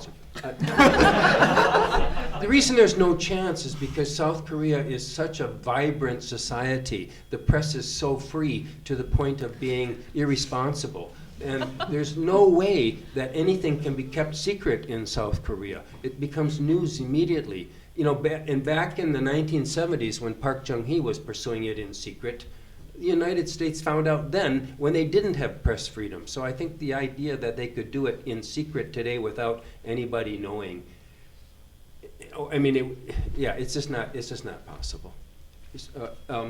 Sorry, Jeff, first of all here. You're right here. You've got a mic right next to you. Great panel. Quick question, Carolyn. Directed to you to start with. You said a nuclear solution to a nuclear problem, hardware. Might the AUKUS model play here, where you're sort of a little bit pregnant here? In other words, we're not providing you a nuclear capability. And we talked in the last panel, of course, that South Korea enjoys the infrastructure right now to produce everything but the active materials. So making that transition would be ostensibly fairly easy. And for the other panel members, obviously interested how China, Japan might react to that type of arrangement. And Heather, for you, of course, what that might mean for the NPT regime if we start playing that model more broadly. Okay, Caroline, you go first, and then Yoon, and then Terrence. So I would say yes, I think it offers a really interesting model that you could potentially apply to other allies in the region. Where I think you run into issues is that there are a number of different types of alliance mechanisms going on in the Asia Pacific. And I think it's confusing, or they don't necessarily all add up to a direct pull into the extended deterrence fold. So I think that it could potentially be useful how all of these overlap in a way that is additive and productive from a deterrence point of view remains the question. I think it depends on specifically what arrangement is being sought after here. Like if it's AUKUS like arrangement, does that mean that the U.S. will collaborate to provide South Korea with nuclear power submarines? And if that is the case, I think for the Chinese, well, there is already a precedent, so they're unlikely they can stop it. But I think they can pose the question that what is the South Korean intention for having it? Is it about North Korea, or is it about China, or is it about something that's bigger? And if there is no good explanation as for how this arrangement is not going to affect China's national security, I think the Chinese will retaliate, and they will take measures, like not necessarily like what we saw in 2016, but there is a pretty long list of punitive measures that China can seek. Your question about like the latent nuclear capability on the part of South Korea and the response by Japan, actually that type of strategy is something that some scholars have discussed about Japan, where Japan, as we kind of discussed, develops the capability to go nuclear, but waves it around and says, oh, but we're such great people that we won't do it. So if South Korea chose to do that kind of a strategy, I don't think Japan would be particularly upset, mostly because that's what they do too. And I'm not exactly sure what you were asking about the AUKUS-style arrangement, but what I would say is that, the U.S., Japan, and South Korea, they have talked a lot about that trilateral cooperation, particularly under the UN government. And so I think that is another way to kind of reassure Japan of South Korea's intentions, of that kind of cooperation of we're all on the same page, we all know what we're doing, we're not going to be surprised like that. And I would also just kind of point out that that's another reason why South Korea should not necessarily consider nuclear weapons, is just that there are conventional capabilities available to it, and that has a quality all of its own. So potential implications of an AUKUS-like agreement on the NPT, it really depends how this AUKUS agreement gets through the NPT, which is still very much TBD. At the review conference week 2, this was China's #1 talking point, and for about 4 days, every one of us became an expert in nuclear propulsion, and that was all that the NPT talked about. It was a great 4 days, let me tell you. But in seriousness, China's points did get some traction. And there are quite a few countries that are now very interested in nuclear propulsion and its compliance with the NPT and where it fits in. So I think that this is very much that this is still unfolding. One thing I would just flag, though, is that the other side of the debate within the NPT context around AUKUS, that's also still evolving, right? So yesterday at CSIS, we hosted IEA Director General Rafael Grossi, and on the record, he said, thus far, the process that the US, the UK, and Australia have been following is, quote, a model of transparency. You take that and juxtapose it to China's lack of transparency, particularly around NPT issues. And so I think there's still very much some competing narratives going on in the NPT about where it'll fall on AUKUS. With that said, seeing the strain that AUKUS is putting on the NPT, I'd be pretty worried about trying to do it a second time around. Michael? we haven't discussed the country that's far closer than Korea or Japan to getting nuclear weapons, and that's Iran. And one is what effect Iranian development of a nuclear weapon would have on the region.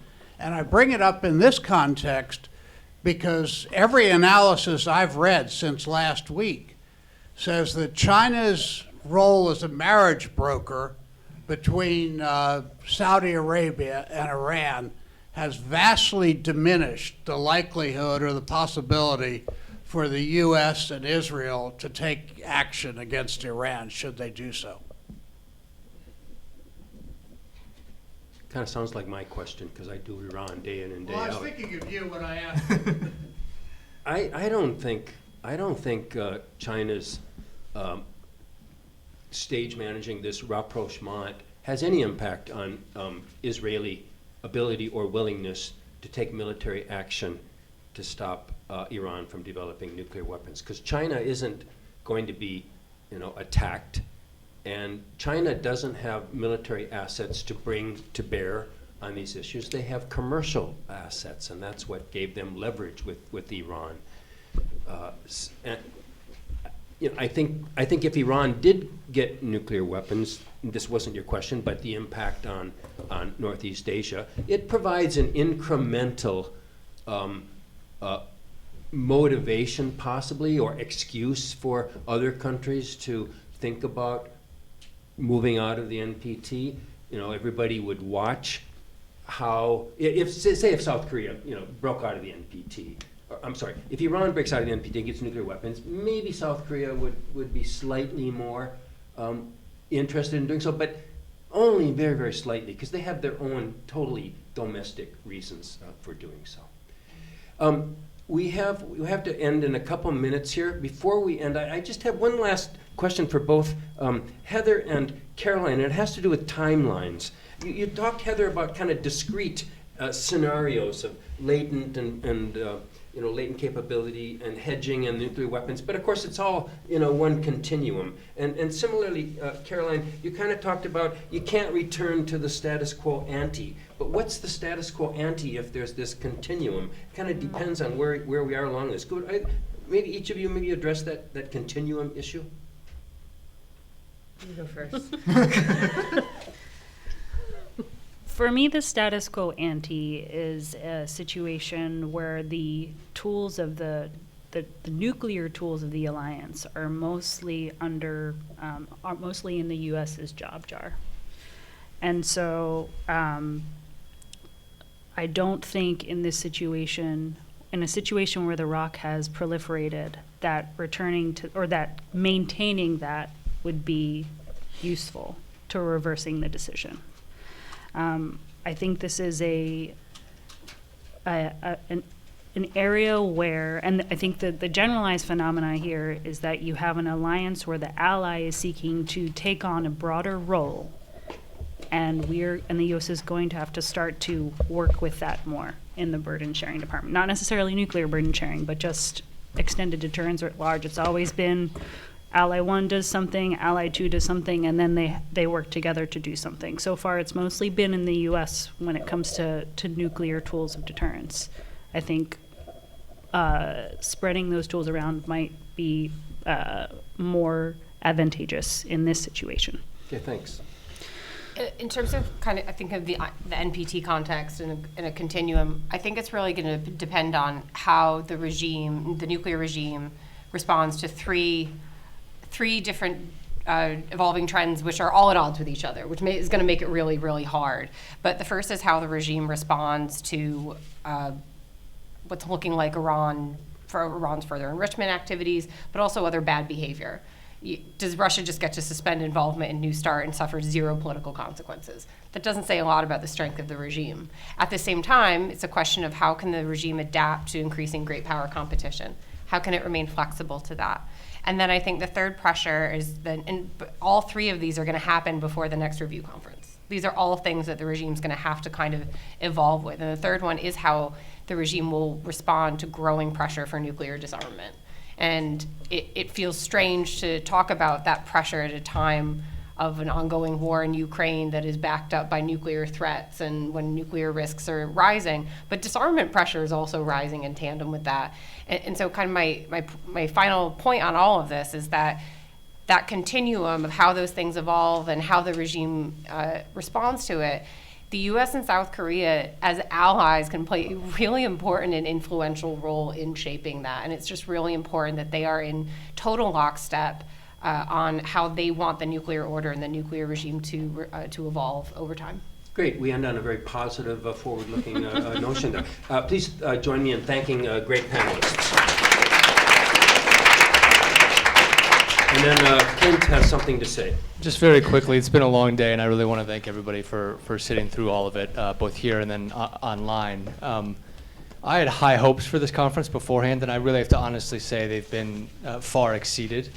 I learned a great deal from reading and editing your papers, and even more from listening to you share in the panels. Particular apologies to those who I asked, especially on this panel, and I think Boram as well, to try to tease out potentialities, right? When it's so difficult to do so, it's speculative. But I think you all did a fantastic job of, it wasn't speculative at all, it was really deliberate teasing out based on where we are, despite all the imponderables involved.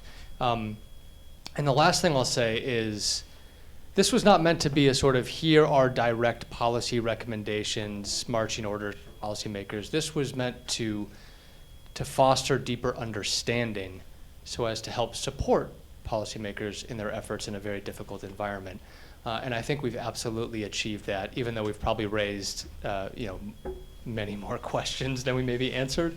But this has been wonderful, and I want to thank KEI for its support in this, and everybody for their involvement as well. So thank you once again.